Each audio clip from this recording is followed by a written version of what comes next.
Chapter 1079. At the welcoming banquet held by Wu Sanxi for Wu Yanxiu, Li Hongtai openly claimed that Zhang Changzong had the Son of Heaven appearance. Faced with the nonchalant laughter of Wu Sanxi and the others, Zhang Changzong, who had never had any political awareness, did not raise his guard at all. After he returned to the palace, he did not mention this matter to anyone. Furthermore, on the day of Wu Sanxi's banquet, there were no followers of Zhang's faction. As a result, no one mentioned this matter for a full 10 days. On the third day after Zhang Changzong's banquet, Li Daozhang left Chang'an and packed his luggage to visit a few fellow cultivators at Kunlun Mountain. Yang Fan had created an opportunity, but he would not let his men charge into the fray. He knew that since he had already provided an opportunity, there would definitely be people who could not help but jump out. Prime Minister Yao Chong's residence. Ever since Wei Yuanzhong was banished to Lingnan, Yao Chong had become the leader of these loyal officials. Yao Chong, who had repeatedly shown goodwill in front of Zhang Erzhang, sat at the head of the table with a cold expression. Following him were the Prime Minister of the Imperial Censor Song Jing, Assistant Minister of the Phoenix Pavilion Chui Xianhui, Junior Minister of Punishment Huan Yanfan, Prime Minister of Dali Feng Chuanzhen, Supervising Censor Ma Huaisu, and other officials. Yao Chong looked around at his officials with a cold expression. His sonorous voice echoed in everyone's ears. Since the crown prince has been chosen, the Wu clan is no longer a concern. The only concern now is that Zhang Erzhang has used his favoritism and has formed many henchmen. If this continues, he will become a great threat to the court. That is why we are focusing on Zhang Erzhang. Last time we were well prepared. Unfortunately, the Son of Heaven is still covering up for the crime of selling official positions and bribery. Now, Zhang Changzong is arrogant and openly accepts the Son of Heaven appearance's compliment. This is undoubtedly treason. This time, we must not hesitate to take advantage of this loophole and punish him. Junior Minister of Punishment Huan Yanfan said angrily, Zhang Changzong accepted the compliment and has the Son of Heaven's appearance. This is unfilial. Liang Wangu Sanxi was at the banquet and heard it with his own ears and saw it with his own eyes. It has been half a month, but he has not reacted. Assistant Minister of the Phoenix Pavilion, Chui Xianhui, said in a carefree manner, Wu Sanxi has no fate with the throne. Although he is hostile to the second Zhang, he knows that our loyal subjects will definitely make a move. Naturally, he won't stick his neck out. Song Jing clenched his fists tightly and said sternly, If he won't do it, I will. There's no retreat this time, only death awaits. On the second day of the meeting, the scholar of Shuzhou, Yang Yuanxi, put up notices on the main streets and bustling areas, accusing Zhang Changzong of treason. He was captured by the great general of the Jin Wu Guards, Wu Yizong, who was patrolling the streets with his troops. After interrogation, he found out that Zhang Changzong was related to the royal family. As it turned out, Yang Yuanxi was the grandson of the Prince of Dongping, Li Su. The Prince of Dongping, Li Su, was the grandson of Emperor Taizong of Tang, Li Shimin, and the eldest son of Prince Ji, Li Shun. Li Shun had 7 sons, of which Li Su and Li Xiu were the most outstanding. Before Wu Zetian ascended to the throne, she massacred Li Tang's imperial family. Li Su's branch was also slaughtered by Wu Zetian. Because Yang Yuanxi was not a direct descendant of the Prince of Dongping's branch of the Li family, and because he was a descendant of the Hongnong Yang family, he was from the same family as Wu Zetian's mother. As soon as he found out Yang Yuanxi's identity, Wu Yizong immediately used the special status of the informant and the informant to transfer the criminal and the seized notices to the Imperial Censorate. Upon receiving this case, the Imperial Censorate immediately conducted an investigation as quickly as possible. After obtaining Yang Yuanxi's confession, it immediately formed a memorial, which was stamped by Deputy Minister of Censorate Song Jing and submitted to the Shangshu province. The Shangshu province stamped it and then submitted it to the Menxia province. The Menxia province stamped it and then sent it to the political affairs platform. Prime Minister Yao Chong happened to be on duty in the palace that day. As soon as he saw the memorial, he signed it and sent it to Shanghai Wanner. From the moment Yang Yuanxi put up notices on the streets of Chang'an announcing Zhang Changzong's treason to when Shanghai Wanner appeared before Wu Zetian with this memorial, it passed through the Jinwu Guards, the Imperial Censorate, the Menxia province, and the political affairs platform. However, the entire process took only half a day. The government offices involved included the Jinwu Guards, which were controlled by the Wu clan, the Imperial Censorate, which was loyal to the Crown Prince, the Shangshu province, which was subordinate to the Prince of Xiang, the Menxia province, which was controlled by Princess Taiping, and Shanghai Wanner, which was subordinate to the prestigious clan Xianzong. All these factions had not gone through any rehearsal or communication beforehand, yet they had reached an astonishing tacit understanding. It seemed like all the factions were waiting for someone to make a move. They were like a group of hunters, their hands gripping sharp blades as they stared at a fierce tiger ready to pounce on them at any moment. No one dared to make the first move, nor did they dare to whisper to each other. However, they were even more aware that they could not turn their backs on the tiger, so they could only maintain this stalemate. This stalemate continued until one of the hunters could not help but roar and rush forward. All the other hunters moved at the same time. Some stabbed at its heart, some chopped off its limbs, and some fiercely hacked at its head. Their cooperation was incomparably tacit, because they all wanted to kill this fierce tiger. Wu Zetian listened to Shanghai Wanner read halfway through before she took the memorial. She narrowed her presbyopic eyes and began to read it with difficulty. After she finished reading the memorial, she quietly sat there, not saying a single word, and her expression did not change in the slightest. Even Shanghai Wanner, who had followed her for many years, could not guess what she was thinking. Wu Zetian was silent for a long time. She lightly shook the memorial in her hand and said in a low voice, "The public's emotions are boiling." Wanner's heart suddenly tightened. Only now did Wu Zetian's mouth reveal a sliver of unconcealable mockery. "Wanner, this case, the entire court already knows about it, right?" Wanner did not speak. She knew that Wu Zetian was asking a question that she already knew the answer to. This memorial was publicly presented to the emperor. How could it not be known by everyone? The large red seals at the bottom of the memorial had already explained this. Wu Zetian closed her eyes and tiredly said, "Go and summon Lu Lang to see me." Zhang Changzong was in Fengchen prison when he heard that the emperor wanted to see him. He was very surprised. All along, it was him who took the initiative to see the emperor because he went to see the emperor every day to greet him. Even if Wu Zetian wanted to keep him by her side one day, she would tell him in advance. Suddenly taking the initiative to summon him was something that had never happened before. Zhang Changzong followed Shanghai Wanner out of Fengchen prison. As they were walking, he quietly asked, "Wait, the saint wants to see me. Is there something urgent?" Wanner quickly glanced at the attendants in front and behind her. She lowered her voice and said, "There is a troublesome matter. It is not good for Lu Lang. Lu Lang must prepare early."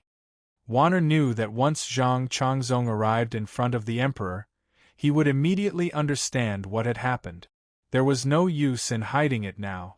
Right now, she could not be sure that the evidence this time would be able to bring down the second Zhang. She could not let the second Zhang discover her true position, so she still had to sell this good deal to Zhang Changzong. Hearing this, Zhang Changzong felt anxious. He hurriedly asked, "What trouble?" Wanner quietly said, "Someone is accusing Lu Lang of rebellion." Hearing this, Zhang Changzong couldn't help but be shocked. Zhang Changzong was brought to Changxing Hall. After his name was called and he entered, Wu Zetian was sitting in the familiar seat. Behind her were the same 8 palace maids, 4 men and 4 women, standing on both sides of the curtain. Everything was exactly the same as when he usually saw the emperor, but Zhang Changzong always had a sinister feeling. Zhang Changzong walked in front of Wu Zetian and fearfully bowed his head. "Saint." Wu Zetian stared at him and slowly asked, "The matter of you being impeached, is it true?" Zhang Changzong naturally did not dare to show that he already knew. He blankly raised his head and looked at Wu Zetian with confusion. He asked, "What is the saint talking about?" Wu Zetian said in a low voice, "The imperial censor has submitted a memorial. The Minister of State and the Palace Master have added a seal. The Prime Minister has supported by. They say that Yang Yuanci of Shuzhou has rebelled. Lu Lang, I accuse you of rebellion." The saint is wise. How could I dare to rebel? How could I rebel against His Majesty? Zhang Changzong's legs turned to jelly. He knelt in front of Wu Zetian. His forehead was dripping with sweat. He angrily said, "I am loyal and devoted to the saint and have never had the slightest intention of betrayal. The officials hate me out of jealousy, so they keep slandering me. The saint, please investigate." Wu Zetian sighed softly and said helplessly, "Yang Yuanci's betrayal is backed up by concrete evidence. We have seen the memorials, and I believe that the censorate would not be so absurd as to lie to us with something that can be easily seen through with a simple investigation." Zhang Changzong was at a loss. "Impossible. I have never had the intention of rebelling. How could I have done such a thing? Evidence? What evidence could the imperial censor have?" Wu Zetian asked slowly, "Do you claim to be the Son of Heaven?" Zhang Changzong was dumbfounded. Wu Zetian said, "The imperial censor, Song Jing, said in the memorial that there are many nobles in the court as witnesses. There was once a magician, Li Hongtai, who declared in public that you have the appearance of the Son of Heaven. You accepted it calmly and even gave him the position of the state preceptor. I am here to ask you, is this true?" Zhang Changzong blinked his eyes. His fair face was flushed. He suddenly realized, "I understand. They are framing me. Your Majesty, they are colluding to frame me." Wu Zetian stared at him and said, "Did you not say such words, huh?" I said, "No. I did not say it. It's not like that, Zhang Changzong was so anxious that he could not speak coherently. He tried to calm himself down and said, "Sage, this Li Hongtai is indeed a person. He is proficient in physiognomy and knows some spells. My mother worships the Tao and treats him as an honored guest. Because he is known to know fortune and misfortune, and to seek fortune and avoid calamity, I am very courteous to him. A few days ago, King Liang held a banquet to celebrate Wu Yanxiu's return. I was invited and brought this Li Hongtai along. At the banquet, someone asked Taoist Li to look at his face and occasionally mentioned my physiognomy. Li Hongtai said that I have the appearance of the Son of Heaven. At that time, everyone laughed. Everyone thought it was a joke. I also thought it was absurd, so I joked that if I were the Son of Heaven, he would be the state preceptor. Sage, that is what happened. What about that Li Hongtai? Li Hongtai? He went to Kunlun to visit the Tao. Zhang Changzong suddenly slapped his forehead and said anxiously, "What a coincidence! Could it be that Li Hongtai is also one of them?" Wu Zetian stared at him. She did not know why, but she believed what Zhang Changzong said. Not only did she believe what Zhang Changzong said, but she also believed that Zhang Changzong had been framed. Wu Zetian could not help but feel a bit of pity. She softened her voice and said gently, "Sixth brother, you have been in the court for so long. Do you still not understand what should be done, what should not be done, what should be said, and what should not be said?" Zhang Changzong was still at a loss.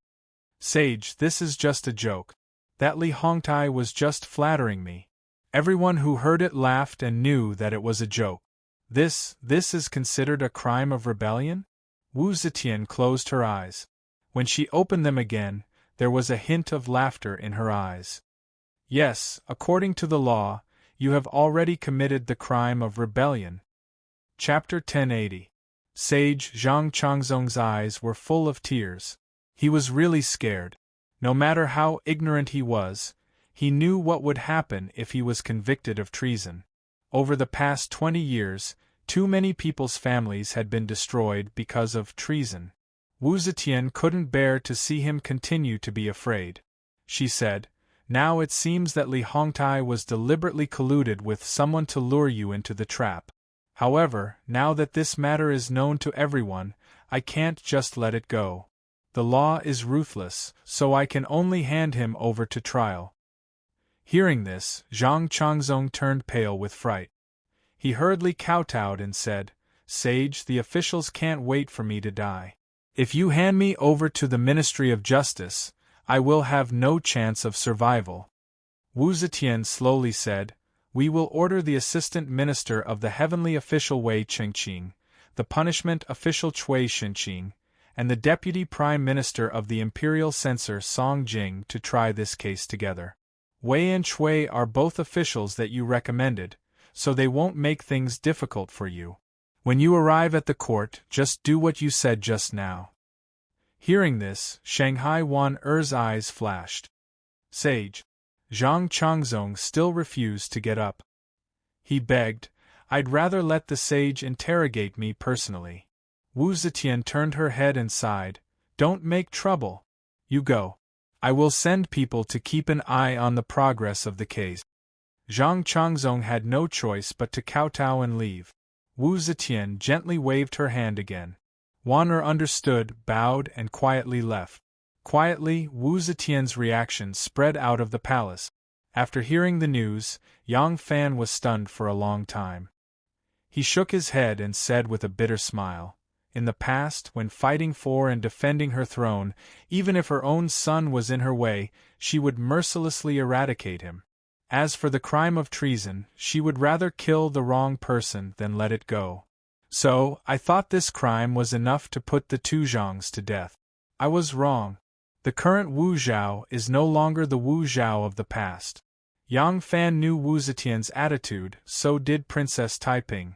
When Princess Taiping learned of her mother's attitude towards Zhang Changzong's rebellion, her expression suddenly became extremely strange. She didn't say anything and just sat there for a long time. Her eyes gradually welled up with tears. First Mr. Mo, who was sitting at the side, noticed the strange expression on Princess Taiping's face. But even someone as experienced as him couldn't guess Princess Taiping's current state of mind. Why was it that after hearing this news, she was at a loss at first, and then her eyes glistened with tears? While first Mr. Mo was secretly speculating, Princess Taiping's gaze gradually turned into anger and hatred. Beneath her tears, it was as if a ball of fire was brewing. When Princess Taiping heard this news, her heart was filled with sorrow, but also endless anger. She couldn't understand why her mother doted on Zhang Changzong, who was even younger than her own grandson.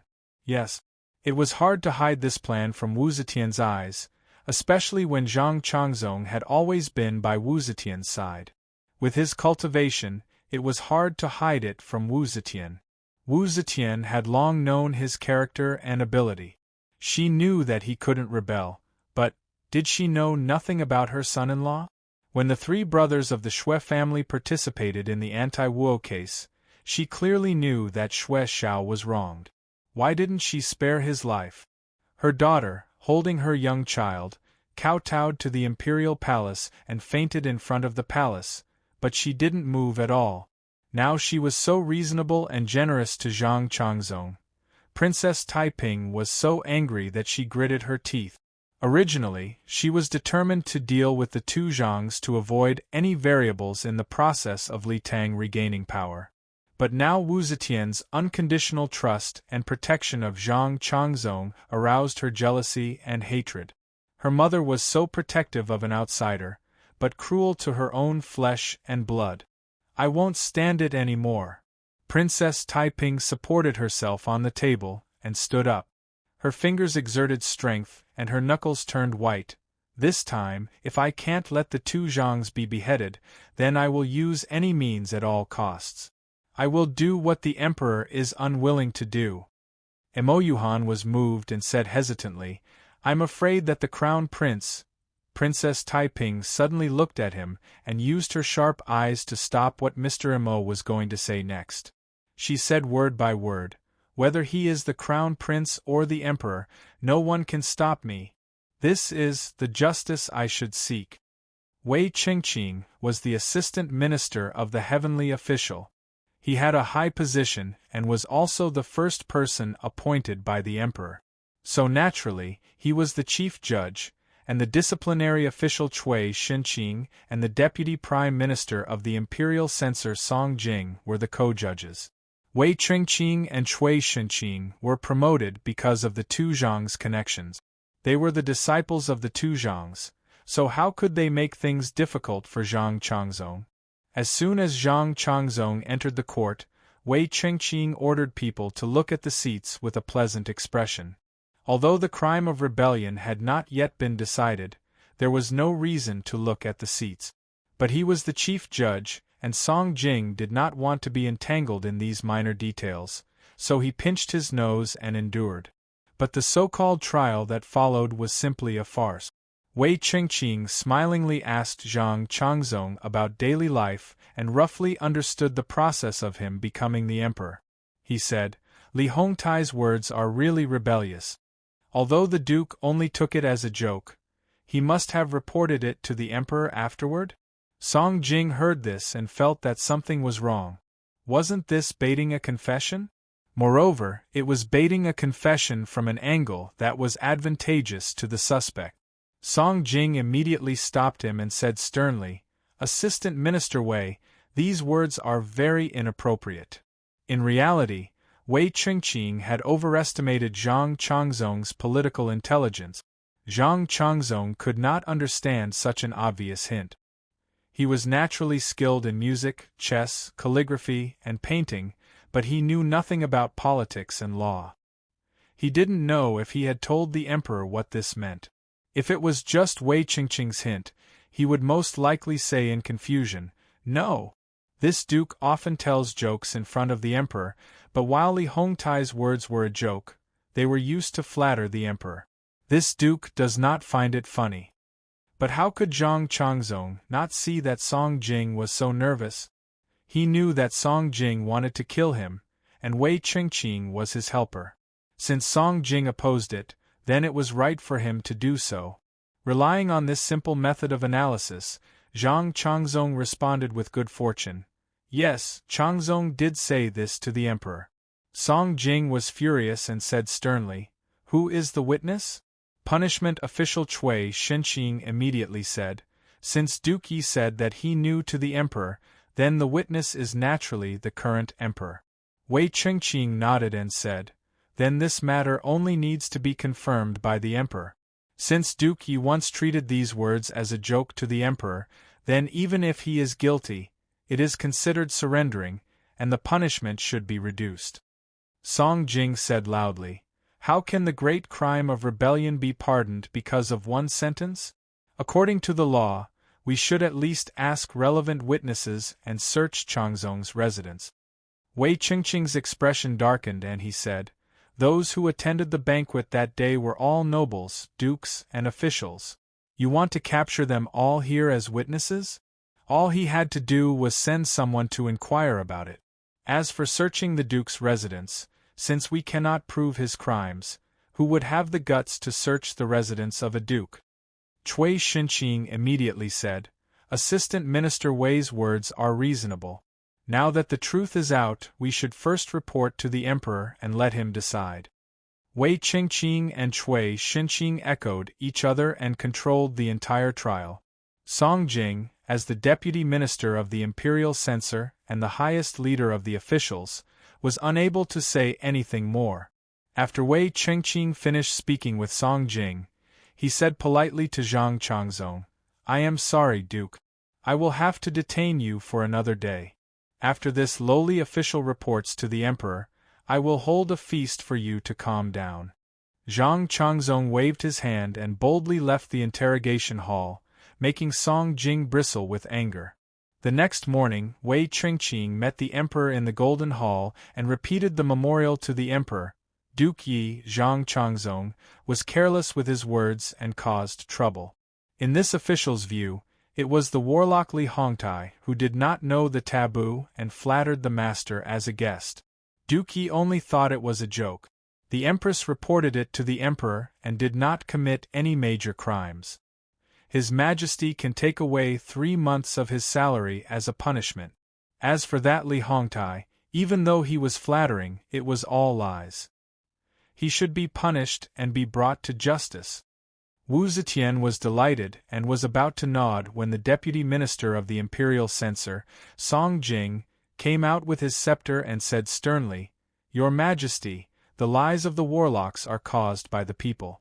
Zhang Changzong has been favored many times and his power is overwhelming, which is why the warlock flatters him. Think of that Zhang Changzong. He is young and has no contributions to the country, yet he is a duke. But he has a warlock and is inseparable. What is his purpose? He naturally harbors evil intentions and conspires against the law. He should be punished." Wu Zetian flew into a rage and said in a deep voice, "Wei Chengqing and Cui Xinqing are both main judges and have already made their judgments." As soon as she finished speaking, the assistant minister of Luantai, Cui Xianhui, came out and said in a loud voice, "Your Majesty, Wei Chengqing and Cui Xinqing were promoted because of Duke Ye's recommendation. Everyone in the world knows about this. Their judgments cannot be guaranteed to be fair. According to the law, these 2 officials should withdraw from the trial of Zhang Changzong's crimes. Therefore, this subject respectfully requests that Your Majesty retry this case." Wu Zetian suppressed her anger and said, "You are in charge of the Luantai and do not understand the law. Step down." Cui Xianhui stood tall and did not retreat. The disciplinary vice minister, Huan Yanfan, walked out and said in a loud voice, "Wei Chengqing and Cui Xinqing were promoted because of Zhang Changzong's recommendation. If Zhang Changzong is guilty, the 2 of them will also be implicated. If they share weal and woe, it will be difficult to guarantee their fairness. This subject also requests that Your Majesty retry this case." Wu Zetian had just said that Cui Xianhui did not understand the law when someone who understood the law jumped out and immediately shut Wu Zetian up. Wei Chengqing and Cui Xianhui were both assistant ministers of a yamen, while Cui Xinqing was the disciplinary minister. The one who jumped out to challenge him, Huan Yanfan, was the disciplinary vice minister and his assistant. Cui Xianhui and Huan Yanfan had publicly made things difficult for the 2 of them. This was already shedding all pretense of cordiality and no longer asking for coexistence. Wu Zetian took a deep breath and said in a clear voice, "Zhang Changzong has already turned himself into us and should be absolved of his crimes." The words of the Son of Heaven were not always law. Since ancient times, it had been thought that the words of many emperors who had fallen from power had no effect at all. However, Wu Zetian was an extremely powerful emperor. Before she had become emperor, each of her words was like an imperial edict. No one dared to disobey. But today, the officials of all the major factions had unanimously turned against the Son of Heaven, and the spearhead was pointed directly at the Son of Heaven. The civil and military officials of the court were filled with anger and moved upon hearing the news. Chapter 1081. Vice Minister of Censor Song Jing strode out and protested, "Your Majesty, even if Zhang Changzong had told you about this, he did not accuse Li Hongtai of lying. As a result, Li Hongtai was still able to escape Chang on 3 days after the incident. This was obviously Zhang Changzong's way of getting lucky and leaving an excuse. According to the law, he is still guilty." "Your Majesty!" Prime Minister Feng Chuanjin also jumped out and shouted, "From this point of view, Zhang Changzong's so-called surrender was forced by the situation and not his original intention. Moreover, he is guilty of treason and will bring disaster to the country. It is not appropriate to use the rule of surrender. Zhang Changzong is so rebellious. If he does not receive the punishment, how can he use the law? Your Majesty! Imperial Censor Zhou stepped out and said loudly, if Zhang Changzong is not punished for his crimes, he will condone the world's evil. Supervising Censor Ma Huaisu followed and said loudly, Zhang Changzong has betrayed kindness and conspired to rebel. He should be sentenced to death. These people jumped out one by one. Even Wu Zetian's expression changed. The high and mighty emperor was not without fear. She lived high up in the imperial palace. She relied on these ministers to exert influence on the world. If all the ministers opposed her, she would naturally feel fear. She could not cut off all her hands and feet at once. Even the emperor's regenerative ability was not so strong and fast. It was impossible to find a group of suitable people to replace her immediately. But she still wanted to protect Zhang Changzong. This was not only because of her love for Zhang Changzong, but also because of her dignity and unshakable authority. However, what saddened her was that even though Heir Zhang seemed to have grasped great power under her deliberate indulgence and had many prime ministers as his disciples, not a single person jumped out to speak for them. These two little lovers who only knew how to flirt were even worse than Xue Huai. At least when Xue Huai was about to die, he still had two loyal disciples by his side to accompany him to the underworld. Wu Zetian could not forcefully reject the advice of so many ministers. She still wanted to maintain her image as a fair and just ruler, so she looked at Prime Minister Yang Zixi. Yang Zixi understood and could only bite the bullet and step forward. He said solemnly, His Majesty already knows. You can all leave first. If His Majesty has further instructions, I will pass it on to you. Song Jing said coldly, The Emperor is very close to me. I have to listen to the Emperor's orders personally. There is no need for His Majesty to announce it for me. Yang Zixi's face froze. He did not expect Song Jing to not even give him face. He did not expect Song Jing to not even him. The court was completely silent. The officials held their breath and quietly observed the Emperor's reaction. Wu Zetian sat on the high throne. She tried hard to see the expressions of the officials, but there was a blur in front of her. She could not see anything. Wu Zetian felt a heavy pressure on her chest, as if she couldn't breathe. She didn't know if she would faint on the spot if this continued. She only knew that she had to hold on no matter what. If she fainted on the throne today, it would be an irreversible blow to her authority. The unparalleled prestige she had built up over the years would collapse in a single night. Since the officials insist that Changzong is guilty, Wu Zetian pursed her lips and took a few deep breaths without anyone noticing. She was already a little suffocated.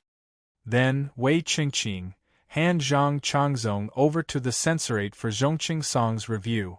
After Wu Zetian said this, she immediately stood up. The eunuch hurriedly waved his horsetail whisk and loudly announced, Court dismissed. Finishing, he rushed forward and supported Wu Zetian. The officials did not shout farewell, Your Majesty, like they did in the past. Everyone stood there and quietly watched the old woman walk with difficulty. She was supported by the eunuchs and slowly moved to the rear palace. Their gazes became extremely complicated. They suddenly realized that there were times when the person who was like a supreme god in their hearts would yield and lower her head. A thought flashed in many people's minds at the same time. The Empress's era is about to end. However, Wu Zetian was, after all, Wu Zetian. She entered the palace at 13. From a small talent, she fought with consort Xiao Shu, with Empress Wang, with Zhangsun Wuji, with Shangguan Yi, with her husband, children, and the countless civil and military officials loyal to Li Tang. She fought until today. From a talent, from a woman, all the way to the highest position in the empire. She would not easily admit defeat. The reason she had lowered her head in court today was because of the sudden change. Her extremely old body could no longer withstand such a powerful mental blow. If the stalemate had continued, she would have fainted on the spot. If the emperor had fainted on the spot under the pressure of the officials, it would have forced the power she still had to immediately find another way out. Then she would truly be alone. Wu Zetian was supported back to the rear palace. She immediately summoned the imperial doctors to treat her. After the court session ended, Vice Minister of the Imperial Censor Song Jing immediately entangled Wei Chengqing. He wanted to immediately escort Zhang Changzong to the Imperial Censor. Wei Chengqing naturally did not want to hand Zhang Changzong over so easily. He delayed it all the way until evening, but he did not receive any further orders from Wu Zetian. Seeing that he was about to be dismissed, he did not have any reason to continue dragging things out. Only then did he reluctantly hand Zhang Changzong over to Song Jing. It was already late, and Song Jing could not hold a night trial. The relevant witnesses were all nobles and officials. He could not invite them to the imperial censor in the middle of the night. So, he threw Zhang Changzong into prison to await a trial the next day. Early the next morning, Song Jing escorted Zhang Changzong to the main hall and personally tried him. Zhang Changzong was filled with despair and fear. He thought that Wu Zetian had abandoned him. When he was escorted to the main hall, his face was pale and his legs were trembling. He had completely lost his original arrogance. Song Jing sat down with a solemn expression and ordered the trial to begin. However, just as he verified Zhang Changzong's identity according to legal procedures and before he could summon all the witnesses, Wu Zetian's counterattack began. The actions of hundreds of officials to force her to abdicate was a heavy blow to Wu Zetian. Her old body could not endure such a heavy blow. She fell ill, but after a night of treatment and using an old ginseng over 500 years old to nourish her energy had recovered greatly by the next morning. Thus, she weakly and calmly gave her first order. Following her order, a vice minister suddenly appeared in front of the imperial censor with 8 internal attendants. Behind them stood 16 internal guards. The vice minister slowly unfurled the imperial edict and loudly announced in a reserved and arrogant tone, "Special pardon. The emperor has decided to pardon all of Zhang Changzong's crimes. Vice Minister Song, please immediately hand over Duke Yi." Finishing, he didn't wait for Song Jing to react before waving his hand. 2 tall and strong internal attendants rushed up, picked up Zhang Changzong, and turned to leave. Song Jing stood up from behind the table, dumbstruck. Special pardon had existed since the Xia dynasty. This was the privilege of the monarch. Even in the modern era, the power of special pardon still existed. Even though no monarch had ever used this power in the last several thousand years, it had always been preserved in the law.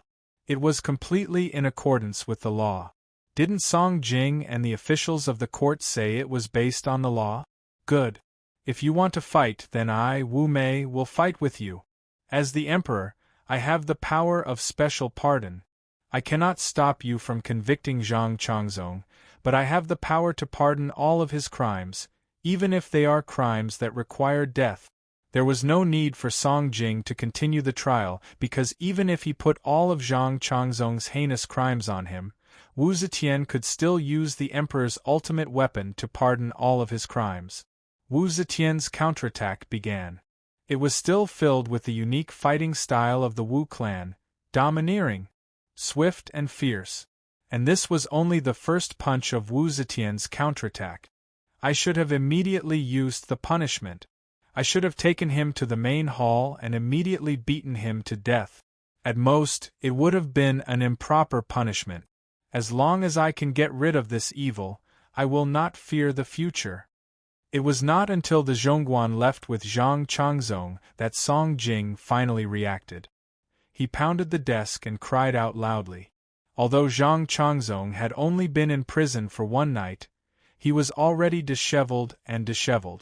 After returning to Fengchen prison, he tearfully complained to Zhang Yizhi and was urged by Zhang Yizhi to take a bath and change clothes. Then, Zhang Yizhi took him to give thanks to the emperor. When they arrived at Changxing courtyard, the two didn't dare to enter like before. Instead, they first ordered the internal attendants to report. In the bedroom, Wu Zetian was awake for a while in the morning. Then, she began to have a headache and nausea. Her chest felt stuffy. She had just summoned the imperial doctor to administer medicine and acupuncture before falling into a deep sleep. In her sleep, the corner of Wu Zetian's mouth would occasionally twitch. Wan and Fu Qingqing, the two most important female officials of the internal court, stood to her left and right. Looking at Wu Zetian's condition, they were secretly worried. Even though Wan didn't agree with all of Wu Zetian's actions, the two of them had lived together for such a long time. Even though Wu Zetian was the murderer of her grandfather and father, at that time, Wan was still a baby in swaddling clothes. She didn't have any feelings for her father and grandfather. Seeing Wu Zetian grow old like this, she still felt a faint sadness in her heart. An internal attendant tiptoed in and whispered a few words into Wan ear. Wan nodded and turned to walk out of Wu Zetian's bedroom. As soon as Zhang Yizhi and Zhang Changzong saw Wan they quickly came to greet her. Wan said, "The saint is not feeling well and has just fallen asleep. We can't wake her now. Wulong Lulang, you don't have to worry. The saint has absolute trust in you and will protect you." Wan paused and then said to Zhang Changzong, before His Majesty went to sleep, "He said that if Lu Lang comes back, please go to Prime Minister Song's manor and thank him for being merciful." Zhang Changzong suddenly said, "It was the saint who saved me. Song Jing was afraid that I wouldn't die. How could he be merciful?" Zhang Yizhi pulled his sleeve and nodded to Wan. "Yes, Yizhi will go with Lu Lang now." After a moment of silence, he sadly sighed and said, "We two brothers have never had any ambition. Why do the officials have to see us as a thorn in their side? I hope this time, Song Zhongqing can accept our sincerity. We don't want to fight with anyone. We just want to live well." At the end, his voice was choking. In the evening, Zhang Yizhi and Zhang Changzong came back. After the two returned to the palace, they immediately went to Wu Zetian's bedroom. Wu Zetian had already woken up. Hearing that they were back, she let them in. Wu Zetian smiled and said, "You're back. Did Song Jing see you?" Zhang Yizhi and Zhang Changzong stood in front of Wu Zetian with their hands down. Zhang Yizhi sadly said, "We two brothers are under Song Zhongqing's tutelage. We begged for 4 hours, but he refused to see us. It was getting late. If we were late, we wouldn't be able to return to the palace. So we came back." The corner of Wu Zetian's eyes twitched, but she still had a smile on her face. She weakly waved to them. The two immediately rushed to her side and knelt down. With tears in their eyes, they held her old and cold hands. "As long as I am still alive, I can always protect you," Wu Zetian gently said. Then she gently sighed and said, "But I don't know how long I can live, and you are still too young." She gently stroked Zhang Changzong's young and firm cheeks. She softly said, "Don't worry. I will arrange everything. Everything will be arranged." Her cloudy eyes surged with confidence and unyielding light. She knew that she was old, and she knew that she was about to die. But she still believed that as long as she had one breath left, everything in the world would continue to be in her hands. Chapter 1082. In August of the 4th year of Chang'an, Wu Zetian was bedridden. At the beginning of September, there was a sudden change in the weather. It snowed heavily in Chang'an. The strange weather caused a lot of rumors. As early as late August, the Turkic general who had previously submitted to Wu Zhou, Chili Wenchong, suddenly rebelled. The news reached Chang'an in mid-September. After Wu Zetian listened to the military reports from her sickbed, she immediately issued a decree, appointing Prime Minister Yao Chong as the Lin Wu Dao's ambassador to pacify the rebellion. Although Yao Chong was a civil official, he had practiced martial arts since childhood and knew about military affairs. Back when the Khitans had rebelled, Yao Chong had submitted many petitions to the Empress. His analysis of the military situation was very thorough, and he was always right on the mark. Wu Zetian had thought of him as a genius, which was why she had promoted him to the position of Assistant Minister of the Xia Empire, and now he was the prime minister. Therefore, it was reasonable for Wu Zetian to send him to lead the army. At this time, no one realized that this was the second wave of counterattack launched by Wu Zetian against the officials. The bedridden Wu Zetian did not give up her desire for power. After careful consideration, she was about to start a series of personnel appointments. She wanted to adjust the power structure of the imperial court according to her vision. Yao Chong was about to lead the army, so there was a vacancy in the prime minister's position. According to tradition, Wu Zetian had to ask the prime minister who had retired or left their posts due to other accidents. In fact, the political affairs hall was overcrowded with prime ministers.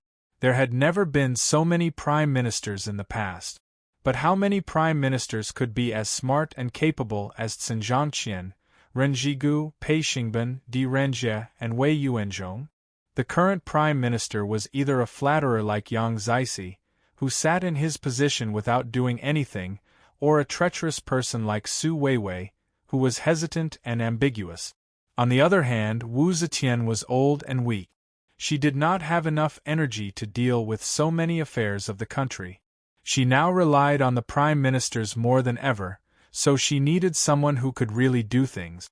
Yao Chong recommended Assistant Minister Qiu Guan Zhang Jianji to Wu Zetian.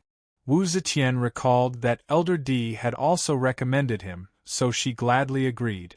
Of course, Wu Zetian knew that since Yao Chong recommended Zhang Jianji, then Zhang Jianji must have the same aspirations as Yao Chong. However, she also knew that she needed such a person to govern the country. No matter what, Zhang Jianji had just become the prime minister and was ranked last among the prime ministers. He should not be as extreme as Yao Chong. After a period of time, when the foundation of this invitation was gradually established, like Yao Chong, when he was too big to be removed, she could just replace him. In the 20 years that she had been in power as the Empress Dowager and the Emperor, she had changed more than 70 prime ministers. Since ancient times, there had never been an emperor who changed their prime ministers as frequently as she did. She had long been familiar with this move. What's more, Zhang Jianji was the same age as her and was already 80 years old. She did not have many days left to live. Zhang Jianji was so old, what kind of storm could he stir up? Therefore, Wu Zetian relaxed her vigilance against him.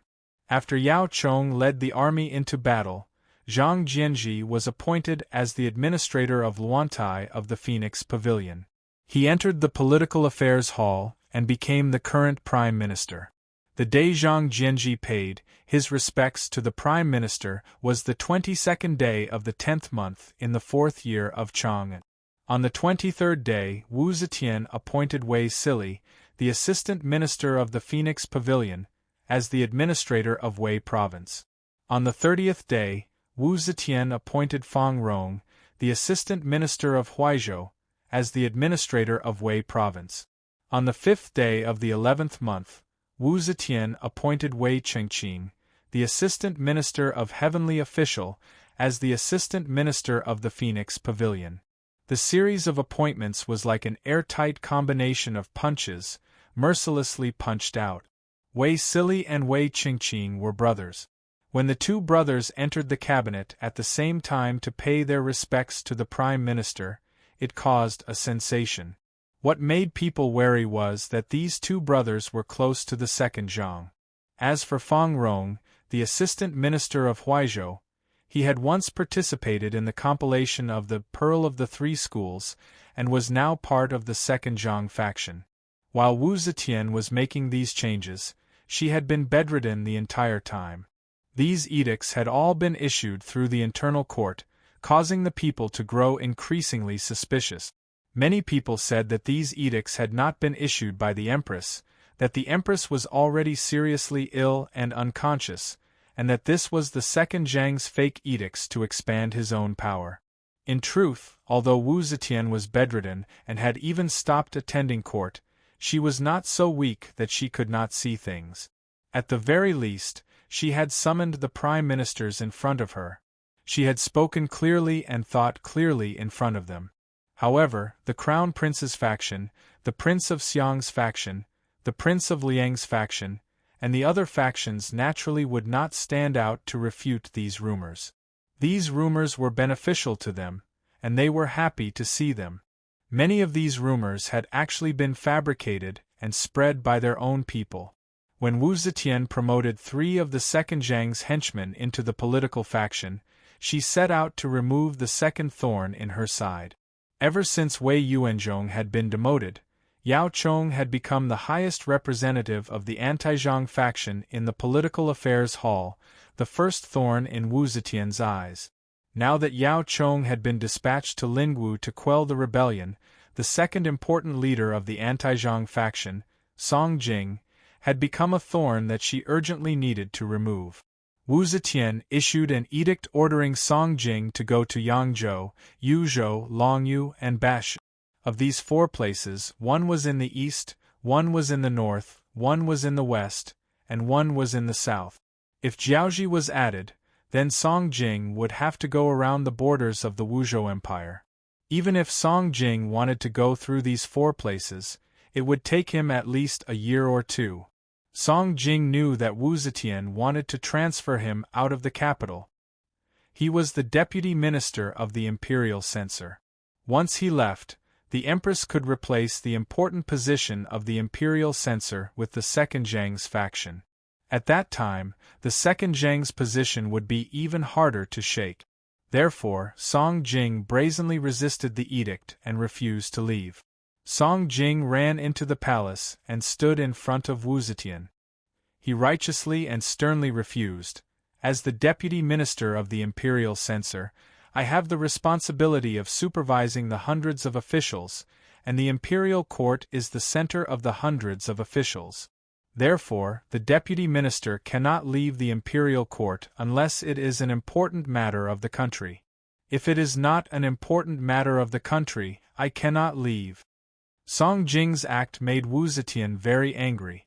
However, Wu Zetian did not want to make her purpose too obvious, so she could only swallow her anger. However, with her series of actions in this short period of time, as long as one was not blind, who could not see what she wanted to do? Facing the Empress's counterattack, the officials were in fear and trepidation. What they were most worried about was that Wu Zetian's illness had not improved.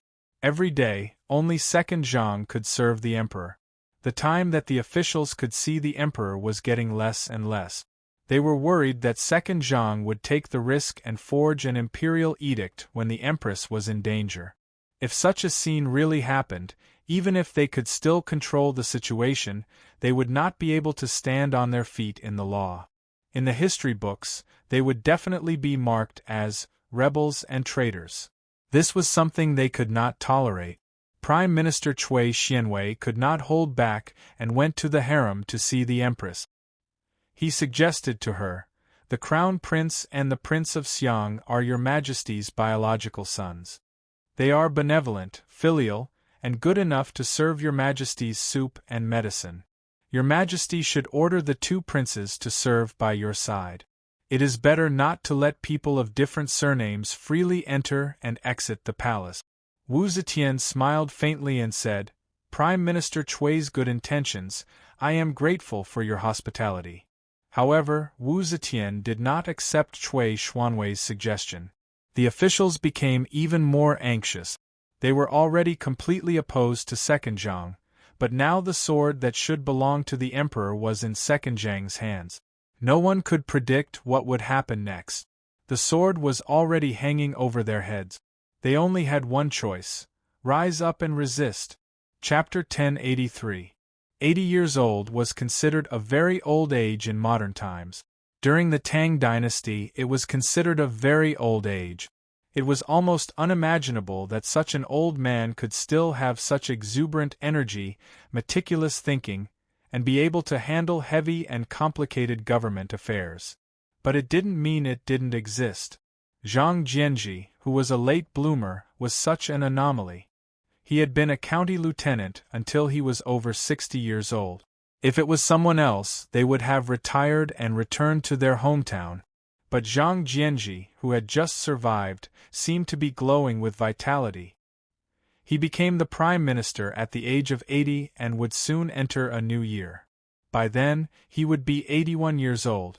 In the study, Zhang Jianji, who had just paid his respects to the prime minister, pressed a piece of snow-white paper and hung a brush on it. The tip of the brush was drooping, like the sharp tip of a spear. He pondered for a while and waved, "Qing tian white crane danshan phoenix, wunu hung yi send me off," in front of whose peerless tent, bright powder and fragrant rouge reflect the jewel. Graceful jade hall with green curtains, uneven embroidery hanging bead foil. Peerless 3 or 5 love red makeup, long sleeves with the fragrance of orchid. Spring goes and flowers change easily, but the years don't wait for each other. Spring goes and flowers change easily, but the years don't wait for each other. Yes, for him, who was 80 years old, it was already time for no one to wait for him. He became the prime minister, a high-ranking official. It could be said that he had achieved the highest achievement of an official's life. He should be satisfied. However, what could he do as the prime minister? Assist the emperor to govern the world like Feng Du and create a peaceful and prosperous era? That would take at least several decades. It was impossible for him to live for that long. Be like Di Renjia, bring order out of chaos, turn the tide, save the fate of the country, and maintain the vitality of the country? That was not something that could be done in a year or two. Although his body was still very healthy, when he reached the age of 80, what he most often thought of was the date of death. When death became something that he could face at any time, he had a very urgent feeling. When he was nearly 70 years old, he finally jumped out of the small county that he had been squatting in for his entire life and truly embarked on the road to the pinnacle of power. When he was 80 years old, he finally became the head of all the officials. His life's ambition was to make a name for himself and restore the Li Tang Empire. However, he didn't have much time left. Therefore, anyone could wait, but he couldn't. Time passed quickly, especially for him. He had just taken the position of prime minister and had not even warmed his seat yet. However, he did not have the time to do a good job as a prime minister step by step. He had to seize every minute. "Ah Lang, they are here." The old man who had served him all his life walked up to him with a hunched back and whispered to him. Zhang Jianji, who was studying the poem carefully, said in a deep voice, "Invite them in." After a short moment, the sound of rustling footsteps resounded, and Song Jing, Cui Xianhui, Yang Yuanyan, Huan Yanfan, Yuan Shuji, and Jing Hui walked in successively. Zhang Jianji had just become the prime minister, but in the year he had been the autumn officer, he had not been idle. He had long gathered his strength and contacted his comrades, all for this day. Yao Chong had been lured away. Before he left office, he strongly recommended Zhang Jianji and pushed this old man, who was more radical than him, to be the prime minister. The candlelight flickered and the room was quiet. Everyone who entered the study had a serious look on their faces. They had already guessed what Zhang Jianji wanted to discuss with them. At this time, Zhang Jianji was the assistant minister of the autumn official and the minister of justice. The assistant minister of the heavenly official Cui Xianhui was the deputy minister of the organization department. The deputy minister of the imperial censor, Song Jing, was the chief prosecutor of the supreme procuratorate. The right minister of Zhongtai, Jing Hui, was the deputy secretary general of the state council. The junior minister of punishment, Huan Yanfan, was the deputy president of the Supreme Court. No one knew what they were discussing. The voices in the study were sometimes high and sometimes low. Sometimes they were passionate, and sometimes they were low and depressed. When the old steward delivered the supper at midnight, he found that the faces of these important officials were all strangely flushed, and their eyes were bright with excitement. They didn't look tired at all. The next morning, the officials who hadn't slept all night quietly bid farewell. They boarded their unmarked carriages and silently left the Prime Minister's mansion. A secret operation began quietly on this day. Zhang Jianji had just become the prime minister, and the end of the year was approaching. He should pay a formal visit to the important figures who were above the prime minister. Taking advantage of this convenience, Zhang Jianji first visited the crown prince.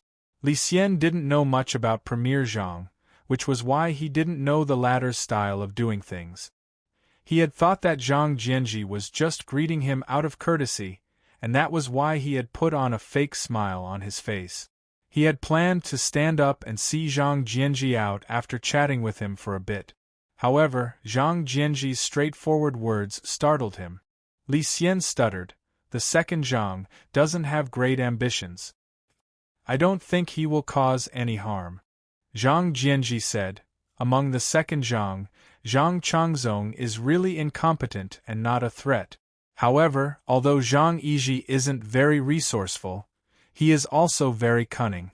Moreover, they have many henchmen, and there are many ambitious people among them.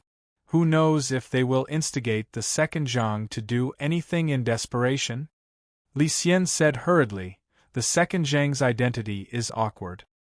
He is neither a member of the royal family nor a relative of the emperor. Even if he wants to rebel, he won't succeed." Zhang Jianji didn't expect Li Xian to be so timid. However, Li Xian was the crown prince, a symbol of righteousness. Zhang Jianji had to get his approval to ensure that his actions would be justified. Only with his approval could all his actions have a legal and reasonable basis. Since he had to win over this person, Zhang Jianji could only continue to persuade him. "Crown Prince, the Empress is critically ill, and the palace is strictly guarded. Only the second Zhang can come and go freely. Once they have wild ambitions and forge an imperial edict, after the emperor passes away, they will have the emperor's posthumous edict and the help of their best friends. The country will fall into their hands. Even if they don't have the support of powerful military figures, we will still be on the defensive. At that time, even if we kill the treacherous officials, it will be hard to avoid being labeled as a traitor in the annals of history. Thus, we must kill them first to prevent future troubles." Li Xian's face was ashen. He repeatedly shook his head and said, "No, no. The Empress is still here. Presumably, the Empress has made appropriate arrangements for everything. This Guaran is the Emperor's subject and the Empress's son. How can I act without authorization and rebel against my superiors?" Zhang Jianji raised his white brows and said, "Crown Prince, this is not rebelling against your superiors. It is to bring order out of chaos, to use military force to purge the Emperor's vassals." Li Xian shook his head like a rattle drum. You can't. It won't work. This absolutely cannot work." Zhang Jianji had said all sorts of good words, but Li Xian still refused. Zhang Jianji frowned and could only change his words. "Since the crown prince does not agree, this old subject naturally cannot act without authorization. However, one cannot have the intention to harm others, but one cannot lack the heart to guard against others. This old subject wishes to unite many loyal officials, just in case. If the second Zhang does not act, I will not act either. This is only for self-protection. Will the crown prince allow this?" When Li Xian heard this, he felt that these words were still acceptable. If the second Zhang really planned to rebel and start a mutiny, he would have to protect himself no matter what. It was necessary for the loyal officials to take some precautions. He was about to agree, but he swallowed the words back down. He was afraid that once he agreed, it would be difficult for him to escape. Once the Empress found out and investigated, it would be a great crime. As a result, Li Xian deceived himself and said, "This Guaran is the heir apparent. The Emperor is still here. This Guaran should not participate in political affairs. Master Zhang is the current Prime Minister, assisting the Emperor, in charge of all the officials, guarding the feudal vassals, and taking care of the tens of thousands of commoners. What you should and shouldn't do is up to Master Zhang. There is no need to ask this Guaran." Li Xian's son and daughter had both been killed by the second Zhang. As their father, this was a blood feud. However, when he heard that Zhang Jianji was going to act against the second Zhang, he was still so afraid. Zhang Jianji couldn't help but bitterly smile. However, he had at least received a word from the second Zhang. Whatever he did next, he would be able to use the second Zhang's name. Zhang Jianji could not say anything else, lest the second Zhang panic and make it clear that he did not support Zhang Jianji's actions. If that happened, it would be difficult to rally the officials loyal to the crown prince. Thus, Zhang Jianji clasped his hands and took his leave. This old subject understands. This old subject will take his leave. The second person Zhang Jianji visited was the Prince of Xiang. Under the pressure of his powerful mother, the Prince of Xiang's personality was not very resolute. However, compared to his seventh brother, Li Xian, Li Dan was clearly a little more hot-blooded. Perhaps it was because his outstanding sons had a greater influence on him. Hearing Zhang Jianji's words, Li Dan remained silent for a long time. Zhang Jianji thought to himself, the Prince of Xiang won't be as cowardly as the Crown Prince, right? Li Dan lowered his eyelids. After thinking for a long time, he suddenly opened his eyes and sternly asked, the Crown Prince has already given his consent? Zhang Jianji was afraid of scaring him away, so he vaguely replied, the Crown Prince has promised this old subject that he can act as he sees fit. Li Dan bluntly asked, what does Master Zhang want this prince to do? Zhang Jianji replied, your Highness was once the Emperor and also the Crown Prince. Your reputation is grand. We still need your Highness's full support. If the second Zhang is scheming and urgently needs to respond, the Crown Prince must oversee the central command. At that time, only your Highness's status and reputation will allow you to oversee the 9 cities. As for now, we still need your Highness. Zhang Jianji's train of thought was very clear, and he explained everything clearly. After hearing him out, Li Dan resolutely said, fine. This prince will give Master Zhang all his consent. Saying this, he stood up and solemnly clasped his hands to Zhang Jianji. Zhang Jianji hurriedly rose to avoid the greeting and asked, what is your Highness doing? Li Dan solemnly said, on behalf of the ancestors of the Li clan, this prince thanks Master Zhang. If this matter succeeds, Master Zhang will be the great benefactor of my Li clan. Zhang Jianji took his leave from the Prince of Xiang's residence, and then went to pay a visit to the Prince of Liang, Wu Sanxi. However, he would not be frank with Wu Sanxi. If he wanted to be frank, he would have to depend on the person. He knew that no matter how straightforward he was with the Crown Prince and the Prince of Xiang, he did not need to worry that they would run off to the Emperor to inform him. However, the Wu clan depended on Wu Zetian. The Wu clan controlled the largest armed force of the Wu state. If he wanted to carry out a military remonstrance, he could not do so without the Wu clan's support or acquiescence. However, he did not intend to personally discuss this matter with Wu Sanxi. Not long after Zhang Jianji left the Prince of Xiang's residence, the Prince of Xiang prepared a carriage and went straight to Princess Taiping's residence to find his little sister, Li Lingyue. An invisible net was quietly being woven in Chang'an. As the spider with the most sensitive sense of touch, Yang Fan was quietly lying in a corner, as if he had already sensed something. Chapter 1084. This time, the Prince of Xiang truly did not want to watch with folded arms.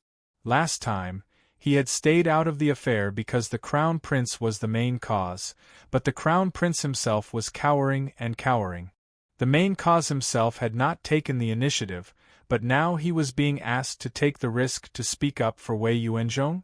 The Prince of Xiang was angry, but he was no saint and did not want to bring disaster upon himself. But at the time, he had not realized that his mother was so protective of second Zhang that she would even blindly shield a heinous crime. The ministers had joined forces to wage war against second Zhang, and even though they had the legal foundation, they had still been defeated by his mother's partiality. The Prince of Xiang felt afraid. As an important member of the Li clan, his interests were intertwined with the Crown Prince's. If Second Zhang really was allowed to control the Emperor and seize power, the consequences would be unthinkable. Now that the Crown Prince had decided to take the initiative, the Prince of Xiang naturally would not pass on this responsibility. In order to carry out such a major undertaking, the Prince of Xiang immediately thought of Princess Taiping. He knew that this sister controlled an enormous political force, and he was even more aware that in terms of courage and intelligence, this sister was superior to both him and his seventh brother. Besides this sister was also the daughter-in-law of the Wu clan, and the Wu clan currently controlled the majority of the armed forces in the capital. If he wanted to carry out a military remonstrance, he could not bypass the Wu clan. He had to communicate with the Wu clan, and this sister was the most suitable candidate, so he had to pull her into this matter. Princess Taiping met with her brother in the study. Li Dan did not conceal anything in front of his sister.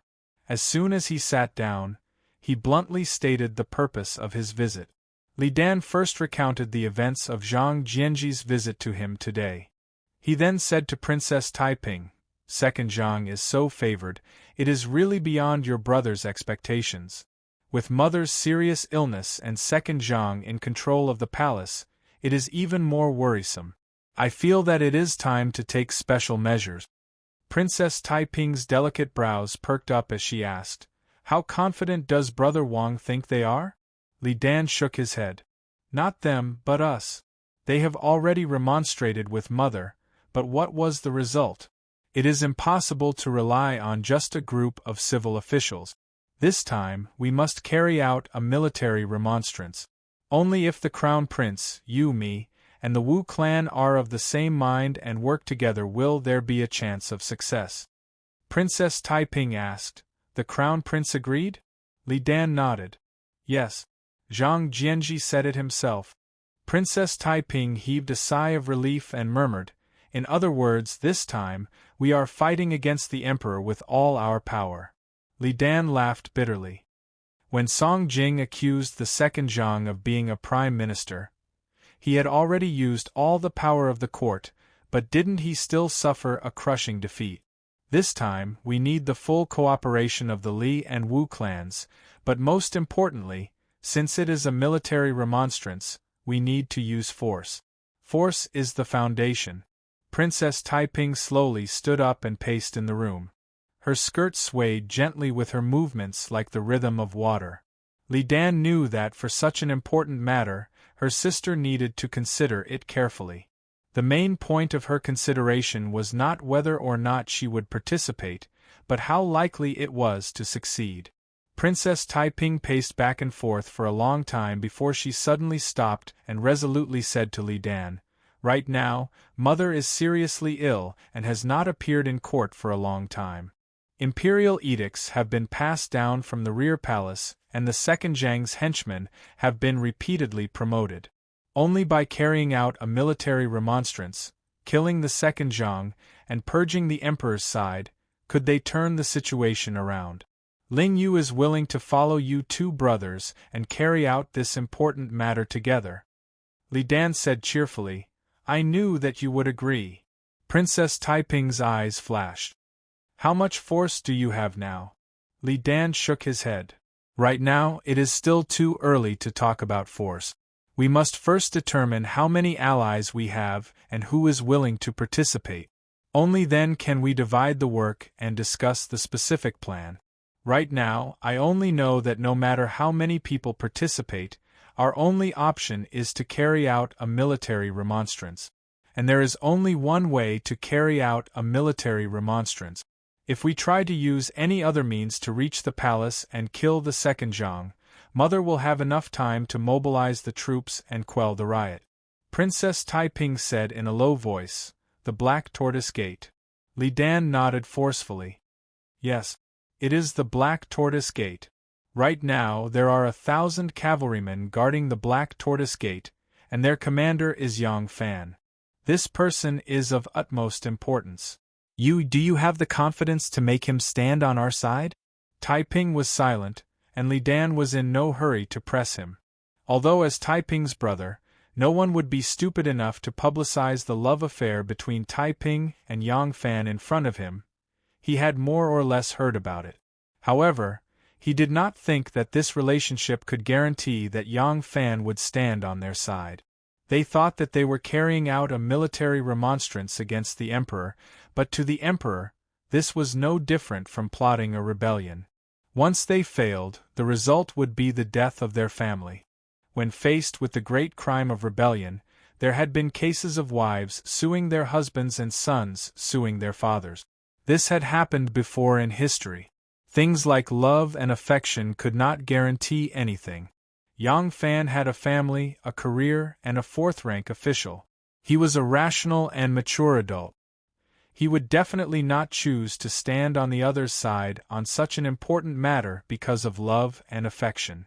So if Taiping rashly believed in Yang Fan, he would instead have to remind his sister to be careful. Taiping was silent for a long time before he slowly said, "I will first probe his mouth on this matter before deciding whether or not to tell him everything." Li Dan breathed a sigh of relief and showed an admiring look.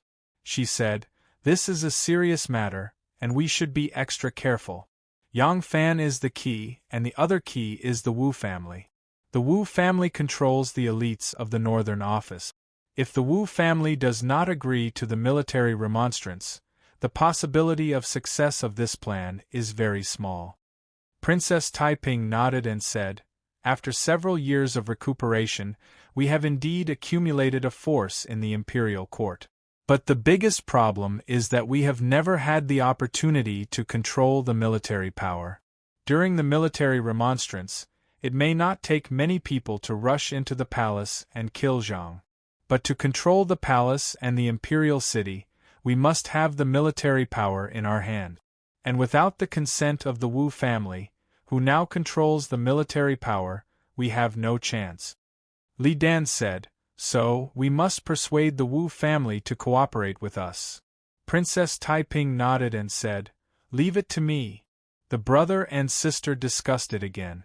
Because now was the time to connect all forces, and the allies had not been determined, they could not determine the specific military remonstrance plan. So they could not discuss too many specific things. It was a very common thing for Li Dan to visit her sister. But because the two were now planning an earth-shattering event, they naturally felt a little guilty. Li Dan did not dare to stay for a long time. Seeing that it was almost time, she hurriedly said goodbye. Taiping sent her brother away and returned to the study to sit down. After thinking for a long time, she looked up at the dust on the ceiling and said slowly, "Emperor Gaozu wanted to establish Jianqing, but Emperor Taizong launched a mutiny in Xuanwu Gate and took back everything he was about to lose.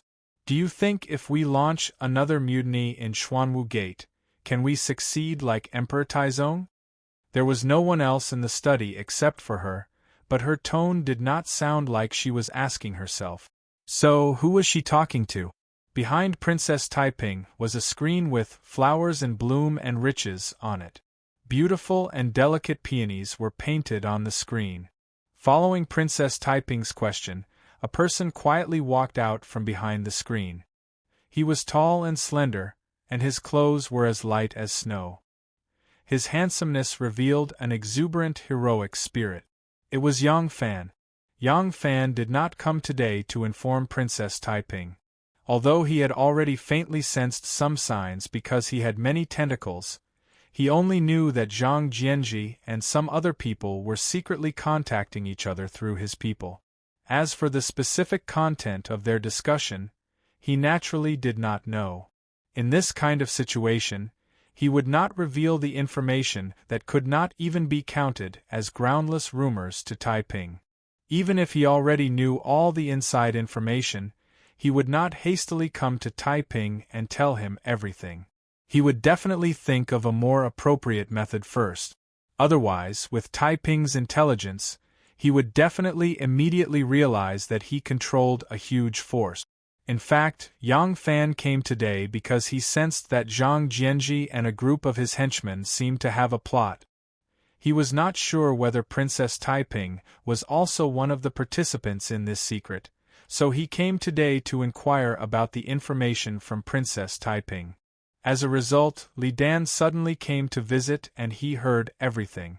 Princess Taiping could have placed him somewhere else, but she did not think that there was any secret that could be hidden from Yang Fan. She did not want her lover to think that she treated him as an outsider, so she let him hide behind the screen. As a result, he heard all the plan to carry out the military remonstrance. From this point of view, women and men were indeed innately very different. Men were always relatively more rational. If it was Yang Fan, even if it wasn't a secret like the succession hall, which was absolutely unacceptable under the standpoint of peace, as long as it was a secret, he wouldn't rashly let her know.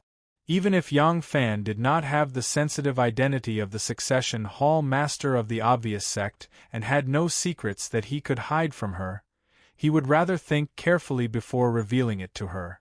Most women were not so rational when it came to feelings. Even the Heaven's Pride Wu Zetian could not avoid this. Naturally, she could not demand Taiping. The Black Tortoise Gate was the only choice to carry out the military remonstrance.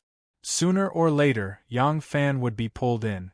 Now that Yang Fan had heard everything, Princess Taiping simply bypassed the normal process of probing, contacting, and joining hands, and directly discussed the important matter with him. Man proposes, God disposes. Yang Fan said the words that he had said when he was looking at the ancient battlefield of the three kingdoms in the five Zhang plains. Even the most perfect and meticulous plan can fall short of success because of a small mistake or accident. But even a plan full of loopholes, if luck is good enough, it may not necessarily be impossible to succeed. What you need to consider now is not the final success of the matter, but whether or not you want to participate. Yang Fan sat down opposite Taiping. He sat on the seat that Li Dan had just sat on. The cushion under his buttocks seemed to still be warm. Princess Taiping said word by word, "I have already decided to participate. What I have decided will not be changed." Chapter 1085. Yang Fan smiled and said, "Then, we only need to seriously consider how to handle this matter. Why should we care about the final result? There is nothing in this world that is absolutely safe." Although his smile was serene, the lines at the corners of his eyes were somewhat stiff. He was very clear about the consequences of carrying out a military remonstrance. He understood what failure would mean. Although he also knew that at this point in time, he could only resort to force, and since a long time ago, when he controlled the 1,000 horsemen, he had been prepared for such a day, he still could not help but be nervous. Princess Taiping's clear eyes were like pools of spring water. She deeply gazed at him and said in a low voice, "Will you help me?" Yang Fan said, "From the very beginning, haven't we been standing together? When have we ever been opponents?" The corners of Princess Taiping's lips slowly curled into a seductive and foxy smile, her eyes overflowing with a gentle and sweet smile. But her eyes only flashed, as if she had thought of something. She could not help but roll her eyes at Yang Fan and faintly said, "From the very beginning, have you really been standing together with him?" Yang Fan said, "Of course I have." Yang Fan paused and suddenly understood. He could not help but laugh and said, "Miss Lingyue, you must clearly distinguish between public and private affairs. Back then on the banks of the Luo River, I did not accept the embroidered ball you threw at me, but that does not mean that I am not willing to stand on Li Tang's side." Thinking of the grievances she had suffered in front of him, the tears she had shed, Taiping still felt that it was unfair. But she could not deny that regardless of whether or not Yang Fan accepted her personal feelings, in terms of politics, Yang Fan had always stood on Li Tang's side. But how many women could so clearly distinguish between public and private affairs? The atmosphere between the two unwittingly became warm. Their gazes lingered for a long time as they sat facing each other. Finally, Yang Fan said in a low voice, "Carrying out a military remonstrance and killing Zhang Erzhang. If it fails, the consequences need not be said. If it succeeds, will the country be able to settle down? Have you ever thought about it? Princess Taiping slightly raised her eyebrows. She did not quite understand his words, but she only needed to think about it for a moment before she understood Yang Fan's meaning. Yang Fan's words were actually rather vague, because what he really wanted to ask was how to deal with Wu Zetian. But Wu Zetian was Taiping's mother, so he naturally could not ask too clearly. But he had to ask. If these princes, princesses, and nephews carried out a military remonstrance and killed Zhang Erzhang and still allowed Zetian to hold the great power, Yang Fan would stupidly wait for the emperor's death before he handed over the reins to the throne. Yang Fan. And would not participate in this. He would not to let them. No one would be able to break into the imperial palace through his black tortoise gate. Yang Fan's concerns were not baseless. No matter which faction Zhang Jianji connected to, in the end, was connected to Wu Zetian. The crown prince, the Prince of Xiang, and Taiping were Wu Zetian's own children, while the Wu clan was Wu Zetian's paternal family. Out of filial piety, the crown prince, the Prince of Xiang, and Princess Taiping could not do anything too excessive to Wu Zetian, even if the military remonstrance was successful. Although Wu Zetian had not shown the slightest mercy to the Li Tang clan, the great mountain of filial piety was not something that Wu Zetian's children and juniors dared to touch. The Wu clan's current status was entirely dependent on Wu Zetian. Although they wanted to kill the second Zhang, they were even less willing to exterminate Wu Zetian. Yang Fan did not dare to show the slightest contempt for this old woman, Wu Zetian. Even though she was already too old, like a fierce tiger on the verge of death, as long as she was given the slightest chance to catch her breath, she could still bite to death prey much smaller than her. And in the territory of the great Zhou, where could there be a colossus that could stand shoulder to shoulder with her? If Yang Fan did not understand the true intentions of these princes, princesses, and nephews, and recklessly followed them, even if their bones were broken and their tendons were still connected, the first to suffer would definitely be these shrimp soldiers and crab generals waving flags and shouting war cries, and when the time came, not even Princess Taiping would be able to protect him. Princess Taiping understood Yang Fan's meaning. She also knew that this point could not be ambiguous. If she could not dispel this concern of Yang Fan, even if there was an affair between the two, Yang Fan would not put his entire family to accompany her to the military remonstrance. She pondered for a moment and slowly said, "Killing the second Zhang and purging the side of the emperor is in line with the righteousness, but this is the only way. The Son of Heaven is my mother, I cannot do anything unfavorable to her." Yang Fan's eyes turned cold, but Princess Taiping followed up with another sentence. After killing the second Zhang, you can quote the story of the Xuanwu school in the time of Taizong. Do you think this is appropriate? Hearing this, Yang Fan's eyes suddenly brightened again. He was very satisfied with this answer. Princess Taiping's answer was actually quite vague. It was an indirect hint, not a direct statement. After all, what she talked about was how to deal with her mother, and as a daughter, it was not appropriate for her to say it too directly. But when she talked about the story of the Xuanwu school, she was also vague and refused to say it clearly, because she was the direct descendant of Li Shimin, and Li Shimin did not do it properly. He could use the supreme monarch's power to change the history books, so that people thousands of years later could not distinguish right from wrong, but he could not hide it from these people who had only lived for a few decades. Princess Taiping was a taboo, so she had to be vague. At that time, the whole world knew that Li Shimin coveted the position of crown prince, but Li Yuan was determined to choose the eldest son, and his attitude had never changed. Li Shimin refused to give up.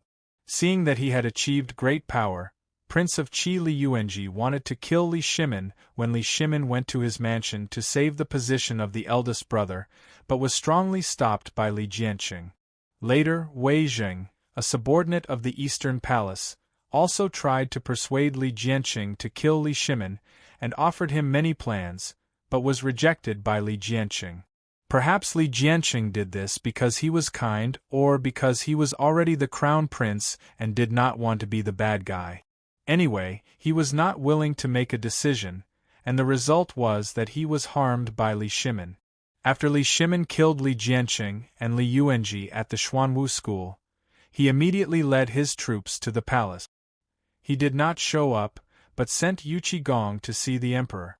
He played the bad guy, and used both carrot and stick to force Li Yuan to admit the reality and hand over the power.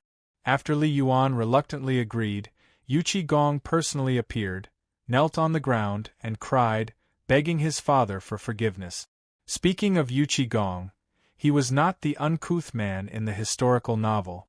He was brave and resourceful. He was the one who persuaded Li Shimin to start the rebellion at Xuanwu School. He was also the one who killed Prince of Qi Li Yuanji, and threatened Li Yuan to hand over the power. He was the real planner and executor of the rebellion at Xuanwu School.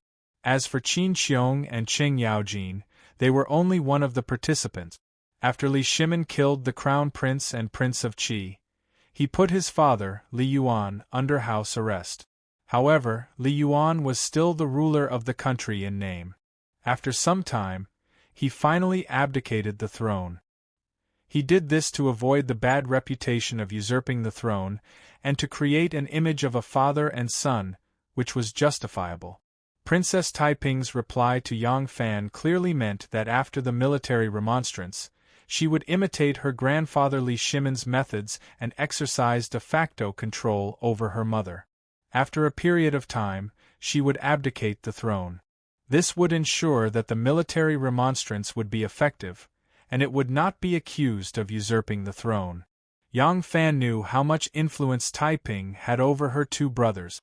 Since she had said this, she would definitely be able to convince the crown prince and Prince of Xiang. In this way, they could avoid the possibility of Wu Zetian counterattacking after the military remonstrance. However, there was still one person that they could not avoid: King Liang. Military authority was still in the hands of the Wu clan.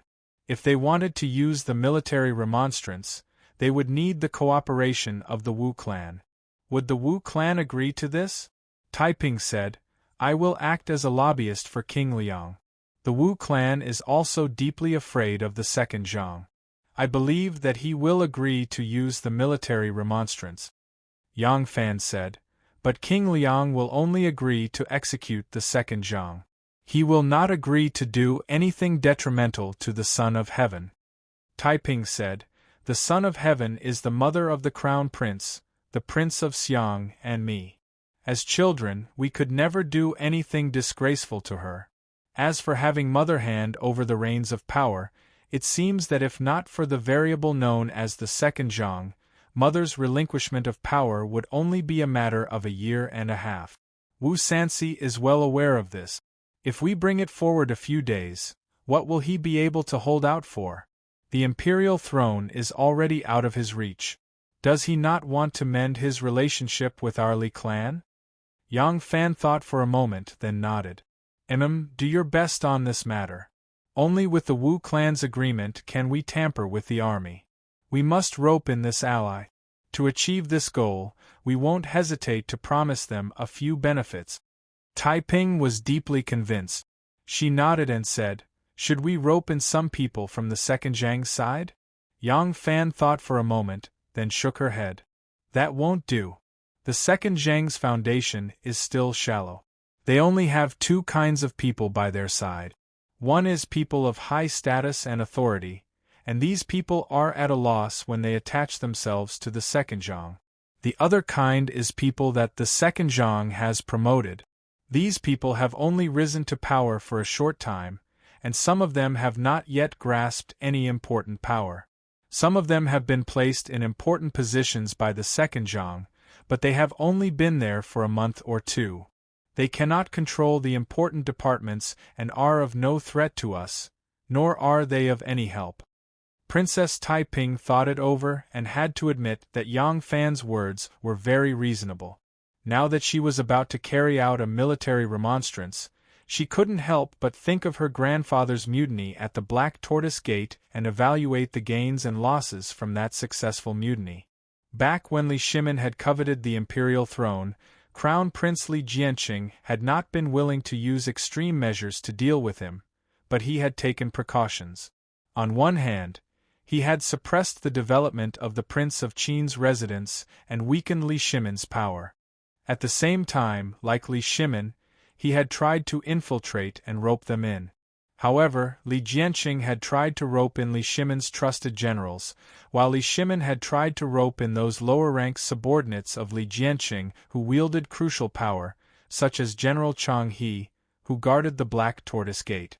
As a result, Li Jianqing had come up empty-handed, while Li Shimin had succeeded time and time again. Why was there such a huge difference between the two?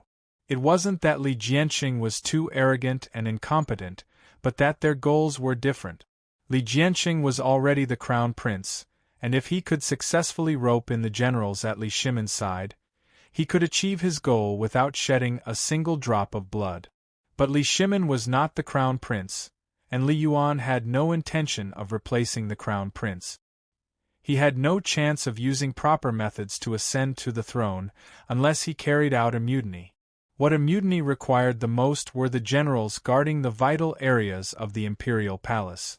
The two had different statuses and goals for roping in, so the methods they used were naturally different. Right now, the second Zhang's faction was mainly in the palace. If the crown prince, the Prince of Xiang, Princess Taiping, and King Liang joined forces, they could control the majority of the military and political forces, and then launch a mutiny. There really was no need to take the risk of roping in the people at the second Zhang's side. If news of this were to leak out, the consequences would be far worse. Princess Taiping's thoughts became clear once she understood the key to colluding with the Li family and the Wu family. Chapter 1086. After Wu Sanxi sent off Princess Taiping, he stood in front of the mansion and pondered for a moment. He then called over a trusted family member and ordered, "Go to the Jin Wu guards and invite the King of Hanoi to see me. I have something to discuss with him." That family hurriedly left. Wu Sanxi was just about to turn around and return to his residence. Just as he turned around, he saw Princess Anlu dressed up gorgeously. His good-for-nothing son was also blindly following behind his wife. Wu Sanxi frowned and asked unhappily, "Where are you going?" Although Princess Anil was arrogant, she did not dare to be presumptuous in front of this eunuch. When she saw him standing at the door, Princess Anil immediately stopped and obediently bowed to him. She said in a sweet voice, "Eunuch, Duke Wan Yanxiu is holding a banquet at the Chuqi and has invited Chongshuan to attend. Daughter-in-law wants to accompany husband to the banquet." Yesterday was the birthday of Wu Sanxi's wife, so Wu Chongshuan and his wife rushed back and stayed at the Liang mansion. Although Wu Sanxi was dissatisfied with his daughter-in-law's enthusiasm for socializing, he knew that his son and daughter-in-law had other places to stay. Out of sight, out of mind. Also, he knew how obedient his son was to his daughter-in-law. Wu Sanxi originally wanted to call his eldest son to the study to discuss this important matter together. Seeing that his son was happily accompanying his wife to leave, he was too lazy to call him. This son of his really didn't live up to his expectations. But thinking about it carefully, which of his sons had accomplished something in the world? For a moment, Wu Sanxi could not help but feel disheartened. "Forget it! Don't say that I have already lost the qualifications to fight for the throne. Even if I have the ability to fight for it, which of these children has the ability to protect it? This old man is already close to 70 years old and can only help them for a few more years. It is better to ensure their wealth and glory." Thinking of this, Wu Sanxi was even more determined to cooperate with Princess Taiping. Princess Taiping's sudden visit today surprised Wu Sanxi. Generally speaking, unless it was a family banquet and Wu Yuji was accompanying her, this sister-in-law would not visit. But today, not only did Princess Taiping come, but she did not have Wu Yuji by her side. Wu Sanxi was a little surprised. When Wu Sanxi invited Princess Taiping to the main hall to sit down, he asked her the purpose of her visit. Princess Taiping probed him a little bit, and then she told him the purpose of her visit, which startled Wu Sanxi. To be honest, Wu Sanxi also felt that the current situation was tricky. Wu Zetian was bedridden and had not seen her ministers for a long time. She did not trust her children and nephews at all. Instead, she treated the second Zhang as her family. Wu Sanxi was also quite worried. He did not believe that Heir Zhang would dare to pretend to be the emperor. How could Heir Zhang be so stupid? However, this did not mean that second Zhang would not do anything. Wu Zetian was so old and sick. It was obvious that things were not looking good for her. At this time, would the second Zhang consider his own future? Second Zhang had already become enemies with both the Wu and Li families. Would they obediently wait for Wu Zetian to take her last breath, then obediently scram back to the Zhang mansion, and wait for the Wu and Li families to settle old scores with them for Li Zhongruan, Li Xianhui, and Wu Yanji? Impossible. Even if second Zhang was willing, the people at their side would not be willing. They would definitely seek to protect themselves, and if they wanted to protect themselves, there were many methods. They could fake an edict and have the Prince of Xiang, Li Dan, ascend to the throne. They had caused the deaths of Li Xian's children and the people of the Wu family. If they performed the meritorious service of ensuring that Li Dan became the emperor, Li Dan would return the favor and naturally protect their riches and honor. If they were unwilling to part with their power, they could also fake an edict and bypass Li Xian and have Li Xian's youngest son, Li Zhongfu, ascend to the throne. Li Zhongfu was only 7 years old. If they made Li Zhongfu emperor and then used the posthumous edict to appoint the two brothers as appointed ministers, they would be holding the emperor and ordering the vassals around. Would the Wu and Li families definitely obey the posthumous edict if second Zhang had Wu Zetian's posthumous edict? Of course not. The Wu and Li families could completely claim that the posthumous edict was a fake edict and refuse to accept it. But if they did this, they would have to bear the name of rebels who did not obey the edict, and it would be extremely difficult to wash away this crime.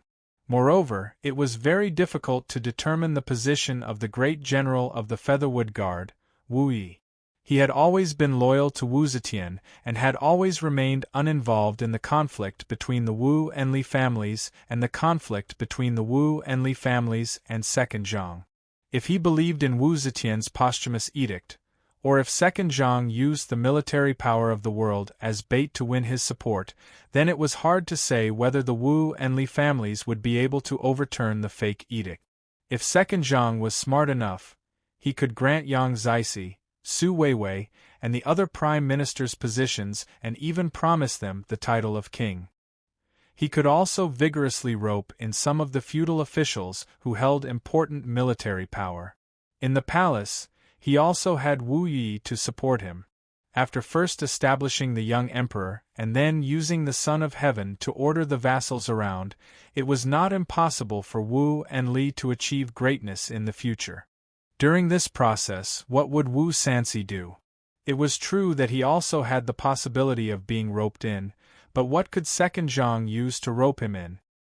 He was already an extremely high official and could not be promoted any further. Second Zhang could not possibly give him any more power.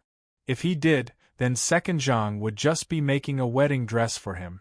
Therefore, as the head of the Wu family, he had to seriously plan for himself, his descendants, and the Wu family from a long-term perspective.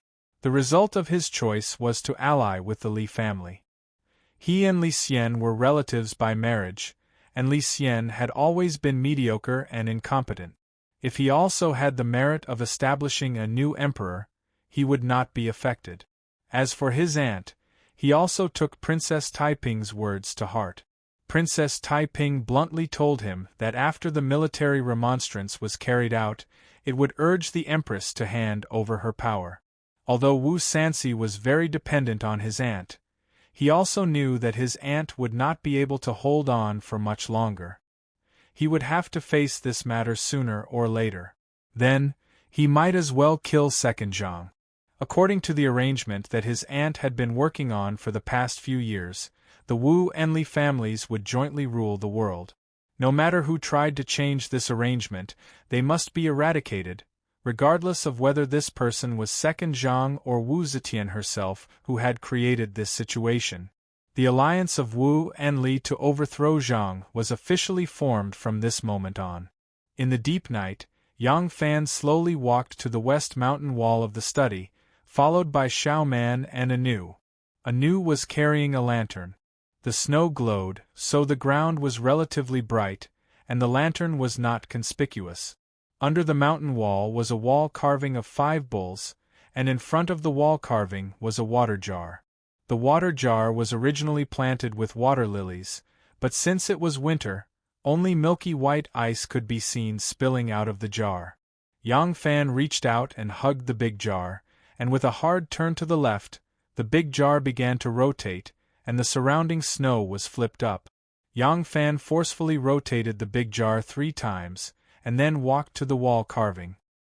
He grabbed the protruding stone horn of a bull in the middle, and pulled it forward. The stone wall rumbled, and a hole appeared in the middle with a creaking sound. Yang Fan looked back and asked, "Did you two see it clearly?" Xiao Man and Anu nodded lightly, and Yang Fan took the lantern from Anu and walked in first. The stone passageway extended all the way into the rockery. Yang Fan's voice was a little hollow in the grotto. "Do you see this handle? After you come in, as long as you pull here, the entrance will be sealed. If the people outside want to dig it out, it will not be a matter of time.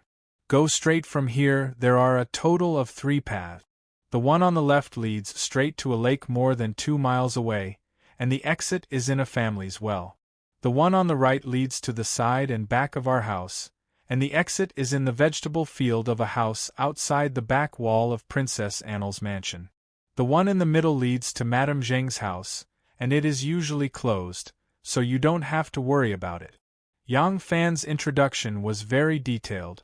Xiao Man and Anu looked at each other, and there was a faint trace of worry between their beautiful brows. How could they not be worried when their husband suddenly called them over and took them to walk along the secret passageway of their home, and introduced it so seriously? They knew that there was a secret passageway in their house, but they had never walked through it or understood it. Today was the first time they had entered the secret passageway with Yang Fan accompanying them. Yang Fan said, "This secret passageway was carefully designed by the skilled craftsmen of Xianzong, and the designers were each responsible for a section.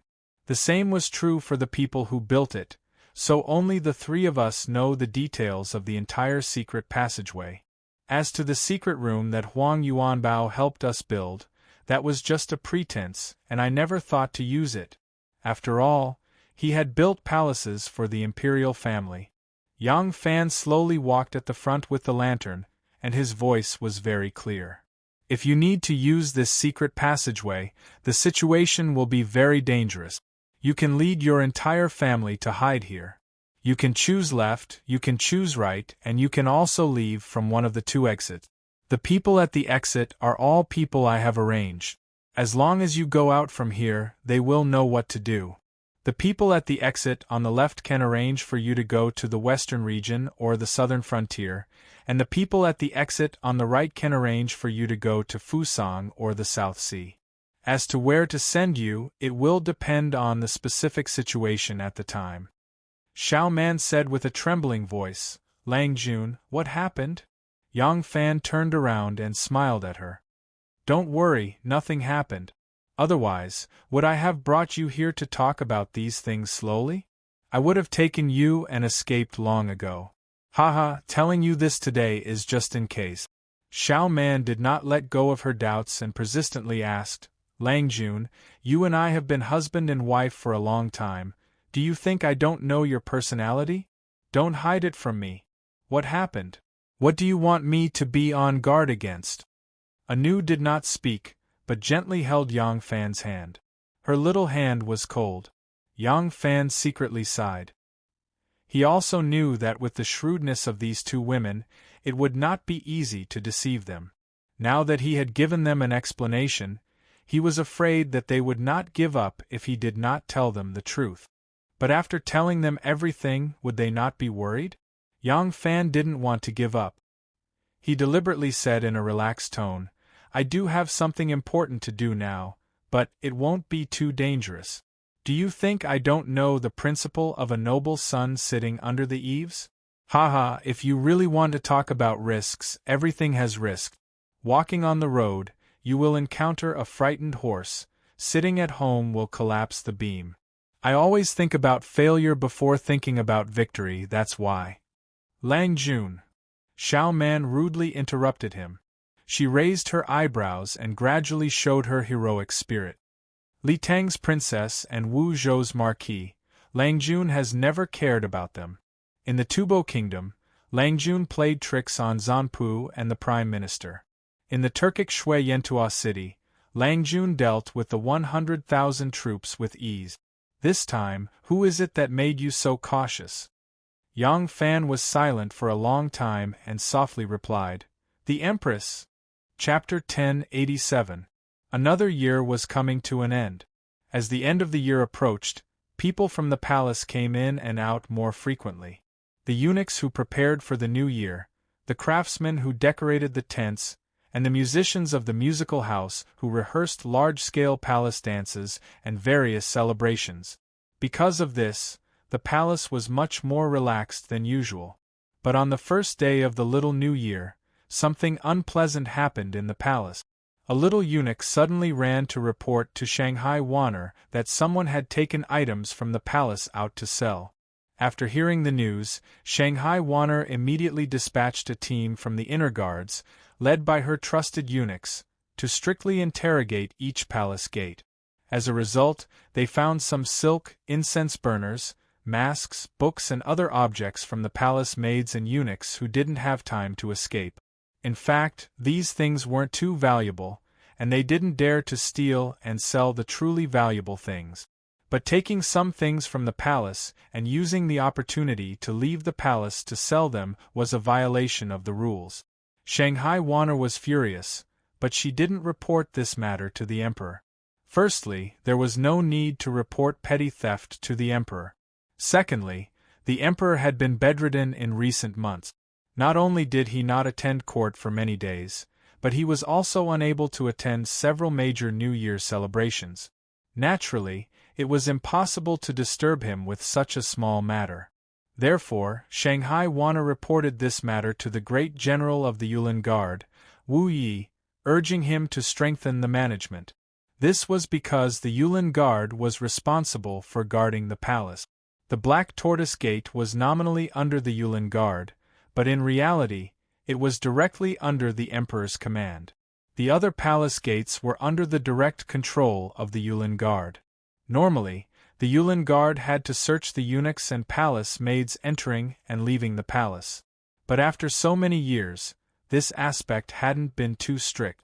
Perhaps some Yulin Guard soldiers had received benefits from them and deliberately indulged them. Therefore, they couldn't absolve themselves from the blame for the eunuchs and palace maids being taken out of the palace. Wu Yi was very upset and could only order his men to strengthen the inspection. He didn't care too much about such a small matter.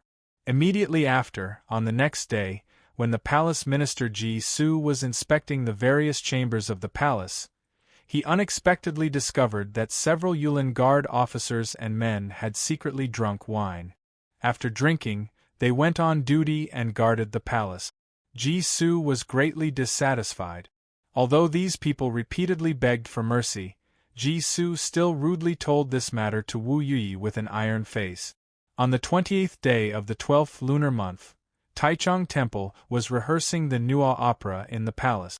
They selected 120 eunuchs to play the roles of Huazi, and also selected several hundred burly officers and soldiers from the Jin Wu Guards to play the roles of various immortals and demons.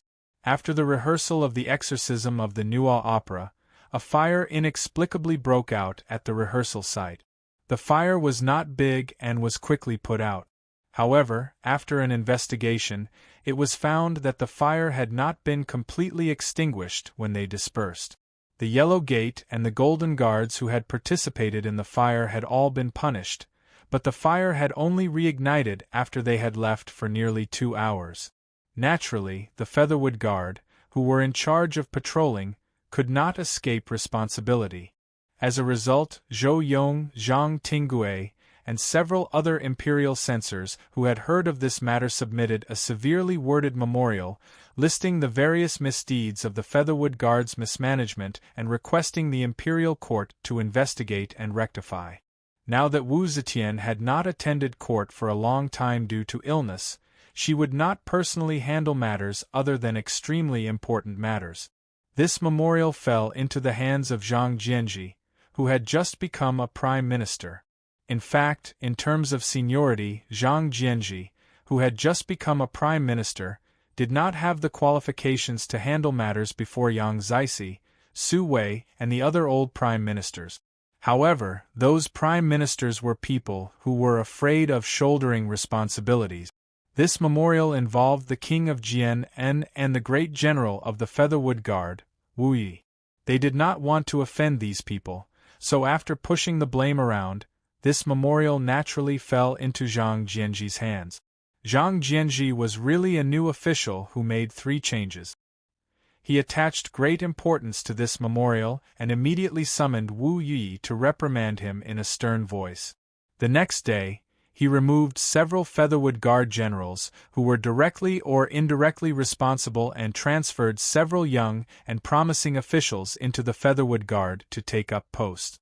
The people Zhang Jianji arranged included Minister of the Right Jing Hui of Zhongtai, Vice Minister of Punishment Huan Yanfan, Attendant of the Right Free Cavalry Li Zhan, Minister of Dismissal Wang Tongjiao, Minister of Secretaries Xue Sixing, and Minister of Remonstrance Yang Yuanyan.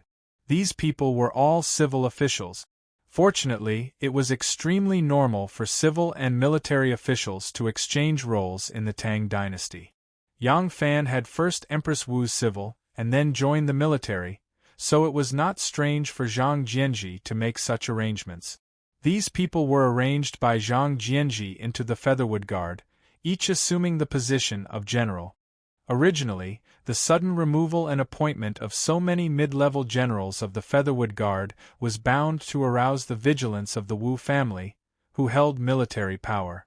As long as Wu Sanxi stepped forward to interfere, Zhang Jianji's large-scale personnel transfer would absolutely be difficult to succeed. However, Wu Sanxi unexpectedly maintained his silence. Because Wu Yi was not strict with his subordinates, causing his subordinates to repeatedly make mistakes, he was already somewhat lacking in confidence. Moreover, he was unable to obtain the support of his many relatives in the family who held military power. Therefore, he let Zhang Jianji's adjustments go unhindered. The military remonstrance planned by the Wu and Li families had smoothly carried out the first step. After these people each assumed the position of Featherwood Guard General, they immediately introduced a few trusted family generals into the army.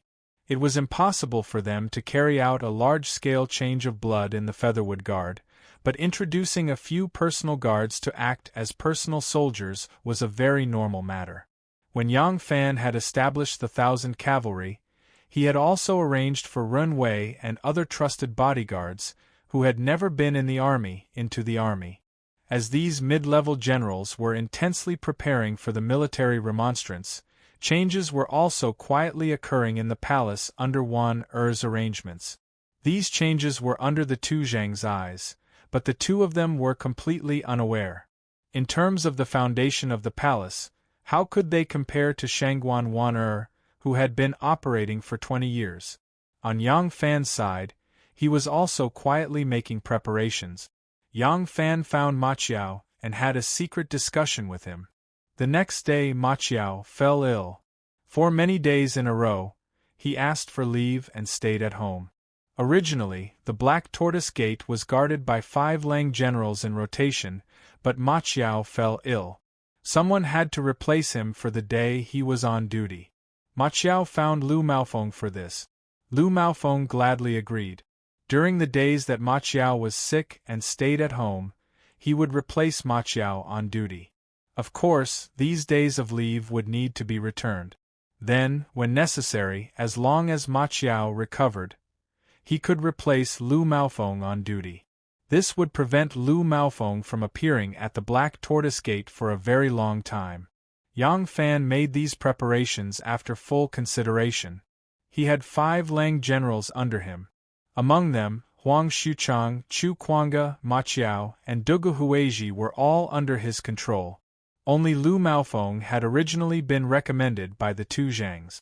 Yang Fan had no choice but to be careful around him.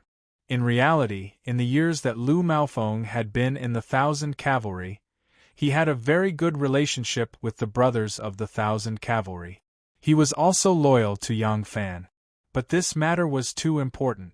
It was a desperate gamble with his head tied to his belt. If he failed, the best result would be to flee for his life. Yang Fan did not dare to take the risk. If Lu Maofeng was still loyal to the two Zhangs, even if it was only to repay the two Zhangs' kindness and imitate Guan Yunchang's righteous release of Huarong Dao, it would be a heavy burden that Yang Fan could not bear. He did not dare to take this risk. Moreover, he would use some means to make Lu Maofeng avoid it, so that it would not make things difficult for Lu Maofeng. Of course, if Lu Maofeng happened to be on duty on the day of the military remonstrance, Yang Fan could also arrange a few trusted aides to first control him when the remonstrance was launched.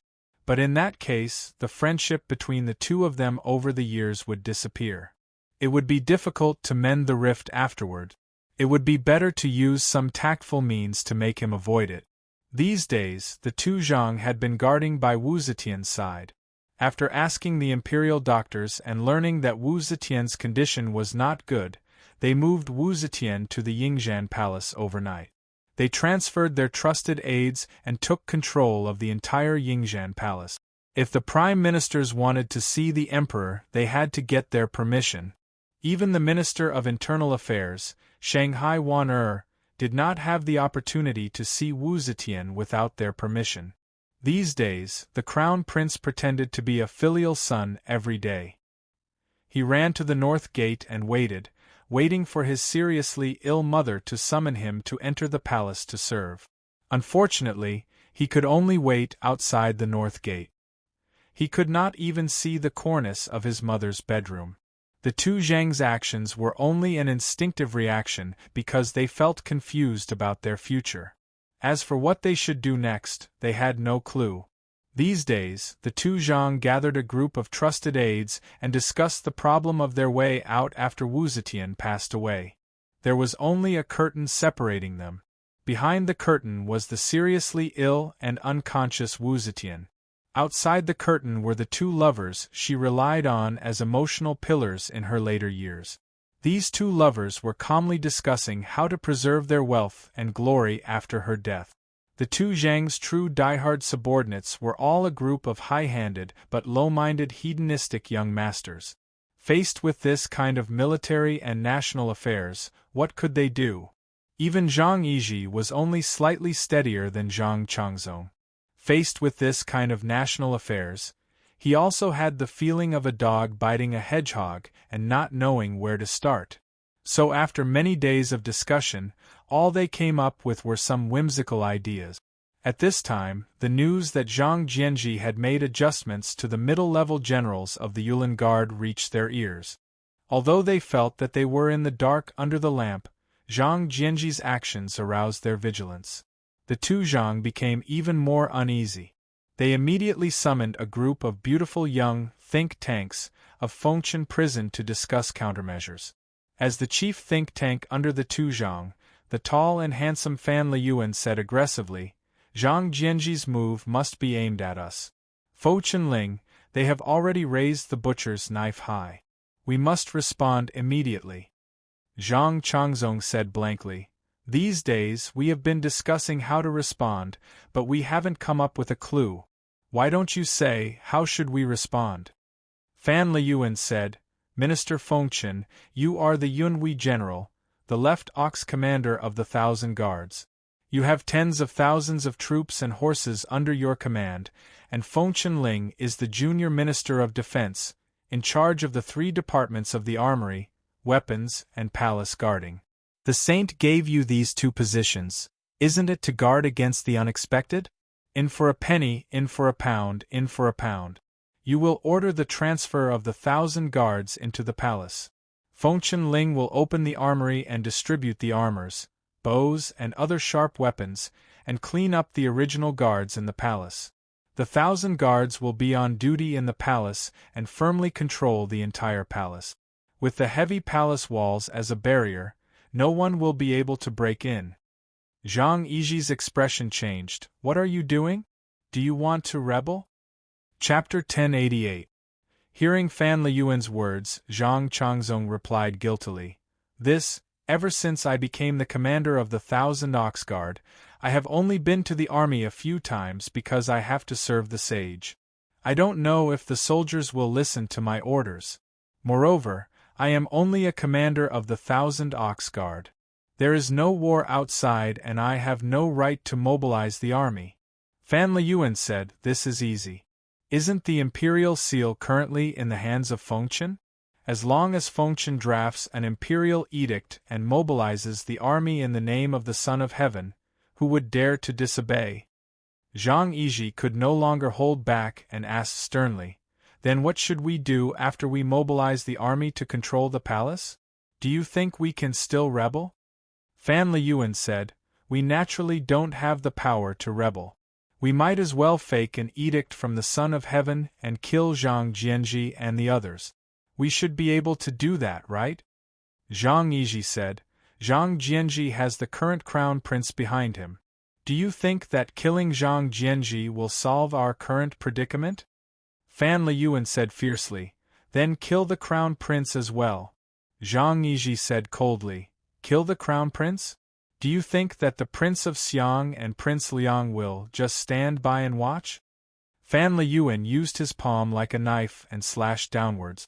With a savage expression, he said, then we'll go all the way. We'll kill the crown prince, Prince Liang, Prince Xiang, and Princess Taiping. When the time comes, we'll be like a group of dragons without a leader. Won't they be at our mercy? Fan Liyuan's words stunned his young companions. This kid has gone crazy. Fan Liyuan looked at their shocked expressions and said, what? Are you afraid? This is something that a young minister wanted to do, and he really did it. Now that we have the emperor in our hands, as long as we control the palace and issue an imperial edict, what can't we do? Zhang Yiji shook his head. Do you think that they will wash their necks and sit at home waiting for us to kill them? Will they not guard against us? Do you think you can kill them just because you want to? Do you know what it means to fail? Wishful thinking. Truly wishful thinking. Slow down, slow down. Brother Fan's idea might work. Chao Xing, who was also a member of the Fengchen prison, suddenly said with shining eyes, it is impossible to kill all the princes. When the time comes, all their sons and nephews will rebel. We will not be able to suppress them with just the 1,000 ox guard. But what if we pull one faction to fight against the other? Chao Xing surveyed the crowd and said, the Prince of Xiang and Prince Liang are both people who no longer have any fate with the imperial throne. If we can rope in one of them and use it, promise to make him emperor. Zhang Yiji closed his eyes and slowly said, don't forget we killed the Wu and Li clansmen. Chao Xing said, so what? With benefits in front of them, how could they not let go of this hatred? Moreover, the dead were the children of the crown prince and the son of the king of Wei, not the biological children of the Prince of Xiang and the Prince of Liang. As long as we control the palace and the emperor, we can negotiate with the Prince of Xiang or Prince Liang, using the throne as bait. We won't have to worry about them not obediently submitting. The crowd looked at each other in dismay. Although Chao Xing's idea was bold, it was not without reason. Following his train of thought, Zhang Yiji said, the Wu clan is out of the question. The people of the Wu clan control most of the military power in the capital, and the Wu clan has many sons and nephews, all of them in high positions. They have no need for us.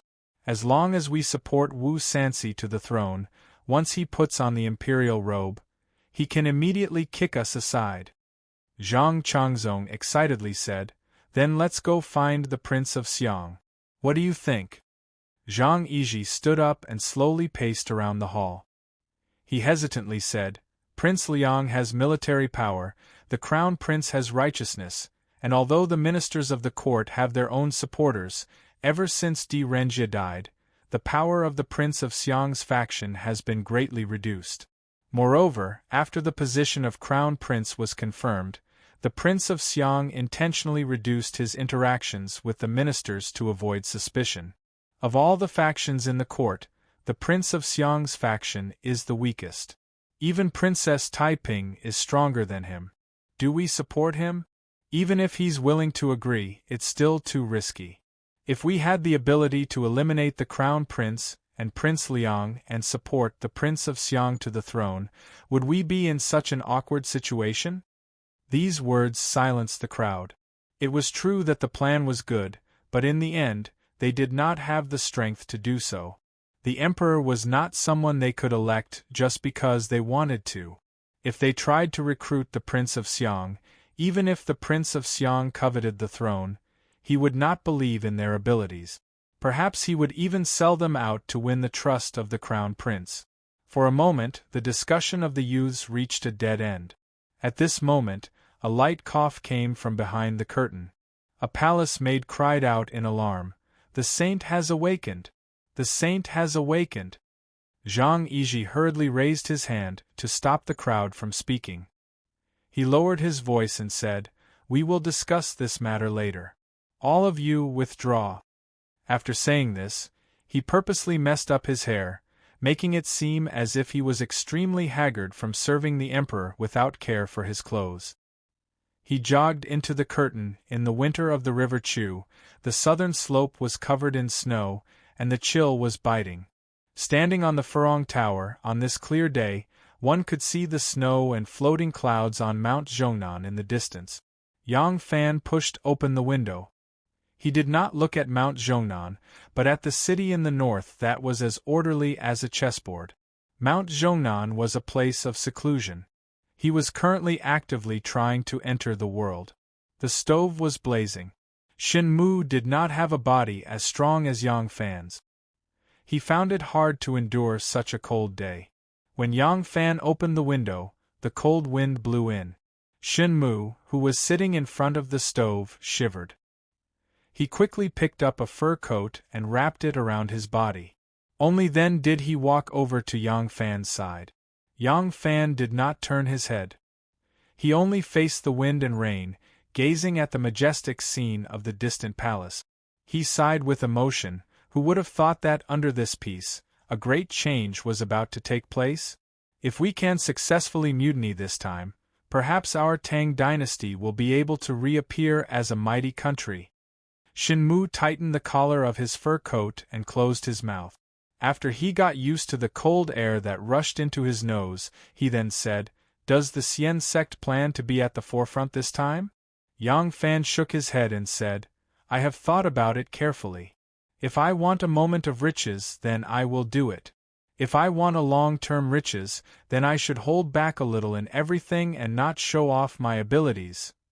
He did not finish his words. His gaze landed on a tall tree in the Furong garden. Because of the heavy snow, the old tree trunk had cracked and was shaking in the wind and snow. Shin Mu smiled and revealed a trace of joy. "Once the new year is over, I will leave." Although the Xian sect and the hidden sect had always cooperated well, this time, the hidden sect did not plan to get involved. Not only was Shin Mu leaving, but many important figures of the hidden sect were leaving Chang'an before the coup. Once the coup that the Xian sect participated in failed, according to the agreement between Yang Fan and Shin Mu, the Xian sect and the hidden sect would exchange identities. The light would be in the dark and the dark would be in the light. At that time, Yang Fan would lead the Xian sect to hide behind the scenes and become the hidden sect. Shin Mu would lead the hidden sect to make contact with the victors of the coup and become the Xian sect.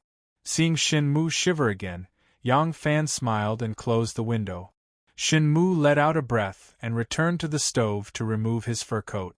Yang Fan also walked back and sat down by the stove. He poured a cup of hot wine. Shin Mu said, "Before you leave, I have to remind you to be careful of the Wu clan taking advantage of the situation." Yang Fan smiled peacefully and said, "We do not have to worry about this. Zhang Jianji has already thought of this. In the southern border, I have interacted with that old fellow. This person is astute and has deep schemes. How could he not think of this? Not only is he guarded against the Wu clan, but he also does not have absolute trust in me." Shin Mu couldn't help but laugh and said, "Who asked you to be so close to the Wu clan? If I am Zhang Jianji and the fate of the nation and clan is at stake, I would not dare to let my guard down against you." What is he going to do?" Yang Fan said. The ones who planned and presided over the military remonstrance were the ministers in the imperial court. They were the main force of the rebellion. The crown prince was the banner that rallied the people and used his righteous name to gather the people's hearts. After the military remonstrance was successful, he took charge of the overall situation. In the last few Turkic invasions, the emperor has always appointed the Prince of Xiang as commander and the prime minister as deputy commander. Although the one truly in charge of the army is the deputy commander, the Prince of Xiang is still nominally the highest commander. Even now, the Prince of Xiang has not been relieved of his duties. He is currently the highest commander of the soldiers of the Southern Guard. Shin Mu emphasized, only nominally. Yang Fan said, being the supreme commander in name is also a righteous name. If the emperor has already lost control of the political power and the Wu clan, which controls most of the military power, recognizes his status, then he can command the soldiers and horses of the 9 cities and maintain the stability of the capital during the military remonstrance. Shin Mu narrowed his eyes in thought, then nodded and said, "Continue." Yang Fan said, "Princess Taiping is a woman, so her movements will not attract much attention. Thus, during this time, she will be in charge of the liaison and will travel everywhere as the liaison between the Crown Prince, the Prince of Xiang, and Prince Liang." Shin Mu nodded and said, "The military power of the capital is divided into the northern and southern guards. The southern guards should have been under the command of the prime ministers. Now that there are 2 prime ministers, Zhang Jianji and Cui Xianhui, and the Prince of Xiang, the supreme commander in name of the southern guards, and the Wu clan does not interfere, the southern guards should be under our control. Then what about the northern guards?" Yang Fan said, "The northern guards are a little more complicated. Most of the soldiers and horses of the northern guards are in the hands of the Wu clan, stationed outside the Black Tortoise Gate on the north side of the palace. Wu Sansi and Wu Yizhong can control most of these soldiers and horses. The Featherwood Guard is directly guarding the palace, and it is not under the control of Wu Sansi and Wu Yizhong. The Featherwood Guard is divided into 3 forces." Shin Mu smiled and said, "Your 1,000 cavalry is an independent force." Yang Fan nodded and said, "Correct. The great generals of the left and right Featherwood Guard can usually order me around, but in reality, I am directly under the Son of Heaven and can completely refuse their military movements and orders. Then the next 2 forces are the left and right Featherwood Guard. The great general of the left Featherwood Guard is Wu Yi. The left and right Featherwood Guards are respected. He controls the entire Featherwood Guard, but in reality, he can only directly mobilize the left Featherwood Guard. Li Duozhua has controlled the Imperial Army and the Northern Guards for more than 20 years. The right Featherwood Guard is completely under his control.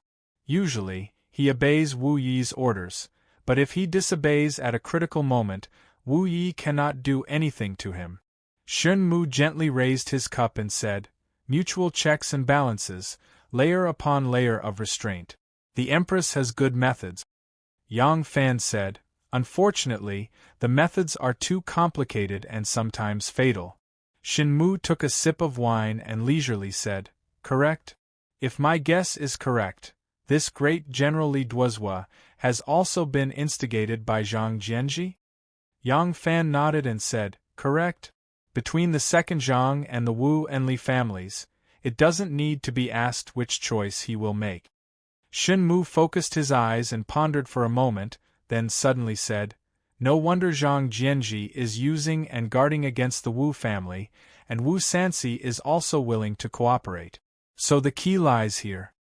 Yang Fan nodded and said, "When the time comes, Zhang Jianji will mobilize the trusted generals he has placed in the Featherwood Guard. They will lead their trusted aides to meet at the Black Tortoise Gate. I will open the Black Tortoise Gate to let them in, and then close it to prevent Wu Sanxi from following behind. I will arrange for my subordinates to guard the Black Tortoise Gate, while I myself will move with them." Shen Mu smiled and said, "This is using you as a hostage, but as long as you have no disloyalty, you will definitely agree to their arrangement. The merit of following the dragon also varies. Since everyone is risking their lives, who wouldn't want to show their face in front of the crown prince? The Prince of Xiang will command the Southern Imperial Army to control the 9 cities, and the Northern Imperial Army will be commanded by Wu Sanxi to suppress the army. In that case, the biggest variable will be the left Featherwood Guard, and they will be restrained by the right Featherwood Guard. In this case, it is indeed foolproof."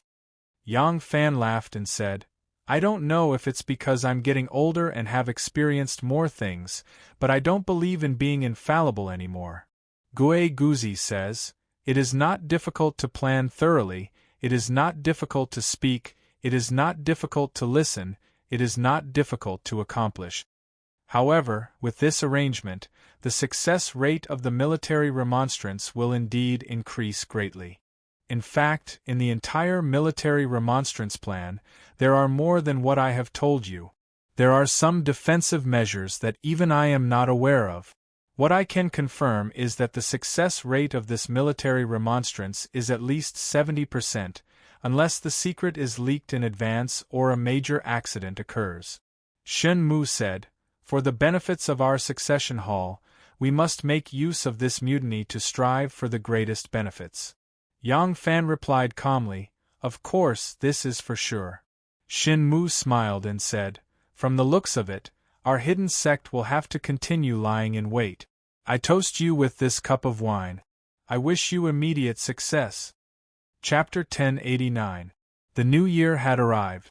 This year Wu Zetian, who liked to change her era name, had already decided on a new era name, Dragon God. This era name was thought up and decided by Wu Zetian on her sickbed. Wu Zetian had always believed that changing her name could change her fate. Perhaps she hoped that this new era name would improve her health, so that she could still soar like a dragon and soar above the 9 heavens. However, her health did not improve. After the imperial physician treated her, he firmly opposed her participation in the series of New Year's celebrations. After Zhang fully understood the situation from the imperial physician, he had no choice but to join the ranks of persuasion. The stubborn Wu Zetian could only give in to her 2 little lovers and give up the opportunity to participate in the New Year's celebrations. While Wu Zetian was still conscious, Zhang, who had not come up with a good plan, tried to ask Wu Zetian for a plan and expressed their deep concern. However, Wu Zetian did not care.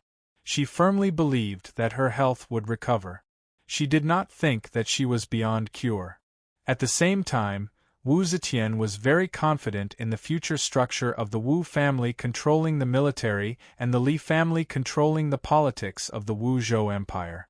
She did not believe that the Wu family and the Li family would unite against her. As long as the Wu family and the Li family did not unite, the political system she designed would be absolutely stable. The Wu family and the Li family would keep each other in check. Who would dare to harm Zhang? However, things are hard to predict, and people's hearts are hard to predict. Her careful arrangements and precautions, along with her old age and her excessive indulgence of Zhang, have become full of loopholes, unable to withstand a single blow. The Wu and Li families that seemed impossible to unite, because of Zhang's sudden appearance, have broken the balance between them. They have already joined hands to plot against her, the Supreme Emperor. Due to her health, Wu Zetian cancelled or did not participate in a large number of celebrations. However, she did not want to cancel the ceremony of the officials paying respects to the emperor on the first day of the new year. She did not want to avoid attending. She knew that after not attending court for so long, the officials' hearts were already wavering. If she did not even attend such an important ceremony, her control over the court would further shrink. However, with her current physical condition, even if she just sat on the throne and didn't say a word, it would still be difficult for her to continue paying her respects for an entire day. Thus, Wu Zetian thought about it again and changed the requirement for all the civil and military officials in the capital, as well as the members of the imperial family, as well as those who had performed meritorious deeds, to those who were at least of the 5th rank. Then, she changed it to those who were of the 3rd rank. Even so, she didn't last until the officials finished paying their respects. She was forced to return to the palace to rest, sweating profusely. As a result, her accepting hundreds of officials to pay their respects did not achieve any effect at all. Instead, it had the opposite effect. The officials became more and more worried about the emperor's health. Discussing the emperor's funeral had become an open topic. Under these circumstances, Wu Zetian, who was the focus of countless people and stared at by countless eyes, did 2 more things. They aroused the vigilance of Zhang Jianji and the others who were actively planning for a military remonstrance, prompting them to immediately launch a military remonstrance. Perhaps it was the instinctive reaction of an emperor in a critical condition, or perhaps Wu Zetian had truly discovered something, but after the 15th day of the first month, Wu Zetian suddenly issued an edict ordering the 1,000 ox guards to participate in the palace defense. Because it was inconvenient to mobilize them during the new year, after repeated persuasion from Zhang Jianji, Cui Xianhui, and the others, she finally decided to postpone it until after the first month. The other matter was that she received the Prime Minister Yang Zixi while she was sick. No one knew what they discussed, but after half a day, Yang Zixi finally left the emperor's palace. Now, Zhang Changzong was the commander of the 1,000 ox guards and could legitimately command this army. Yang Zixi had always flattered Zhang Changzong and thought of himself as his disciple. Perhaps Wu Zetian's actions were because she heard Zhang Changzong's worries and confession and wanted to give them a layer of protection. However, for the Wu and Li parties who were secretly plotting something big, their hearts trembled. Thus, Zhang Jianji, who seized every minute, resolutely decided to immediately carry out a military remonstrance. However, they also needed to make all kinds of preparations. Therefore, from the moment they received the news on the 16th of the first month and decided to carry out the military remonstrance, they had to prepare intensely for 5 days. Each day felt like a year before they finally started to carry out the plan. On the 22nd day of the first month, it snowed heavily. In the first month, state affairs were relatively relaxed. The prime ministers were all advanced in age, so they took turns to be on night duty at the Political Affairs Hall. This day was the day when Zhang Jianji and Cui Xianhui, the 2 prime ministers, took turns on duty. In the afternoon, the snow was boundless, and it was getting heavier. Zhang Jianji walked to the veranda and looked at the fine jade garden. He raised his hands and stretched his body. Zhang Jianji was stretching his body when Cui Xianhui also walked out from his duty room. As soon as he saw Zhang Jianji, he smiled and said, "General Meng, you are so free." Zhang Jianji chuckled and said, "In the first month, government affairs are not busy, but I still have to sit this shift. I haven't dealt with anything this morning, and I'm so bored that my old bones are itching." Cui Xianhui said, "General Meng, why not play chess to pass the time?" Zhang Jianji stroked his beard and thought for a moment. He nodded and said, "Sure." He then strode to Cui Xuanhui's duty room. As soon as the 2 of them entered the room, the 2 eunuchs guarding the hall closed the door and led them around the main hall where government affairs were handled. They turned into the room at the back where the prime minister rested. As the 2 of them walked in, The relaxed expressions on their faces unknowingly became grave and stern. There was no longer the slightest hint of a smile. The four of them stood still in the bedroom. Cui Xianhui made a hand signal to the two eunuchs. The two eunuchs pushed open the back window. Outside the window, it was also snowing heavily. There were two people standing in the snow. Their heads and shoulders were covered in a thick layer of snow. Only from the color of their robes, one could tell that they were also eunuchs in the palace. As soon as the window was opened, the four eunuchs inside and outside moved. They set up footstools and helped the two old prime ministers out of the window. Then they draped two cloaks that had been prepared in advance over their bodies, covering their heads, faces, and bodies. "My two sirs, please come this way," one of the eunuchs outside the window said in a low voice, and hurriedly led Zhang Jianji and Cui Xianhui away. The eunuchs who remained outside the window was very tall. With a solemn expression, he ordered the two eunuchs inside the room, "The two of you go back and guard the front hall. Don't let anyone discover that the two sirs have left." The two eunuchs responded and closed the window. The tall eunuch raised his head and looked at the gray sky. The snow on his head rustled and fell. He did not speak, only pursed his lips, and then left in large strides. Looking at his appearance, it was Gao Lisher. Snow fell silently. Guards draped in oilcloth hoods stood ramrods straight under the black tortoise gate. The wind was erratic under the gate. The snowflakes drilled straight into the gate, causing the guards to squint their eyes. Ma Qiao had recovered from his illness. Holding the hilt of his knife, he nervously paced back and forth in the gate. Sometimes, he walked into the gloomy gate, where even his figure could not be seen clearly. Sometimes, he walked out again. The snow reflected his ashen face. It was not from the cold, but from nervousness. At this moment, he still felt like he was dreaming. Back then, he was just a ruffian who lived his days in a muddle-headed manner. Even when he heard the bell to open the gate, he was half asleep and had his eyes closed.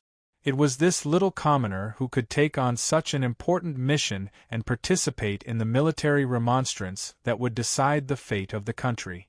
In the distance, in the misty snow, a light carriage sped over. Seeing that the official banner was that of the Right Imperial Guard General Li Duozhua, Ma Qiao's eyes narrowed. The carriage he had been waiting for had finally arrived. Ma Qiao immediately waved his hand and said, "Open the gate and let them in." This was a matter of great importance. Right now, only he, the commander, knew about the military remonstrance. The soldiers under his command were still clueless, so Ma Qiao was especially nervous, so much so that his voice had slightly changed tone. Fortunately, the soldiers did not suspect anything.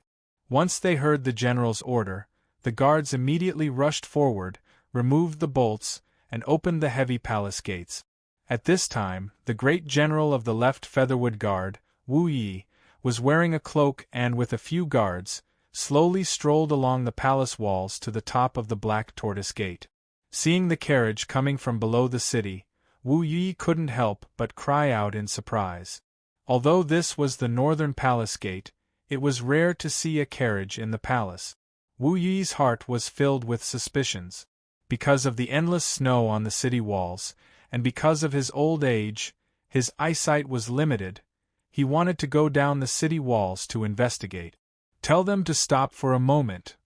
Wu Yi pointed to the bottom of the city and ordered the guards. He was about to go down the city. Great General Wu!" Suddenly, a shout came from behind. Wu Yi turned his head and saw the loyal General Yang Fan quickly running out of the gate tower. "Ha ha, Great General, you are still patrolling the city after working so hard." Wu Yi pointed to the bottom of the city and asked, "Whose carriage is that?"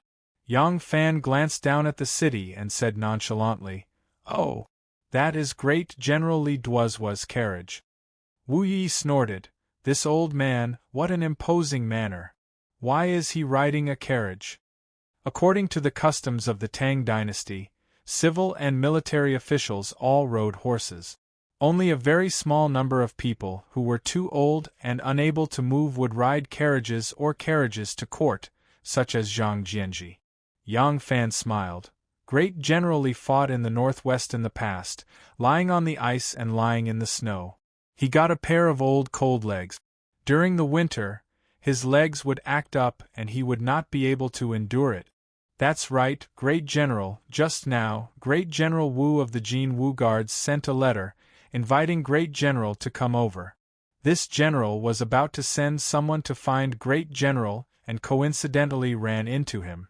While they were talking, because Wu Yi did not give any further instructions, the guard who was about to go down the city wall and order the carriage to stop also stopped. The city gate opened wide and the carriage left the city, following the empty northern city corridor, and leaving only 2 deep and long ruts in the snow. Wu Yi heard Yang Fan's words and couldn't help but frown, thinking, why is Wu Yizong looking for me? Wu Yi and Wu Yizong were both princes and great generals. Wu Yi was very dissatisfied that Wu Yizong did not take the initiative to visit and instead sent someone to deliver a letter. However, his temperament was not as domineering as Wu Yizong, and he did not want to damage their friendship over such a small matter. Frowning, he still decided to go. Wu Yi ordered his subordinates to bring the horses. After waiting for half an hour, the guards brought the horses from the stables. Wu Yi led a group of personal guards down the city walls, mounted the horses, and left the palace. Yang Fan stood on the city walls and looked down. Ma Qiao happened to raise his head from below the city walls. Their gazes met, sharp as a sword in the snow. Yang Fan nodded to Ma Qiao and turned to walk to the other side of the city walls. On the white imperial road outside the city walls, he saw Wu Yi and a group of guards galloping away. Yang Fan stood motionless on the city walls. In a moment, his head, shoulders, and body were covered in a thick layer of snow, making him look like a snowman. But he still did not move. It was as if he was not watching Wu Yi leave, but waiting for someone to come. Chapter 1090. Wu Yi's party gradually disappeared in the snow. After about the time it takes for 2 incense sticks to burn, a light carriage escorted by 8 guards came out of the snow. The 8 guards were all wearing fur coats and looked fat. They walked steadily on the road, and the light carriage in the middle was not fast. Step by step, they walked towards the Black Tortoise Gate. The snowman standing at the top of the Black Tortoise Gate suddenly moved. The white snow rustled down and Yang Fan's vigorous figure appeared. He quickly walked towards the stairs and soon appeared at the bottom of the gate. He took a deep breath and ordered in a deep voice, "Open the gate!" Creak, creak, creak, creak. The heavy palace gate opened again and snowflakes floated in. It was unknown when, but the wind and snow became smaller. When the palace gate was completely opened, the light carriage also arrived in front of the palace gate. The 8 fur coat guards looked even stronger and fatter from a close distance. Yang Fan led the way and led the carriage inside. The soldiers guarding the Black Tortoise Gate were somewhat puzzled. This group of people had entered the palace, but the general did not search them. He did not even check the identity of the people in the carriage. However, since the general had already done so, they would certainly not say anything. The carriage entered the palace under the escort of the 8 guards and soon stopped in front of the back palace wall of the palace. Yang Fan turned around and stood still. The 8 guards uniformly took off their hoods and revealed their white, fat, and beardless faces. They were the 8 female sumo wrestlers under Princess Taiping. The curtain of the carriage was lifted, and a beautiful woman dressed in a black fox fur coat walked out of the carriage. She was wearing a green-gray rat cloak and a Zhaojun warm cover made of autumn sable on her head. She looked graceful, playful, and charming. The white fox fur collar around her neck was like a beautiful jade that was whiter than snow. It was indescribable. "Erlang!" Princess Taiping greeted Yang Fan with a smile on her face. However, her smile was slightly stiff. It was unknown whether it was because of the cold weather or because she was too nervous. Yang Fan did not exchange pleasantries with her and immediately said, "Quickly come with me." The carriage was driven to an inconspicuous corner of the hall by the coachman. Princess Taiping and the 8 female sumo wrestlers followed closely behind Yang Fan and circled to the front of the hall door. The main hall was empty, without any furnishings. It was obviously an unused palace. There was only one lamp burning in the hall, and a pretty figure was pacing back and forth restlessly in the hall. Yang Fan pushed the door open and said anxiously, "Xiao Miao. The princess is here." The light carriage with General Li Duozuo's banner hanging on it left the palace. First, it drove onto the Vermilion Bird Avenue. After speeding for a while, it turned into a square. By the time it came out of the square, the banner on the carriage had already disappeared. The carriage was heading towards the southern city. A few more carriages followed, each heading in a different direction. One of the carriages wandered around the city for a long time. At this time, it was snowing heavily and there were very few people on the road, so it was easy to determine if someone was following them. After the carriage confirmed that no one was following them, it quietly drove into Zhang Jianji's mansion. There were already people waiting at the corner gate of the Zhang estate. The moment the carriage arrived, they immediately opened the gate and let the carriage drive into the courtyard. Several members of the clan came out with brooms and quickly swept away the ruts from the alley to the corner gate. The corner gate was then quietly closed. The carriage steadily stopped in the rear garden of Prime Minister Zhang's estate. 2 people walked out of the carriage. Li Duozuo was not among these 2. They were the Prime Minister Zhang Jianji and Cui Xianhui, who were supposed to be on duty in the palace today. The 2 said nothing, their expressions grave and stern as they walked up to the hall. The hall was already packed with people. General of the Imperial Guards Jing Hui, Li Zhan, Huan Yanfan, and the Prince of Xiang's estates, Major Yuan Shuji, were all waiting there. Not a single one of them was sitting on a chair. They were all anxiously pacing back and forth. Upon seeing the 2 enter, the crowd immediately welcomed them in pleasant surprise. "Master Zhang, Master Cui." All right, the 2 masters have returned. With the 2 masters presiding over the situation, the great undertaking will succeed. The Prince of Xiang's estates, Major Yuan Shuji, paid no attention to the excited chatter of the crowd. He shot forward and impatiently asked Zhang Jianji, "Master Zhang, did you bring back the item?" Zhang Jianji nodded and carefully took out a neatly folded piece of paper from his belt. Yuan Shuji unfolded the paper. The paper was printed with complicated inscriptions and numbers, as well as a few lines of freshly inked words. Yuan Shuji saw clearly the bright red seal of the Political Affairs Hall and the seals of the 2 prime ministers, Zhang Jianji and Cui Xianhui. He happily nodded his head and folded the paper again. He carefully put it into his bosom and said to Zhang Jianji and Cui Xianhui, "My 2 Xianggong, His Highness has been waiting anxiously. I will take my leave now." Zhang Jianji solemnly nodded while Cui Xianhui said, "Forgive me, be careful on the road." Yuan Shuji hurriedly left, and the hall instantly fell silent. Everyone anxiously looked at Zhang Jianji. The white-haired Zhang Jianji slowly swept his gaze over the crowd. He saw that there was nervousness, excitement, anticipation, and apprehension on their faces, but there was no fear. He smiled in gratification. Zhang Jianji's expression was solemn as he said in a deep and powerful voice, "Everyone, success or failure, life or death, will be decided today."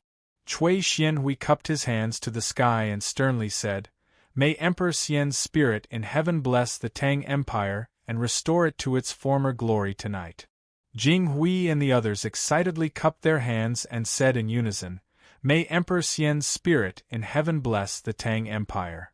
Zhang Jianji also cupped his hands high like the rest, but he did not speak with the crowd. He closed his eyes and listened to the prayers of the crowd, as if he was praying for something. Then, he slowly opened his old and sharp eyes and said to the crowd, "Everyone, let's split up." A few moments later, several groups of people dispersed from Zhang Jianji's estate.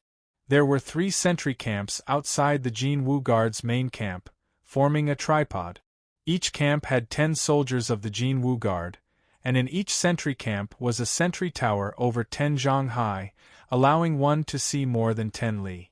It was just that it was a sunny day. In this kind of snowy weather, and it was dusk, Wu Yi was only discovered by the guards on the tower when he was less than 300 steps away from the sentry tower. The guards on the tower immediately sent out a signal. The soldiers in the sentry camp heard the alarm and went forward to inquire. Once they found out that the person coming was Great General Wu of the Yulin Guard, they naturally did not dare to stop him. As they let him pass, they also used sound and light signals to warn the rear camp. Thus, when Wu Yi rushed to the gate, Wu Yizong was already waiting there. To travel here on such a snowy day, Wu Yi could not help but be full of resentment. But seeing that Wu Yizong was already waiting respectfully at the gate with a smile on his face, Wu Yi's resentment dissipated. However, he still could not help but complain. Such heavy snow, what matter do you have for me to come here? Wu Yizong laughed heartily and said, "Of course there is a very good thing. Don't complain about your brothers after running a few steps because of the wind and snow. When you arrive at my commander's tent and understand the cause and effect, you will naturally know that I invited you here today to give you a great benefit." Wu Yi was puzzled and could not help but ask suspiciously, "What good matter is there that you would remember me? Look, saying this hurts people. It is fortunate that I am broad-minded and will not lower myself to your level." Wu Yizong said with a smile, but did not answer what the good matter was. He only led Wu Yi to the commander's tent. When they reached the commander's tent, Wu Yizong hurried forward 2 steps and stretched out his hand to lift the curtain. He said with a smile, "Please." Wu Yi saw that he was pretending to be mysterious and shook his head in amusement. He bent down and stepped into the tent. When Wu Yi entered the tent, he found that it was empty.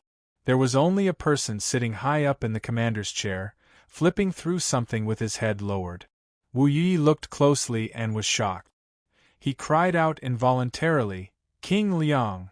Wu Sansi raised his head and couldn't help but smile when he saw that it was him. "We are all brothers, why are you calling me king? It is too distant." Although Wu Yi was also a member of the Wu clan, he had always been loyal to Wu Zetian alone. Whether it was the struggle between King Liang and King Wei, or the struggle between the Wu clan and Li Tang, he had always stayed out of it. As a result, his relationship with this group of cousins was very shallow. Now that Wu Yizong had suddenly invited him to meet, and King Liang and King Wu Sansi had actually appeared in the Golden Guards camp on a snowy night, Wu Yi immediately guessed that something big had happened. He subconsciously gripped the hilt of his sword and turned around to rush out of the tent. Wu Yizong stood to the side with a smile, not stopping him. However, a dozen or so armored warriors immediately rushed in and surrounded him with murderous intent. Because more than a dozen people rushed in, before the curtain was lifted, Wu Yi clearly saw several of his personal guards standing straight outside, no less than a dozen sharp spears around them. Surrounding them were several dozen sharp spears. Wu Yi couldn't help but sigh. He knew that he couldn't escape. Wu Yi let go of the hilt of his sword and turned around to look at Wu Sansi coldly. "What are you trying to do?" Wu Yizong walked up to him with a smile. He took the sword from his waist and tossed it to one of the soldiers. Wu Yizong put his arm around Wu Yi's shoulder and walked forward. "Yi, we are brothers. Why would we harm you?" Wu Sansi also stood up. "That's right. We of the Wu family have to work together. We can't let outsiders take advantage of us. But you, all along, you have not been of one mind with your brothers. This time, I invited you here because I was afraid that you would make a mistake at a crucial moment and do something that would make your enemies happy. So I discussed with Yizong and specially invited you as a guest." Wu Sansi walked over to his side, pulled his arm and affectionately said, "Let's go, a banquet has been prepared in the rear tent, we 2 brothers can drink and talk at the same time. This riddle, let Xiongdi personally solve it for you. Speaking of which, Us two brothers really haven't had a heart-to-heart for many years. As Wu Sansi spoke, he gave Wu Yizong a look. He held Wu Yi's arm and walked to the back of the tent. A few guards followed closely behind. The two had just left the tent when they heard a loud dong sound. Wu Yi shuddered. Then he heard the incessant sound of drums, deafening like thunder on a snowy night. Chapter 1091. Wu Yi had been in the army for a long time and knew it was the general's gathering drum the moment he heard it. Wu Yi thought to himself, "This is an important place in the capital, and it's the first month. What is Wu Yizong trying to do by beating the drum to gather the generals?" Thinking of how Wu Sansi and Wu Yizong had placed her under house arrest, Wu Yi suddenly had an ominous feeling. Wu Yizong beat the drum to gather the generals.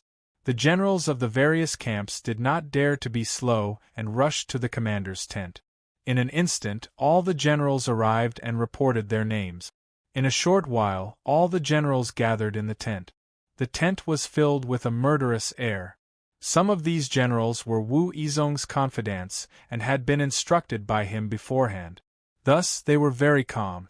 Some really did not know what was happening and could not help but feel suspicious. However, no one dared to make a noise or whisper in each other's ears. They could only stand and await orders. In the back of the tent there was indeed a banquet. Wu Sansi sipped his wine and said to Wu Yi, "This man, he has been moving forward his whole life, but is there only one way to move forward? No. Every step you take, there are countless forks in the road. Walk and choose and walk. But no matter if you choose right or wrong, there is no turning back." Wu Yi did not understand. Now that he was under someone's control, he could only calm down and listen. Wu Sansi sighed. "When I was young, our Wu family was considered a big family in the area. At that time, what I wanted the most was to get an official position when I grew up, or to become an influential gentleman in the area." Later, Aunt entered the palace. But she was only a talented person, and I did not have any ideas. Later, Aunt became the Empress. It was then that I found out from my father that Aunt was not on good terms with us relatives. I did not think of becoming a relative of the Emperor and using Aunt's power to climb up the ranks. But at that time, I did not expect Aunt to be so ruthless. Wu Sansi fell silent. Wu Yi still did not speak. However, he thought of everything that happened to the Wu family during that time. His cold expression slowly softened and he sighed softly.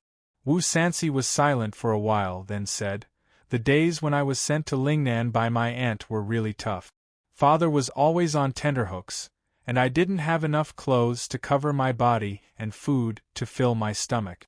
At that time, I thought that as long as I could eat my fill and wear a complete set of clothes, the Empress Aunt would never think of us again. That would be the best ending. But not long after, my father died. It was said that he was not acclimatized to the climate and died of a plague.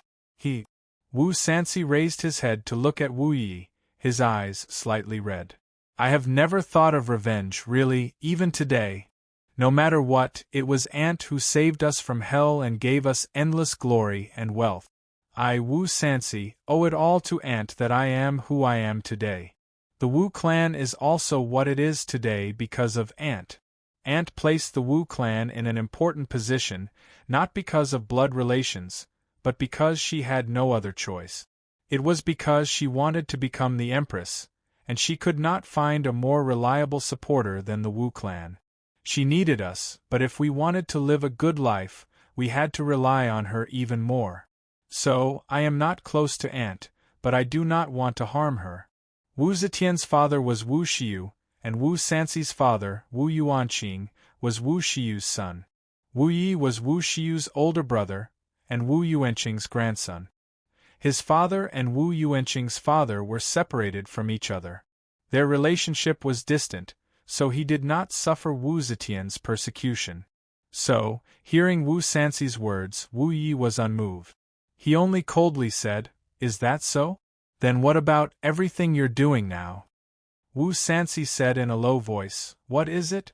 I am almost 70 years old, what do you think I can do? I only want to preserve wealth and glory for my children and grandchildren. I don't want them to be like me when I was young, living a life of hunger and cold, waiting for death at any moment."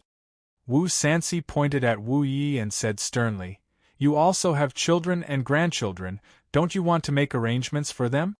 Aunt is already old, she has gone senile. She has been a loner all her life, and now that she is old, she wants to be close to her children and grandchildren. I accept it. Being close to our Wu family makes me happy. But she treats two juniors who don't share the same surname as her family. What does that mean?" Wu Yi said in a low voice, "You are talking nonsense." Wu Sansi was furious. He sprang up from his seat and anxiously paced around the tent. Zhang Yizhi and Zhang Changzong, those two juniors, if they did not covet the glory and wealth she bestowed upon them, would they willingly serve a white-haired old woman with their young bodies? Even if she is wrong, our Wu and Li family, as children and nephews, can at most not let her be the head of the household. What can we do to her as an elder? But she actually trusts two outsiders so much. If you say she is not senile, then what is? My Wu family controls the army, and the Li family controls the government. Together, we support and protect the Zhou dynasty that she created. This was originally a national policy that she made, but now that her life is in danger, she allows the two Zhangs to control the palace. The children of the royal family, the relatives of the royal family, even the 6 ministries and 9 ministers, all the ministers are not allowed to see each other, and the two Zhangs can do whatever they want. She is not a housewife. If a housewife trusts outsiders so much, even if the two Zhangs make a fake will, we still have the law to follow, and we can sue them in court. But she is the ruler of a country. Who else can uphold the law and uphold justice? Once the two Zhangs act recklessly and cause a great change, what will happen to the country that she created? What will happen to my Wu Sansi and my family? You. Wu Sansi turned around and pointed. Yu Yi, do you think that you will be able to stay out of this? Wu Yi did not move, but the wine in her hand rippled slightly. All the generals gathered. Wu Yizong was fully armed, his hand holding a sharp sword, standing behind the marshal's table. All the generals cupped their fists, their armors clanging. Greetings to the marshal. Rise. Wu Yizong waved his hand and said in a deep voice, "This marshal has received a warning that the left 1,000 Bull Guards camp is stirring. There seems to be a change, so I order all of you to immediately send out your troops, surround the left 1,000 Bull Guards camp, be on guard, and forbid the left 1,000 Bull Guards from making any moves. If there is anyone who disobeys, kill immediately, suppress the entire camp." Once these words came out, the generals who did not know the situation immediately became restless, and one of the generals questioned, "Marshal, our Jin Wu Guards and 1,000 Bull Guards are both Imperial Guards. Now that we have sent out our troops, it seems inappropriate to treat the 1,000 Bull Guards as enemies. I wonder if the Marshal has His Majesty's Tiger Seal and the Political Affairs Hall's transfer order?" Wu Yizong glared and shouted, "Fool! It's not like you don't know who the left 1,000 Bull Guards are. To tell you the truth, His Majesty has already been controlled by someone, isolated from the outside, unable to see each other. How can the Tiger Seal be sent out of the Imperial House?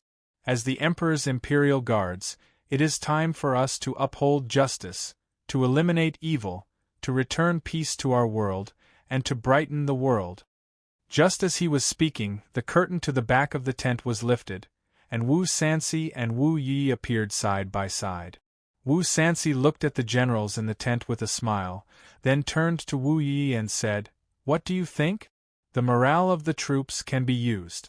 Please."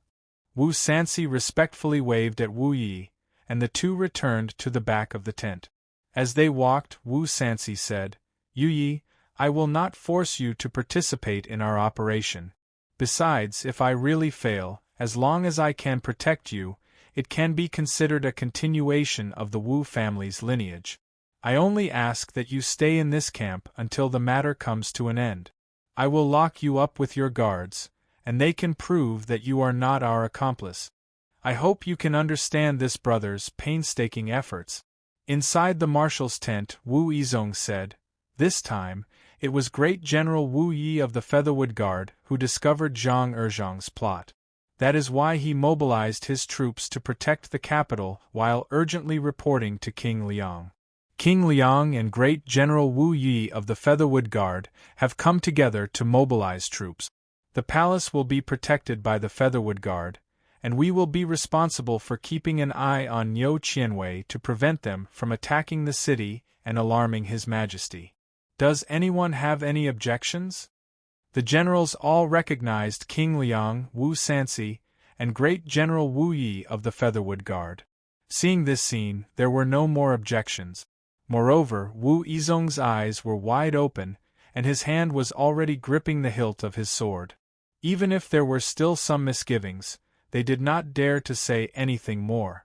Seeing that the generals were silent, Wu Yizong immediately grabbed a golden arrow of command and shouted, General Zheng, listen up. Immediately lead your men to take control of the armory and distribute the weapons. Wu Yizong and Wu Sanxi had already discussed this beforehand. At this time, the mobilization of troops and the orders were issued in an orderly manner. All the generals received their orders and left the camp. In a short while, people were shouting and horses neighing could be heard outside.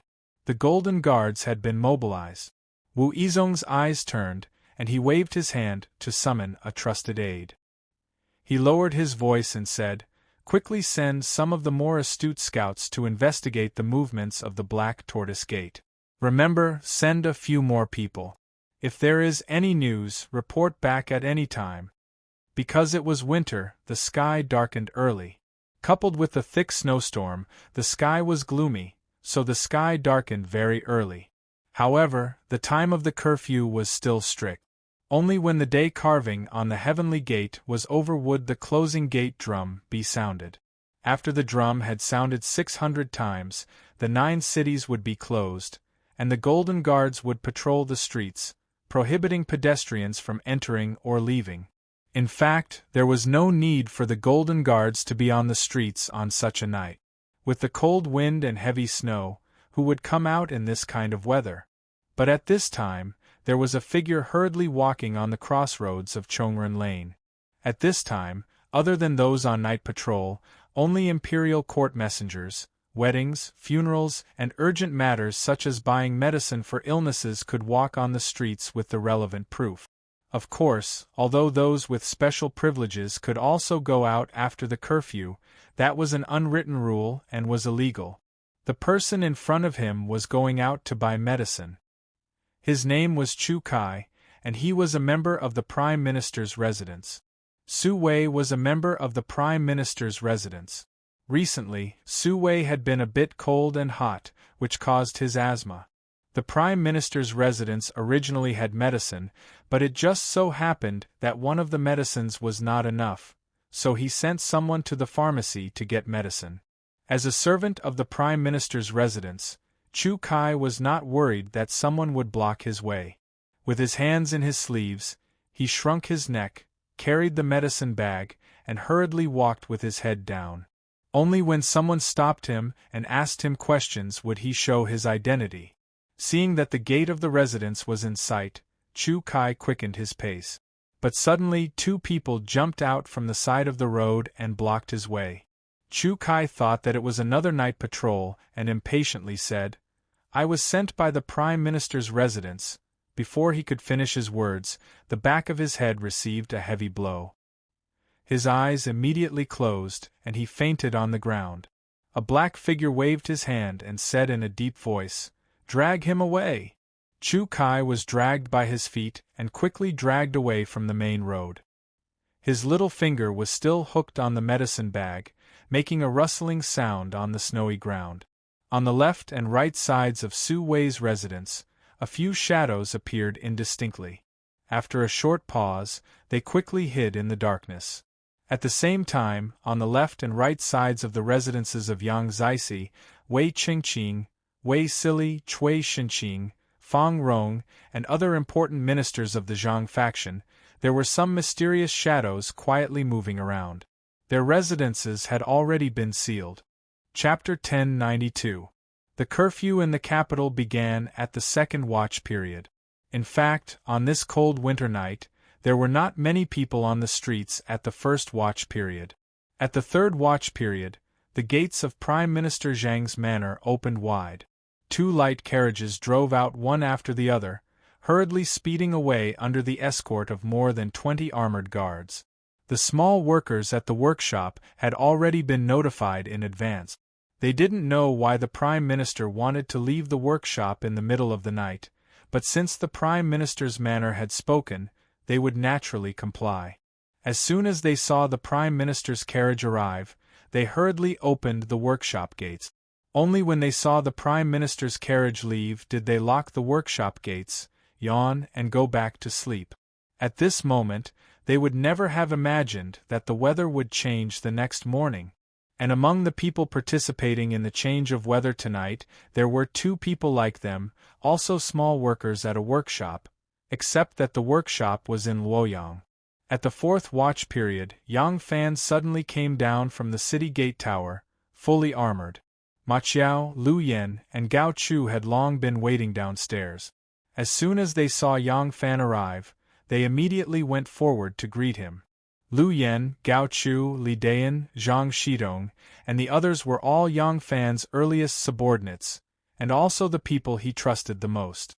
For this operation, Yang Fan had taken the opportunity of Zhang Jianji reorganizing the Yulin Guard to conduct a round of self-correction and self-inspection of the 1,000 riders. He transferred all these people into Ma Qiao's brigade, strengthening his control over the brigade's troop. Gather the soldiers. At Yang Fan's command, the well-trained 1,000 riders quickly gathered at the Black Tortoise Gate. These well-trained soldiers were already asleep, but at Yang Fan's command, they quickly and neatly dressed and rushed to the city gate. The entire process didn't take more than half an hour, and the entire process was silent. Everyone stood solemnly and the north wind whistled. Li Dayan and Zhang Shidong led some of their trusted subordinates and stood on the left and right flanks of the brigade. They stared coldly at the solemn soldiers, guarding against any strange movements. Their hands seemed to be molded to the hilts of their swords, gripping them with unusual strength. Yang Fan looked with satisfaction at the 1,000 riders standing solemnly in front of him, and said in a low voice, "Officers and soldiers, I have an important announcement tonight." Zhang Jianji and Cui Xuanhui's light carriage sped along Vermilion Bird Avenue. The patrolling officers and soldiers of the Golden Guards had already received Wu Yizhong's orders in advance and had memorized the names of the few people who could not be stopped tonight. When they saw Zhang Jianji and Cui Xuanhui's identities illuminated by the lantern banners on the carriage, they did not step forward to stop them. They only stood solemnly by the roadside and watched the Prime Minister's carriage leave. Zhang Jianji and Cui Xuanhui's carriage traveled all the way into the imperial palace. Yang Yuanyan, Jing Hui, Huan Yanfan and the others had already gathered their most trusted confidants, no less than a dozen people each, and were waiting there. As soon as the 2 prime ministers arrived, they immediately followed behind the 2 prime ministers' carriage and sped toward the Black Tortoise Gate. The procession behind the 2 prime ministers grew larger and larger. Finally, 500 or 600 people were gathered, all of them armed with spears and daggers. They walked along the horse road in the middle of the city. Not a single person made any noise. Only the sound of orderly and heavy footsteps and the grinding of armors could be heard, and the sonorous sound of the clanging of armors emitted a murderous aura. At the foot of the Black Tortoise Gate, the procession stopped. The heavy palace gate was tightly shut. The towering city gate resembled a crouching prehistoric beast. Zhang Jianji was helped down from the carriage. He raised his head to look at the city gate, then exchanged a glance with Cui Xianhui. Suppressing his excitement, he ordered in a low voice, "Send the signal." Immediately, 2 imperial guards lit a lantern and raised it toward the top of the city gate. First to the left, then to the right, they turned 3 times. Suddenly, a lantern lit up on top of the city gate. It swayed 3 times toward the bottom of the city gate before extinguishing. A moment later, the city gate creaked open. The pitch-black city gate resembled the wide, open mouth of a giant beast. Jing Hui nervously glanced at Zhang Jianji. Although the other party had opened the city gate, it meant that there was no ambush, because if the people inside were hostile toward them, they would definitely not take the risk of letting them enter the palace. The palace gate would definitely be tightly shut. At this moment, the black tortoise gate should be under their control, but this pitch-black darkness still made people feel apprehensive. Zhang Jianji took a deep breath and solemnly said, "Follow this old man." He was very clear that he could only trust Yang Fan now. There was no turning back now. Since things had come to this, it was already impossible for him to turn back. Even if there was an ambush inside, even if this was a dragon's pool or a tiger's den, he still had to charge in. "I'll go first." Yang Yuanyan placed his saber horizontally in front of his chest and rushed into the black tortoise gate. Jing Hui and Huan Yanfan steeled their hearts and immediately led their trusted imperial guards to follow closely behind. Li Zhan and the rest protected Zhang Jianji and Cui Xianhui in the middle as they followed the vanguard. "Master Zhang, Master Cui." Suddenly, a lantern appeared in front of them. Borrowing the weak light, they clearly saw that the person standing behind was Li Duozhua. Zhang Jianji and Cui Xuanhui's tensed hearts suddenly relaxed. If Black Tortoise Gate's general, Yang Fan, had any ulterior motives, he would definitely capture Li Duozhua first. Since Li Duozhua was here, the Black Tortoise Gate should be safe. The 3 of them held each other's hands tightly. Li Duozhua said, "Since the 2 of you have arrived, this general can rest assured. The royal forest guards can immediately move out." Li Duozhua said as he took out a tiger tally from his robe and called out in a low voice, "Qingxuan." Li Duozhua's son, Li Qingxuan, was also dressed in armor and he hurried forward to welcome them. Li Duozhua passed the tiger tally to him and said solemnly, "Take my token and return to the army quickly. Tell your Uncle Zhao, Uncle Chao, and your brother-in-law to strictly guard against the right Imperial Forest Guards according to our previous agreement. If necessary, we can meet on the battlefield. We must ensure that not a single soldier can kill their way to the Black Tortoise Gate." "Yes," Li Qingxuan replied and took the tiger tally from his father's hands. Then, he led a few tiger guards and left in a hurry. Zhang Jianji didn't give Yang Fan the cold shoulder. The 2 of them had interacted back in Jianan. Now that they met again, Zhang Jianji solemnly cupped his fists and bowed to Yang Fan, saying, "General has conspired with us on this important matter. We will surely go down in history forever." Carrying the lantern, Yang Fan said, "Premier Zhang is too courteous. The preparations have already been made. Time is of the essence, so let's move out immediately." Yang Fan's words reminded everyone. Zhang Jianji immediately said, "That's right. We will move out immediately." Immediately, Zhang Jianji hurriedly assigned the task. The first group was led by Li Duozhua, Li Zhan, and Wang Tongjiao. They were to go straight to the Eastern Palace to receive the Crown Prince. The Crown Prince was where the righteous cause of this operation lay. This banner had to be received. The second group would be led by Zhang Jianji, Cui Xianhui, Jing Hui, and Huan Yanfan. They would immediately head for the immortal welcoming hall where the emperor resided. The third group would be led by the right Imperial Guard General, Yang Yuanyan, and the left Imperial Guard General, Xue Sixing. They would accompany Yang Fan to guard the Black Tortoise Gate. Once the Crown Prince arrived, they would close the Black Tortoise Gate and have 1,000 cavalrymen guard this important place. Yang Fan, Yang Yuanyan, Xue Sixing, and the others would escort the Crown Prince to chase after Zhang Jianji. The group split into 3 groups and went their separate ways. The light in front of the Black Tortoise Gate was extinguished. The night was dark and the snowy light was dim. Only the bells on the walls of the Black Tortoise Gate could be heard. At this time, the Crown Prince, Li Xian, was already fast asleep. Speaking of which, it was funny. Tonight, inside and outside Chang'an, countless people were sharpening their knives and running around. The flames of war had already been lit, but Li Xian, the commander-in-chief of the three armies, was completely unaware. Because they considered that he was too timid and feared that he would drag them down, no one dared to tell him. But Li Xian didn't know, but his trusted eunuchs knew. These eunuchs were all people who Wan had chosen to serve Li Xian after he was made crown prince. These eunuchs did not sleep tonight. They had been quietly waiting in front of the eastern palace until Li Duozhua and the others arrived outside. Wang Tongjiao and the eunuchs guarding the gate exchanged a secret signal, and then they immediately opened the palace gate. After Li Xian returned from Fangzhou to the capital, he quickly arranged for his daughters to marry off.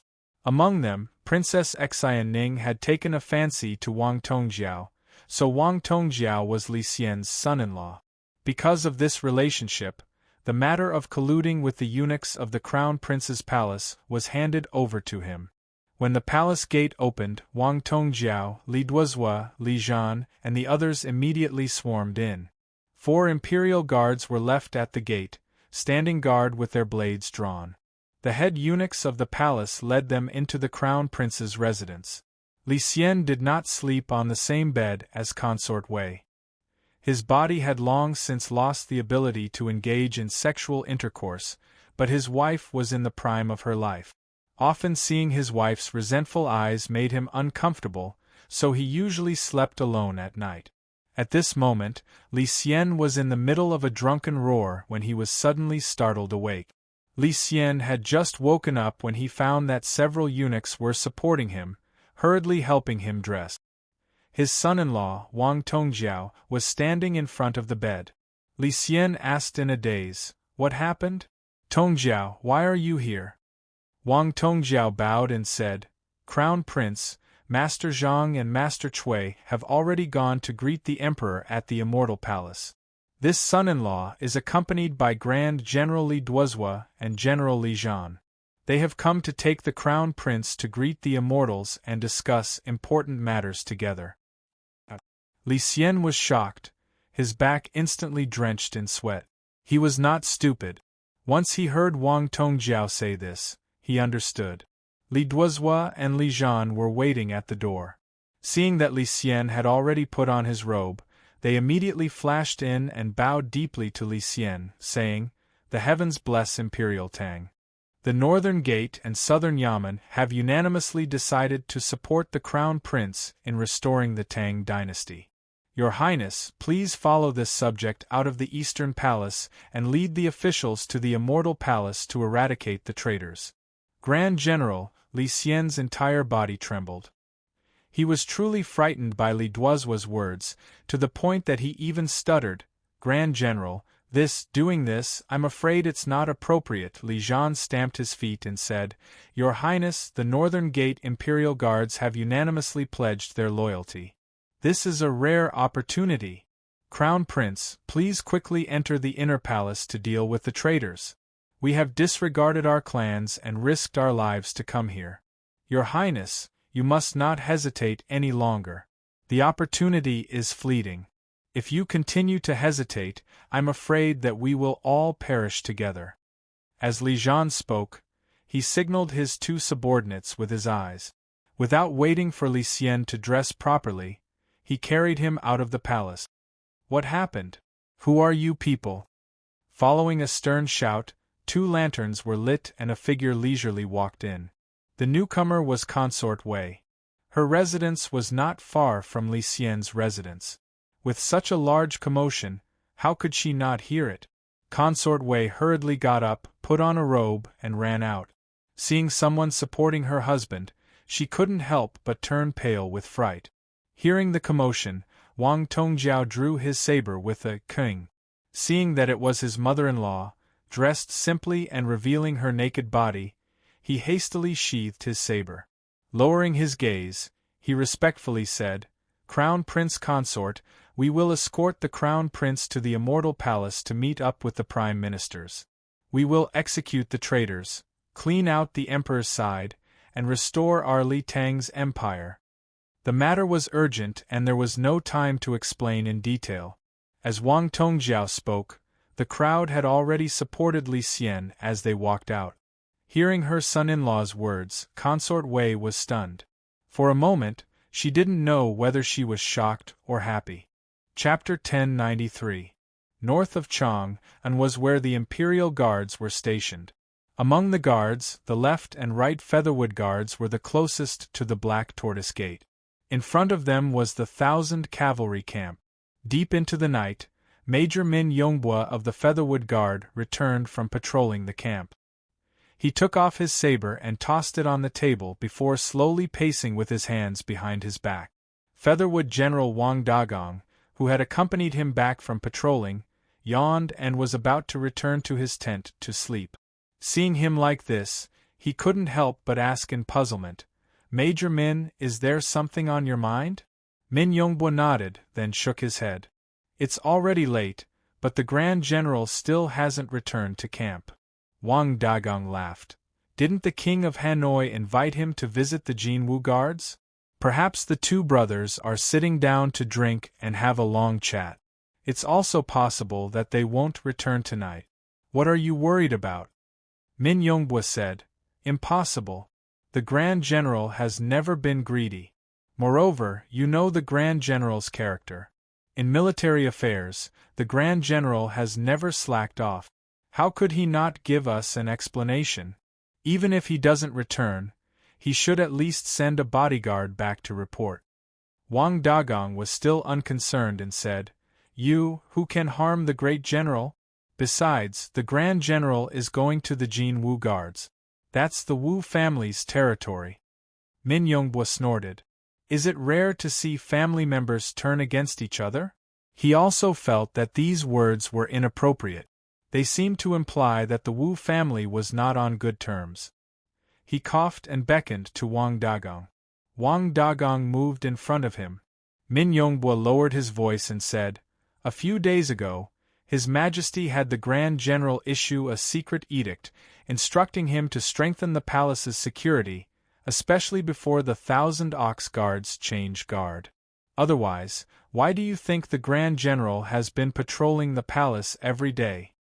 Wang Dagong was shocked. "There's such a thing?" Wang Dagong was also Wu Yi's confidant. Since the conversation had reached this point, Min Yongbua did not hide anything from him and said, "That is correct. The Grand General has always been loyal to His Majesty and has never discounted His Majesty's orders. Why do you think he would suddenly leave, give up his official duties of patrolling the city, and not give us any explanation? I feel uneasy." Wang Dagong was a pure general. There was no problem in fighting a war, but he was not good at this kind of intrigue. He scratched his head and said awkwardly, "Then, what should we do?" Min Yongbua thought for a moment, then said, "The matter of the Grand General receiving a secret edict has only been explained to me. From the Grand General's tone, it seems that the capital has not been peaceful recently. It's better to be safe than sorry. How about this? I'll lead a group of men to patrol the palace on behalf of the Grand General while you go to the Jinwu Guards. The Grand General won't blame us for being meddlesome." Although Wang Dagong was already sleepy, he could only agree to Min Yongbua's words. The two of them immediately reorganized their personal guard. Wang Dagong led 20-odd subordinates while Min Yongbua led 100 men. Both of them mounted their steeds and galloped out of the gate. The two groups of people galloped out of the gate and traveled 2 li. Before they could part ways, one to the south and one to the north, a shrill whistle suddenly rang out in the darkness. The whistle filled the air and was clearly a whistling arrow. The two of them reined in their horses at the same time, their hearts filled with bewilderment. At this time, a group of men and horses suddenly appeared in the snowy fields. Because of the reflection of the snow, the night was not so dark that they could not see anything. They could clearly see the figures of the people. It was a dense mass of people, and they could not immediately count them. Since the other party had used the whistling arrow, they were clearly not afraid of exposing their track. Min Yongbua and Wang Dagong could not imagine what they would encounter at the gate of the camp. Min Yongbwa quietly signaled for an imperial bodyguard to return to the camp to report while he stood there with his cavalry, hoping to understand what was going on. A rough and bold voice came from the darkness. "Haha, my good brothers of Zhuiyulin, where are you going in the middle of the night?" Min Yongbwa felt that the person's voice was somewhat familiar but could not immediately recall who it was. He sternly asked, "Who are you?" That person laughed loudly. Amidst the laughter, a muffled grunt suddenly came from behind Min Yongbwa. Min Yongbwa turned his head to look and saw that the imperial bodyguard he had ordered to return to the camp to report had just galloped away from the main group of people and fell head first from his horse. There was no one near him, and it was clear that he had been attacked by a crossbow or similar weapon. Immediately, in the snowy ground behind them, a row of figures suddenly stood up and approached them step by step. Min Yongbwa's subordinates became uneasy and Min Yongbwa's horse impatiently spun 2 rounds. Min Yongbwa gently patted the horse's mane and calmed it down. In a deep voice he said, "Do not panic. Silence." Min Yongbwa knew that the situation was not good, but he had clearly been surrounded. The group of people approaching from the front all had long spears and large halberds and were lined up in an orderly formation. The people coming to flank him from the back all had flat weapons. Although it could not be seen clearly, from their movements and figures, it was clear that they were all crossbows. At this distance, Min Yongbwa's men only had time to accelerate and charge once, but there were too many unfavorable conditions for them. Firstly, it was late at night and the ground was covered in snow. Charging at full speed was not fast.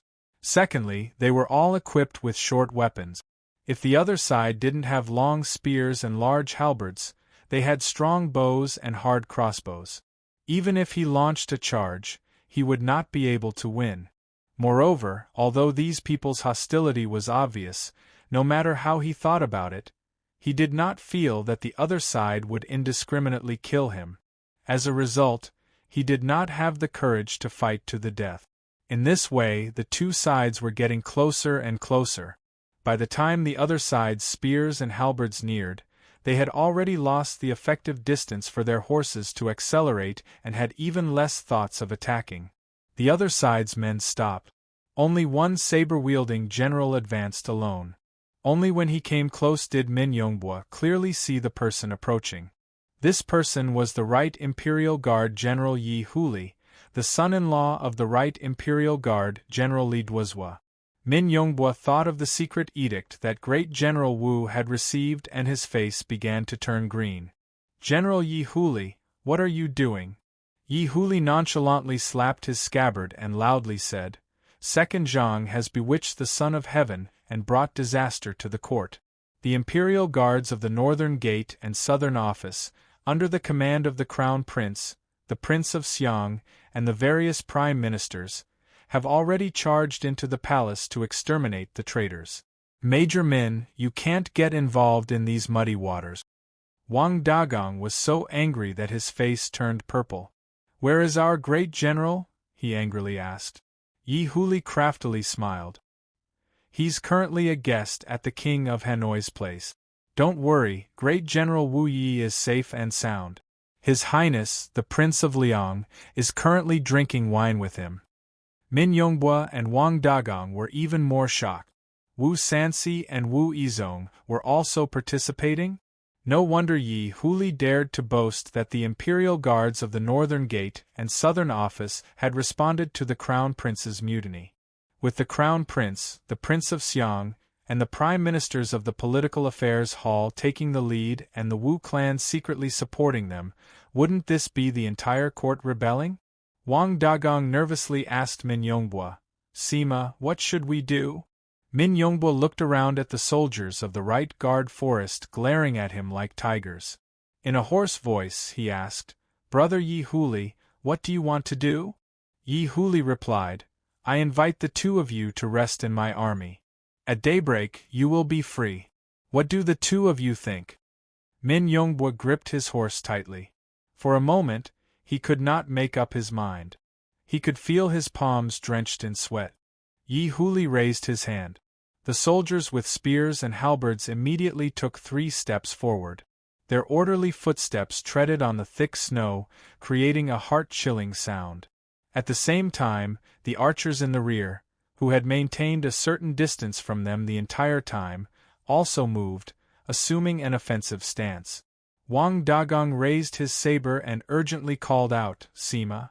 Min Yongbua clenched his teeth and sternly ordered, "Disarm. Dismount." Li Xian's clothes were disheveled. He did not even put on his boots properly. Naturally, he did not put on his thick and warm outer robe. Supported by someone, his feet did not touch the ground as he walked to the palace gate. A gust of cold wind blew against his face. Li Xian shivered and his muddled mind suddenly became clear. He thought of his mother's iron fist, thought of his mother's powerful control. Can tonight's mutiny really succeed? Although the two Zhang's power is growing day by day, can they still be the emperor? I am the crown prince. My position as the crown prince has not changed. Mother's illness is beyond cure. The emperor's throne is within my reach. Why should I take this risk? Li Xian looked left and right and saw that Li Duozhua, Li Zhan, and the others all had impassioned expressions. Li Xian thought to himself, these people are taking advantage of the empress's critical illness to launch a mutiny. The so-called killing of the two Zhangs to protect the Tang dynasty is merely to covet the merit of ascending to the throne. My status has long been set. As long as I know my place, the emperor's throne will definitely be mine.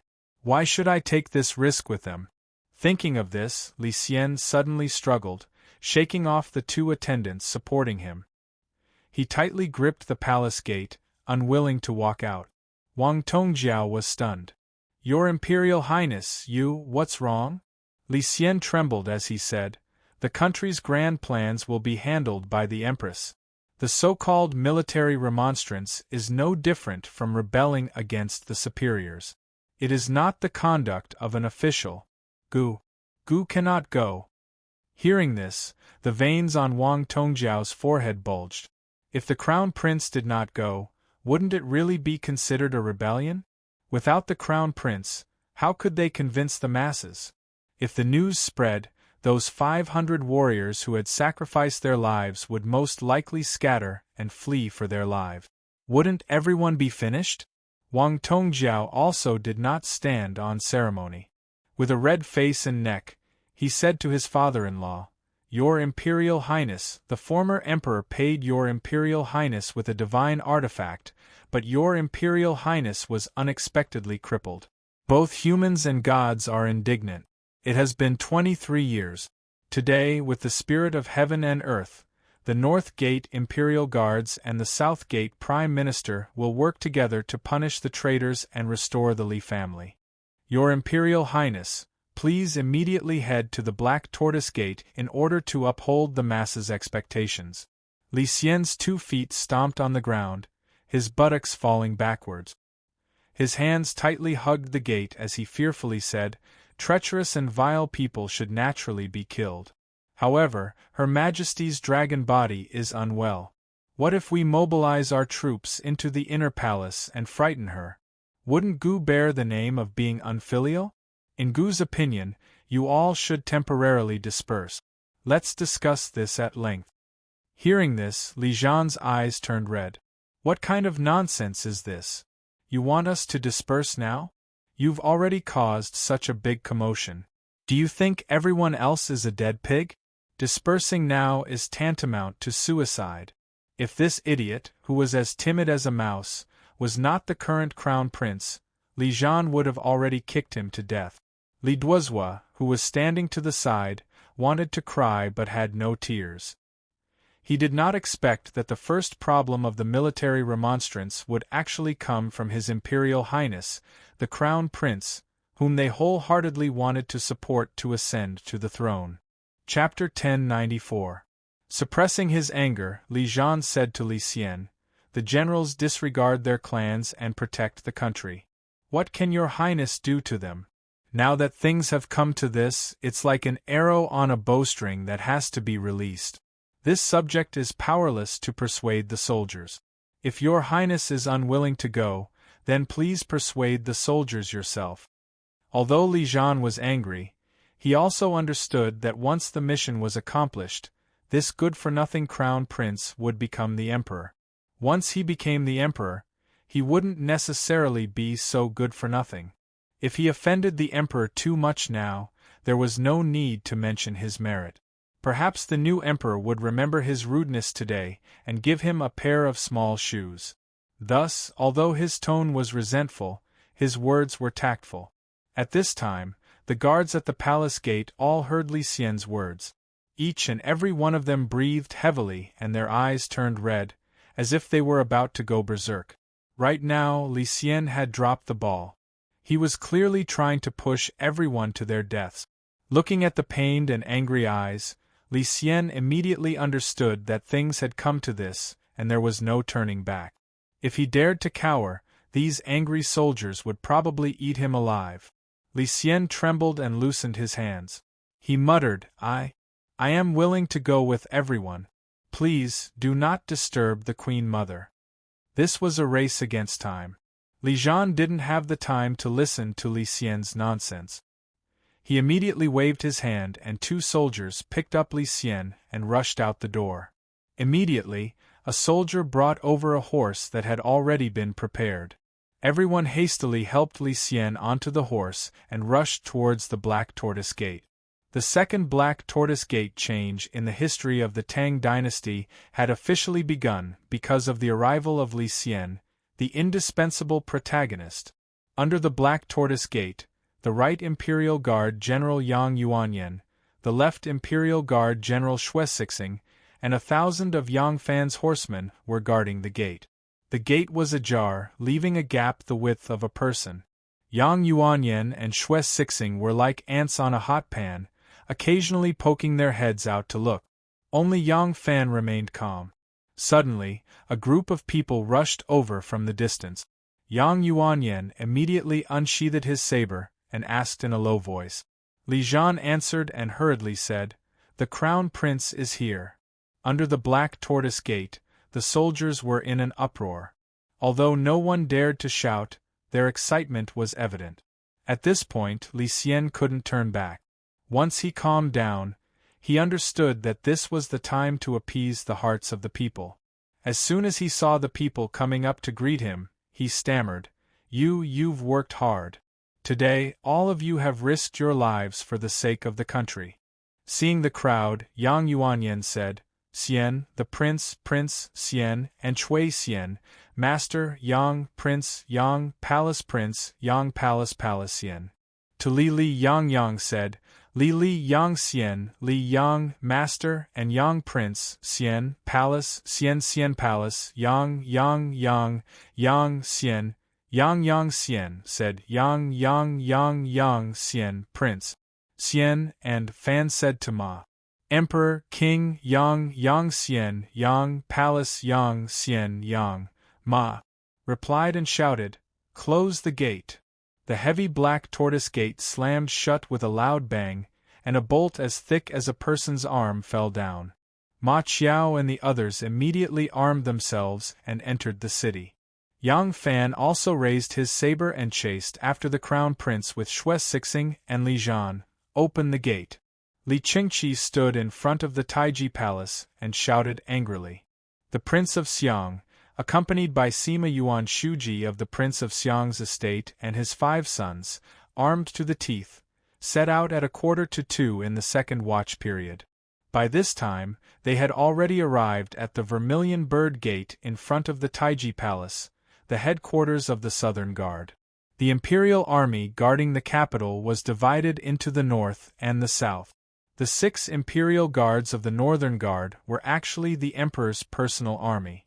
They did not need the court's official order to mobilize troops, nor did they obey the court's orders.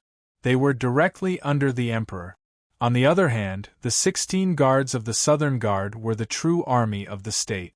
They needed the Emperor's decree, the Prime Minister's seal, and the Ministry of War's approval before they could be mobilized.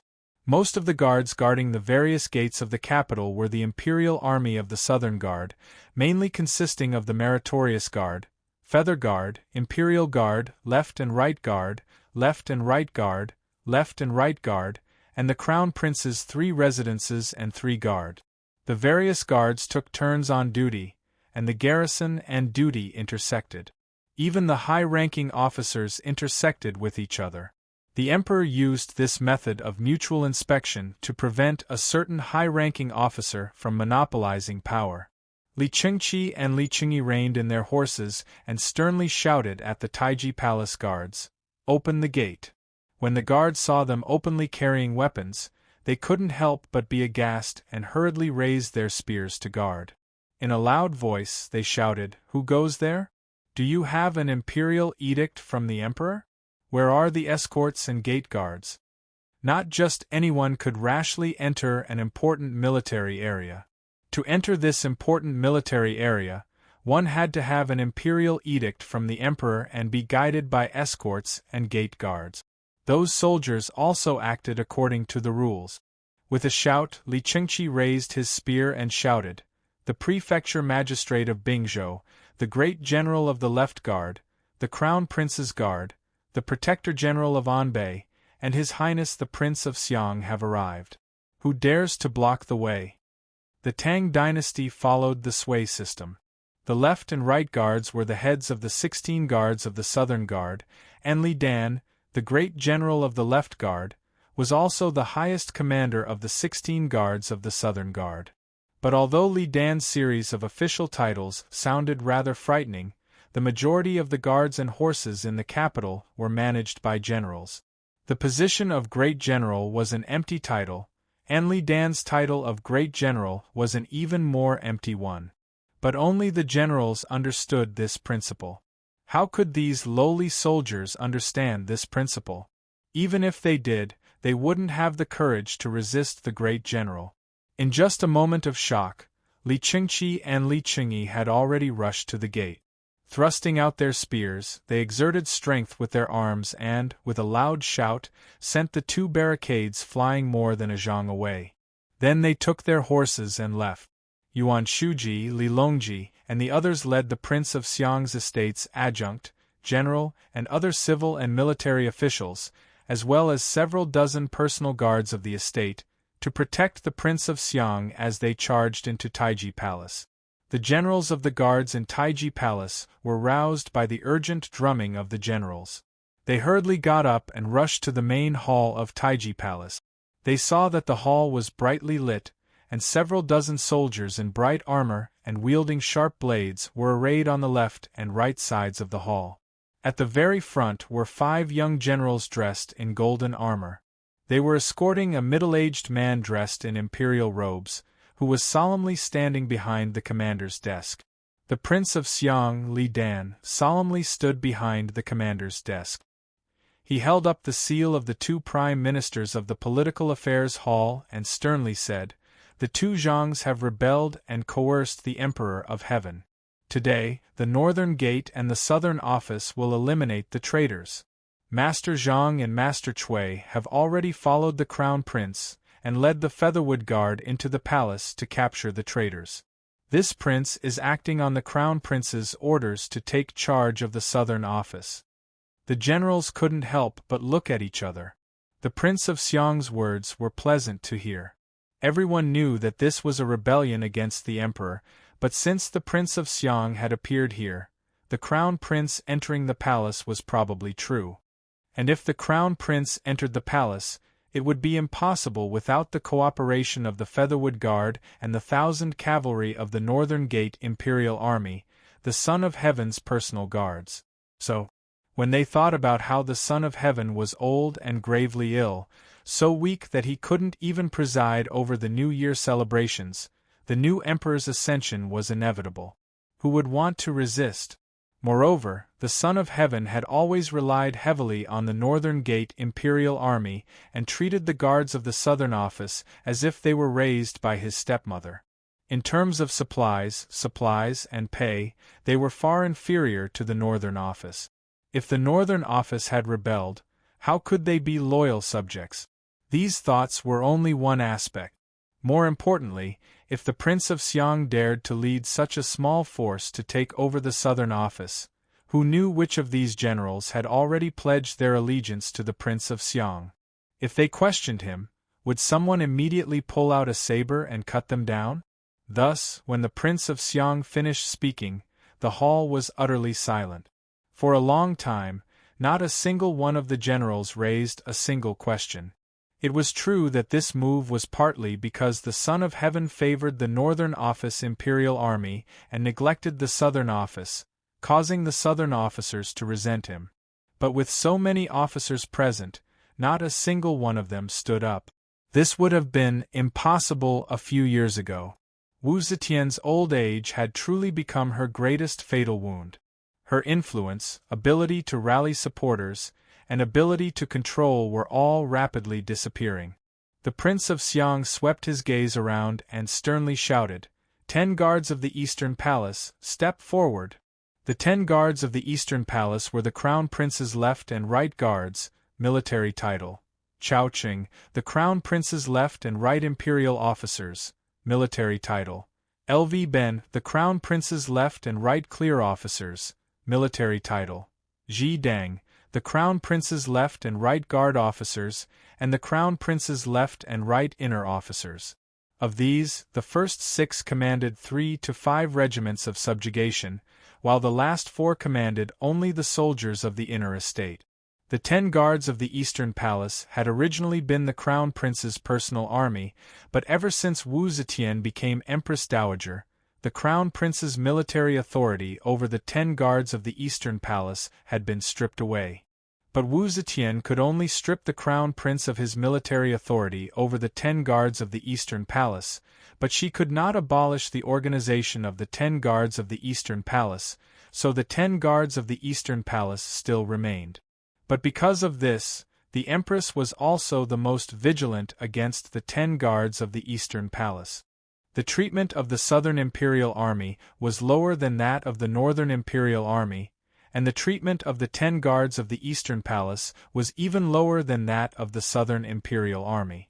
One could easily imagine what the officers of the 10 guards of the Eastern Palace were feeling, and their loyalty to the Son of Heaven was even less important. For this reason, the Prince of Xiang had long ago ordered Minister of War Yuan Shuji to make contact with the officers of the 10 guards of the Eastern Palace. Yuan Shuji had not told them the supreme secret of the military remonstrance. He had only probed and understood them so that he had a certain degree of confidence. The current situation was critical, and the Prince of Xiang was a bit like a fox borrowing the tiger's might. Only by starting with the 10 guards of the Eastern Palace could he turn the pretense into reality. The officers of the 10 guards of the Eastern Palace hesitated for a moment, then stepped forward one by one. As they stepped forward, they still looked left and right, hesitating.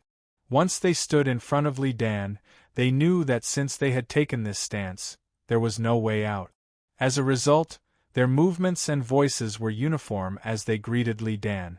Paying respects to the great general, Li Dan raised his voice. "Army of the Super Qing, quickly follow this prince's secretary to join the army, Qiu Yu. Increase the defenses of the east and west cities. Remember, do not approach the imperial palace." At this point, the general of the Super Qing no longer wanted to retreat. Of everyone present, he was the one who favored Li Tang the most, so he loudly agreed. A person walked out from Li Dan's side and clasped his hands to him. "General, please follow me." Li Dan added, "Army of the Lu Ben, quickly follow this prince to join the army, Do Xia. Assist the Jin Wu guards in controlling Vermilion Bird Avenue and all the beacons in the capital. Do not allow anyone to approach." With the Super Qing's agreement, the commander of the Lu Ben no longer had any misgivings. Moreover, the 10 guards of the Eastern Palace should be under the Crown Prince's command. Their sense of belonging is the strongest. Therefore, they readily agreed and hurriedly left with Do Xia. Li Dan continued, "Army of the Ji Dang, quickly follow this prince's secretary, Qiu Wan. Control all the roads from the south to the north. Do not allow anyone to enter or leave." The commander of the Ji Dang army respectfully acknowledged. Li Dan continued, Where is the left commander of the Eastern Palace? This general is here. Quickly follow the Prince of Linzi to arrest Zhang Tongxiu and his family. Where is the left commander of the Eastern Palace? Quickly follow the Prince of Shouchuan to arrest Wei Chengqing and his family. Following Li Dan's orders, the soldiers of the Southern Office were mobilized. Once these soldiers are mobilized, they will not know the movements of the other soldiers. The commanders of the different routes will not be able to communicate with each other, making it even more impossible for them to change side. At the same time, once these soldiers accept the order, even if it is just following the Prince of Xiang's orders and not leaving the camp, it is equivalent to expressing his stand. The Southern Office is stabilized. Chapter 1095. In the stillness of the night, groups of fully armed soldiers hurried through the street. Their movements did not attract the attention of the people who were sleeping soundly at midnight. This was thanks to the market square system and the curfew system. The streets were completely empty. The gutters on both sides of the wide street, the tree walls inside the gutters, the market square behind the tree walls, and then the houses. All of these separated the people from the street. In the middle of the night, who would notice the movements of the army? The 1,000-rider General Lu Maofeng slept soundly that night. He had made love with his new concubine for a long time. Even though his body was strong and healthy, he was still somewhat tired. From beginning to end, he did not notice the slightest movement in the outside world. To him, this was a good thing. Second Zhang had promoted him. With his temperament, it was difficult for him to sit and watch Second Zhang die. But he also attached great importance to his future in the army and Yang Fan's appreciation of him. There was also his family, his son, and his new concubine. If he really discovered something, it would be a very painful choice. Not good, not good. In front of the welcoming the Immortals Hall, a little eunuch staggered over, shouting as he ran. Before he could reach the door of the hall, 2 little eunuchs suddenly appeared in front of him, carrying palace lanterns in their hands. One of them stood in the middle and sternly shouted, "Stop! You dare to run around in the palace? Do you know the rules?" The little eunuch looked over and saw that it was little Eunuch Hai. He hurriedly said, "Eunuch Hai, something has happened, something has happened. There is a group of people coming to the sage's palace. They want to harm the sage. Quickly report this to the sage." A strange expression suddenly appeared on little Hai's face. "Is this true?" "Yes." The little eunuch nodded repeatedly. This servant saw a group of people coming from the distance in the Ning-In pavilion. This servant was puzzled. It was so late at night, how could there be so many people walking around the palace? This servant became suspicious and hid to the side to watch. This group of people all carried shining swords and sabers. They didn't wear the clothes of soldiers patrolling the palace at night. Eunuch Hai tell me they were carrying swords and spears. If they didn't want to rebel, then, before he could finish, the back of his head received a heavy blow. His eyes immediately went blank and he fell forward to the ground. A young eunuch appeared behind him, holding a wooden club in his hand. It seemed that this was the first time he had hit someone with a wooden club. He knocked the man unconscious with one blow, while he himself stood there in a daze. Little C shouted in a low voice, "Hurry up and drag him away!" The eunuch who hit him suddenly woke up and hurriedly dragged the fainted eunuch away. Little Hai looked around and then ordered the 2 eunuchs with the lanterns, "Stand guard here and prevent any accidents." As soon as Little Hai finished speaking, he hurried towards the Violet Orchid Hall next to the Immortal Welcoming Palace. In the palace, they were also anxiously waiting for the progress of the matter. It seemed that the Crown Prince had entered the palace without a hitch. Perhaps he would arrive very soon. He had to hurry to report the news. Shangguan Shouji and Princess Taiping were waiting for the news in the Zilan Hall. Little Hai was only concerned with knocking out the person who had accidentally discovered the whereabouts of the military remonstrance troops and dragging him away. She had no time to carefully investigate the situation, and as a result, she missed an important piece of information. It wasn't just this young eunuch who had discovered the military remonstrance troops, but two others. When the two of them saw that the situation was not good, they were indeed afraid. However, they also felt that this was a great opportunity to gain merit and be promoted. After a brief discussion, the two of them split up. One rushed back to report to the emperor, and the other went to get reinforcements. These two young eunuchs could be said to be quick-witted. To be able to adapt to the situation to this extent, they could be considered to be quite quick-witted. However, to say that they were stupid, they were really stupid. They didn't even consider that the troops had come from the direction of the Black Tortoise Gate. It was clear that they were on the same side as the 1,000 cavalrymen guarding the Black Tortoise Gate. Perhaps they were from the 1,000 cavalrymen. How could they go to the 1,000 cavalrymen to get reinforcements? Speaking of which, it was probably to prevent military power from being too centralized. The emperor's transfer of the various imperial guards was too complicated. These inner palace eunuchs didn't understand, and were also too lazy to understand, the factions and affiliations of the imperial guards. The young eunuch who went to get reinforcements didn't go to the Black Tortoise Gate. Wouldn't that be going against the rebel army? He went to the horse racing tower because he had just come from there and happened to see an imperial guard patrolling there. This young eunuch ran so fast that his shoes almost flew off. When he rushed to the horse racing tower, he saw that the imperial guard had just come out from the back of the tower. He hurriedly went forward and shouted while gasping for breath, "Quick! Quick! It's not good. There are traitors entering the palace. Quickly go and protect the sage." What? Someone broke into the palace? The team leader who came forward was shocked when he heard this. This team leader was Xiao Qianyue, who had been personally recruited by Yang Fan when the 1,000 cavalrymen had just been formed. Xiao Qianyue had changed his name to Xiao Yuka. His luck had probably really changed. After a few years, he had been promoted to team leader and could be considered an officer. However, with his current position, he still didn't have the qualifications to be involved in confidential matters. He didn't know about tonight's military remonstrance. Just as he was about to ask about it, someone behind him rushed forward and pushed him to the side. The person asked anxiously, "What exactly happened?"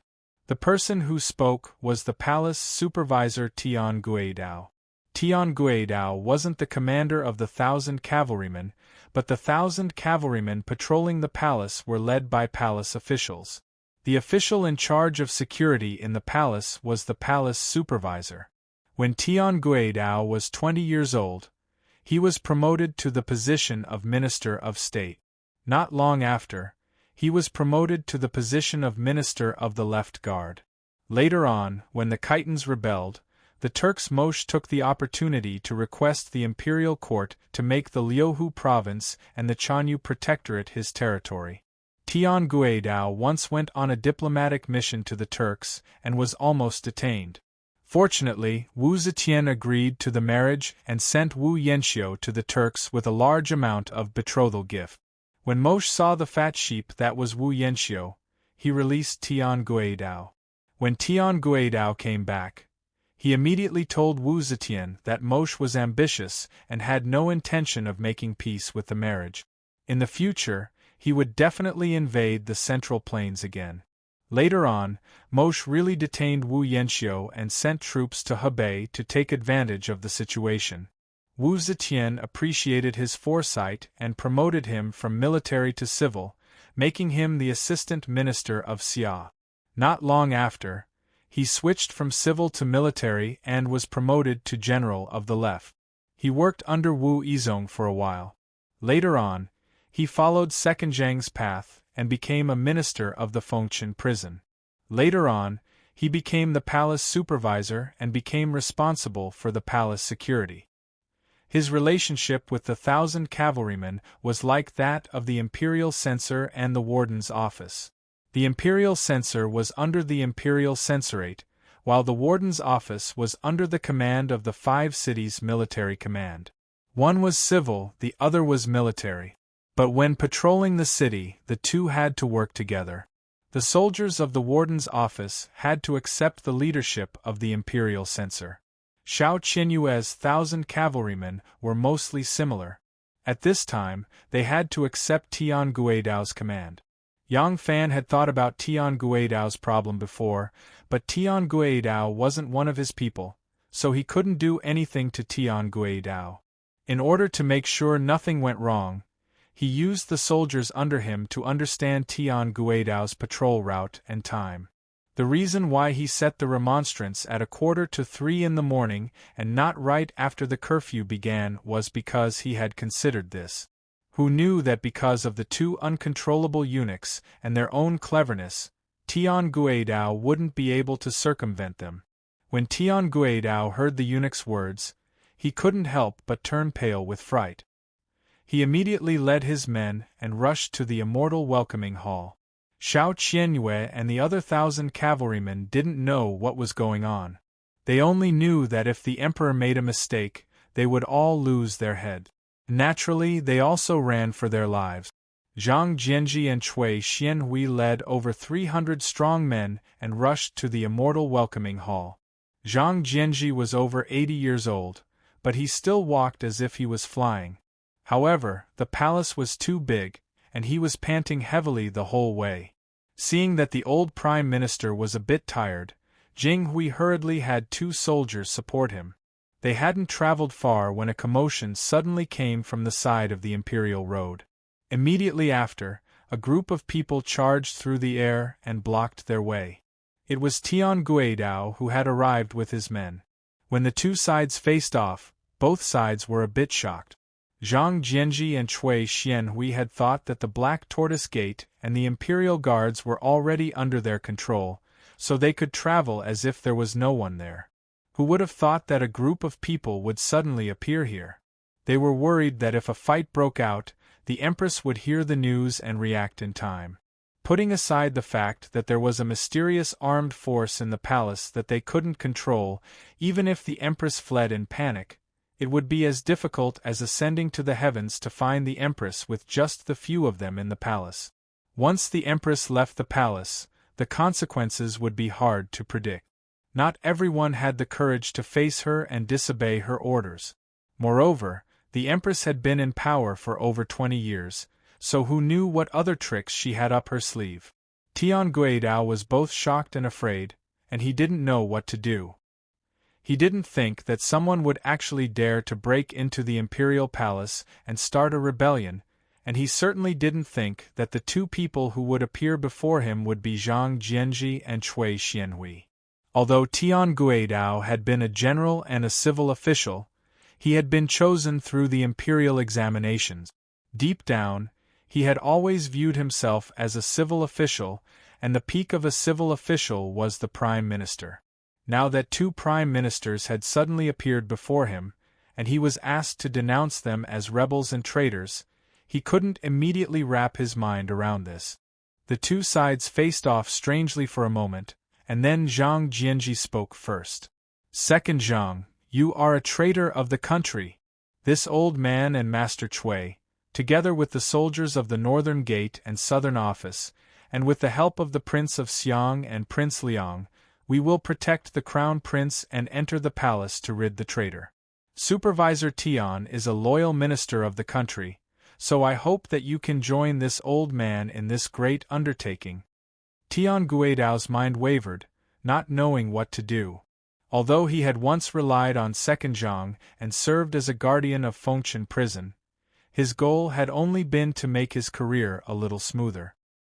He had no intention of being loyal to Second Zhang, but Zhang Jianji's red lips and white teeth made him not dare to easily believe him.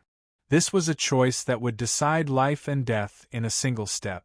Tian Guidao didn't dare to speak up. He only sternly asked, "Where is the Crown Prince?" Zhang Jianji replied, "Great General Li Duozhua has already gone to welcome him. He will be here soon." Tian Guidao was only half believing and half doubting, but he was still unwilling to step aside. Cui Xianhui said, "Second Zhang is bringing disaster to the country. Do you think that Supervisor Tian can just sit back and watch? We will protect the Crown Prince, purge the traitors of the emperor, kill the traitors, restore the world to its former glory, and bring peace to the world. This is a great merit that will go down in history. If Supervisor Tian is not willing to work with us, then please step aside. Once this matter is over, we will all be grateful for your kindness. Tian Guidao stood, sword in hand, still undecided. Xiao Qianwei and the others nervously faced off against Zhang Jianji's troops, not knowing whether their commander, the palace supervisor, would fight or not. At this moment, another group of troops approached from the distance. In the middle of this group was a horse with a person sitting on it. Yang Fan and Xue Sixing were at the very front of the group, sabers in hand.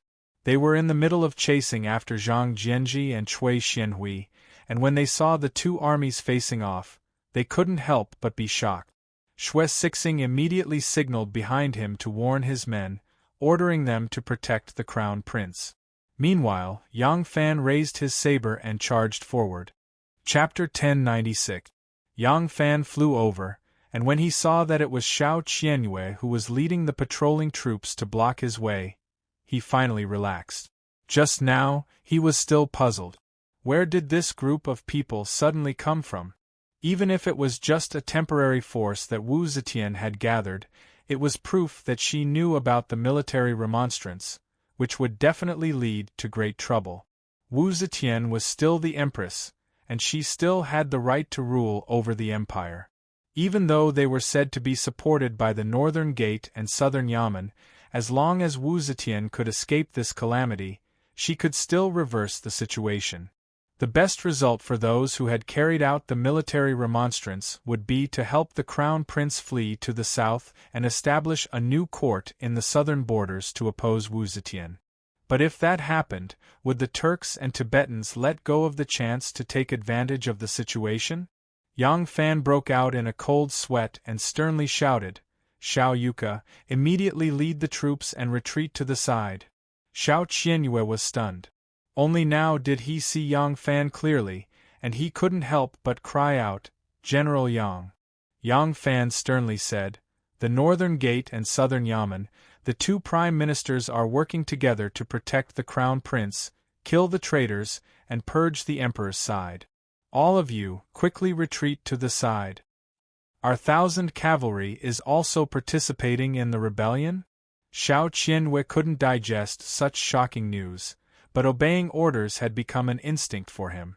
Yang Fan shouted, and Xiao Qianyue reflexively replied, "As you command."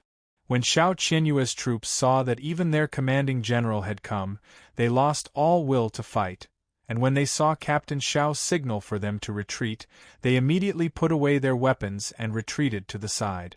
For a moment, only Tian Guidao was left on the imperial road. Tian Guidao immediately panicked. He had been wavering and didn't know what to do, but now he didn't even have the right to choose. What could he do alone? By this time Li Duozhua, Xue Sixing and the others were protecting the crown prince as they cautiously approached. As soon as Tian Guidao saw that the crown prince was really here, he seized the opportunity to find a way out of this embarrassing situation. With a respectful voice he said, "Since the crown prince is here, your subject cannot disobey." Finished speaking, he cupped his hands high and stepped back to the side of the road. This time, the participants of the military remonstrance included almost all the factions except for Heir Zhang's faction. Many of these factions had more or less connections with Heir Zhang's faction. If they were all cleared up, it was bound to create a chaotic and serious situation. The crown prince's throne might not be stable either. Therefore, from the very beginning, their policy was to narrow the scope of the attack, and the people they would not forgive were limited to Heir Zhang's trusted aides. Now that Tian Guidao had admitted defeat, there was no need to kill him. Yang Fan ordered Xiao Qianyue, "You escort Tian Zhongjian to the Black Tortoise Hall. Without my order, don't act recklessly." Xiao Qianyue cupped his fists and said, "This general obeys." Tian Guidao felt relieved upon hearing this. He knew that his life was no longer in danger. If the crown prince's rebellion succeeded, he would undoubtedly have to settle the crime of blocking the road today.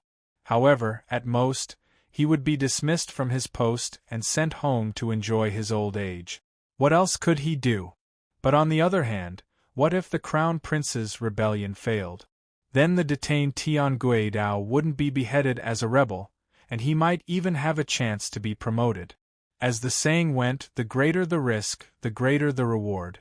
This was a result that he could accept, so Tian Guidao didn't need Xiao Qianyue to send the soldiers to escort him. He very consciously walked toward the Black Tortoise Hall. Xiao Qianyue immediately led the troops under her command to chase after him. As they walked, she felt like she was dreaming. Our 1,000 cavalry really rebelled? Yang Fan arrived in time and ordered Xiao Qianyue's troops to retreat, avoiding a fierce battle halfway. There were eunuchs and palace maids on night watch in every palace. Once a battle broke out here, it would be difficult to not alert Wu Zetian. The group quickened their pace and rushed in the direction of the immortal welcoming palace. After traveling a short distance, Gao Lisher hurried over with 2 young eunuchs. When he saw Yang Fan walking at the front, he called out happily, "Big brother Yang." Even Yang Fan didn't come to the inner court often, so he wasn't very familiar with the roads. However, Gao Lisher was used to it. With him as a spy, the group moved even more quickly. Very soon, they arrived in front of the immortal welcoming palace. Everyone stood still and looked at the majestic palace and the tall palace gates. When they thought that the Empress was staying inside, a kind of pressure immediately surged into their hearts.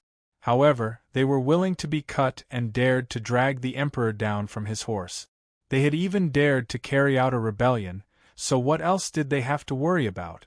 That kind of strong psychological pressure only made their hearts sink, but then they recovered their courage and felt a kind of heroic spirit. Who could live such a grand life? This was a great achievement that could change the Emperor's position. Big brother Yang. Gao Lisher, who had just disappeared for a moment, directed a few young eunuchs to run back with great difficulty while carrying a thick and large log. No one knew where they had gotten the log or where they had hidden it beforehand. When Yang Fan saw this, he slapped his shoulder heavily and praised, "Good job. Quick, let's break down the doors." The Emperor's resting palace would definitely not open after nightfall. There was only one way to get in: break down the doors. Fortunately, although the palace walls were very high, this was still the palace gate of the resting palace of the inner court. It was not as thick and heavy as the palace gates. With such a thick log, they would definitely be able to break it down. Wang Tongjiao and Jing Hui were the first to rush forward and take the log from the hands of the young eunuchs.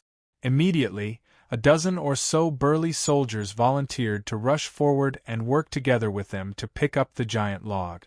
With a small jog, they fiercely slammed against the palace gates. With a loud bang, the palace gates suddenly shook. Everyone quickly retreated with the log in their arms and ran up again. With another loud bang, the palace gates began to loosen. Each time they were hit, a hole the width of a fist would open up. Huan Yanfan raised his saber and exclaimed in joy, "Quick! A few more hits and it'll open." Once they reached the immortal welcoming palace, Li Xian dismounted with a guilty conscience. The fear on his face had not yet faded. The rhythm of the log hitting the palace gates was not fast because after each hit, he had to retreat a dozen or so steps before he could use his strength to slam against it again. Even so, each loud bang seemed to strike against his heart, causing him to tremble with fear. The immortal welcoming palace was an independent palace complex. Inside, there were many doors and many houses, and the winding paths were deep and serene. To make a simple distinction, it was divided into 3 courtyards. Each courtyard had a spacious courtyard and a tall building. Thus, the loud banging of the doors became very soft when it reached the second courtyard. The people sleeping in the third courtyard had no way of hearing it. However, the people who were sleeping in the first courtyard were the first to be woken up. Ever since the Emperor became seriously ill and was moved to the immortal welcoming palace by Heir Zhang's men, this place had been completely under Heir Zhang's control. Other than some of Zhang's trusted eunuchs and palace maids, he had also arranged for many of Fengchen's men to guard the palace. As soon as the door was slammed, they knew something had happened. The group of people immediately panicked. These people ran out like headless flies, their clothes disheveled, screaming to the heavens and the earth. Some went straight to the inner palace to report the news, some called for reinforcements, and some saw that the palace gates were getting more and more dangerous with each hit. The bars were in danger of breaking, so they shouted and moved tables and chairs to block the gate. For a moment there was chaos. At this time, the palace maids and eunuchs living in the small rooms to the left and right of the immortal welcoming palace were also startled awake. However, it was already too late for them to notice the abnormality. They didn't dare to come over and only stood far away. The group of people who wanted to rush into the palace couldn't be bothered with them and only increased the speed at which they slammed the doors. Boom! Ka! La la! The round wood slammed again and the bars of the door were broken, leaving only a small part of it holding together.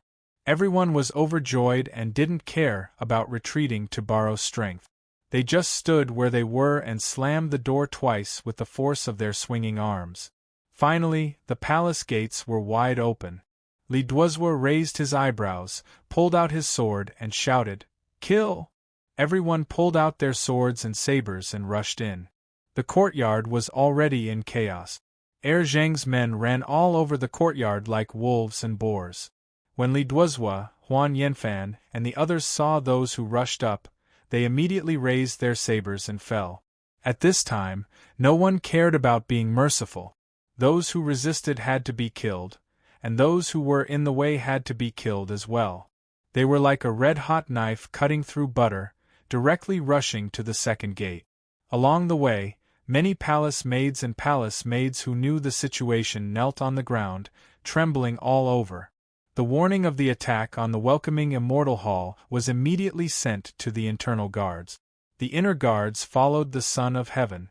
Wherever the Son of Heaven slept, the inner guards would choose a place near the Emperor's bedchamber. They would also set up a secret warning channel between the Emperor's bedchamber and the inner guards. This was an absolute secret, and not even Shangguan Wan knew about it. In order to avoid alerting the internal guards, she did not dare to ask around. After all these years, Wan had infiltrated and developed some people who belonged to her in the internal guards. However, as the Empress' most personal and final protection force, all of its appointments and movements were handled by the Emperor himself. There was not much that Wan could interfere in, especially after Wan became pregnant. Although she used self-defiling to avoid Wu Zetian's vigilance against her, although Wu Zetian still relied heavily on her in government affairs, she still developed a grudge against her. Some of the matters that involved the internal court began to be handed over to others. In reality, this was normal. Wu Zetian always paid attention to checks and balances. How could she allow Wan to be the sole power in the internal court? In the beginning, Wei Tuan had been Wan restraining force in the internal court. However, in order to give an explanation to the crown princess and secondary concubine who had been falsely accused and the crown prince who had almost committed suicide, Wu Zetian had Wei Tuan executed. Afterwards, Wan had sole control of the internal palace. Wan influence on the Plum Blossom Guards began at that time. However, the emperor would not allow this situation to continue for too long. It was because of this consideration that Wan, when she was pregnant and could not hide it, instructed her good sister, Fu Qingqing, to play the role of the informant. However, although their trick successfully fooled Wu Zetian, Fu Qingqing did not become the person to replace Wei Tuan because of this. Wu Zetian had the second Zhang, and the second Zhang was very keen on controlling the power of the internal palace.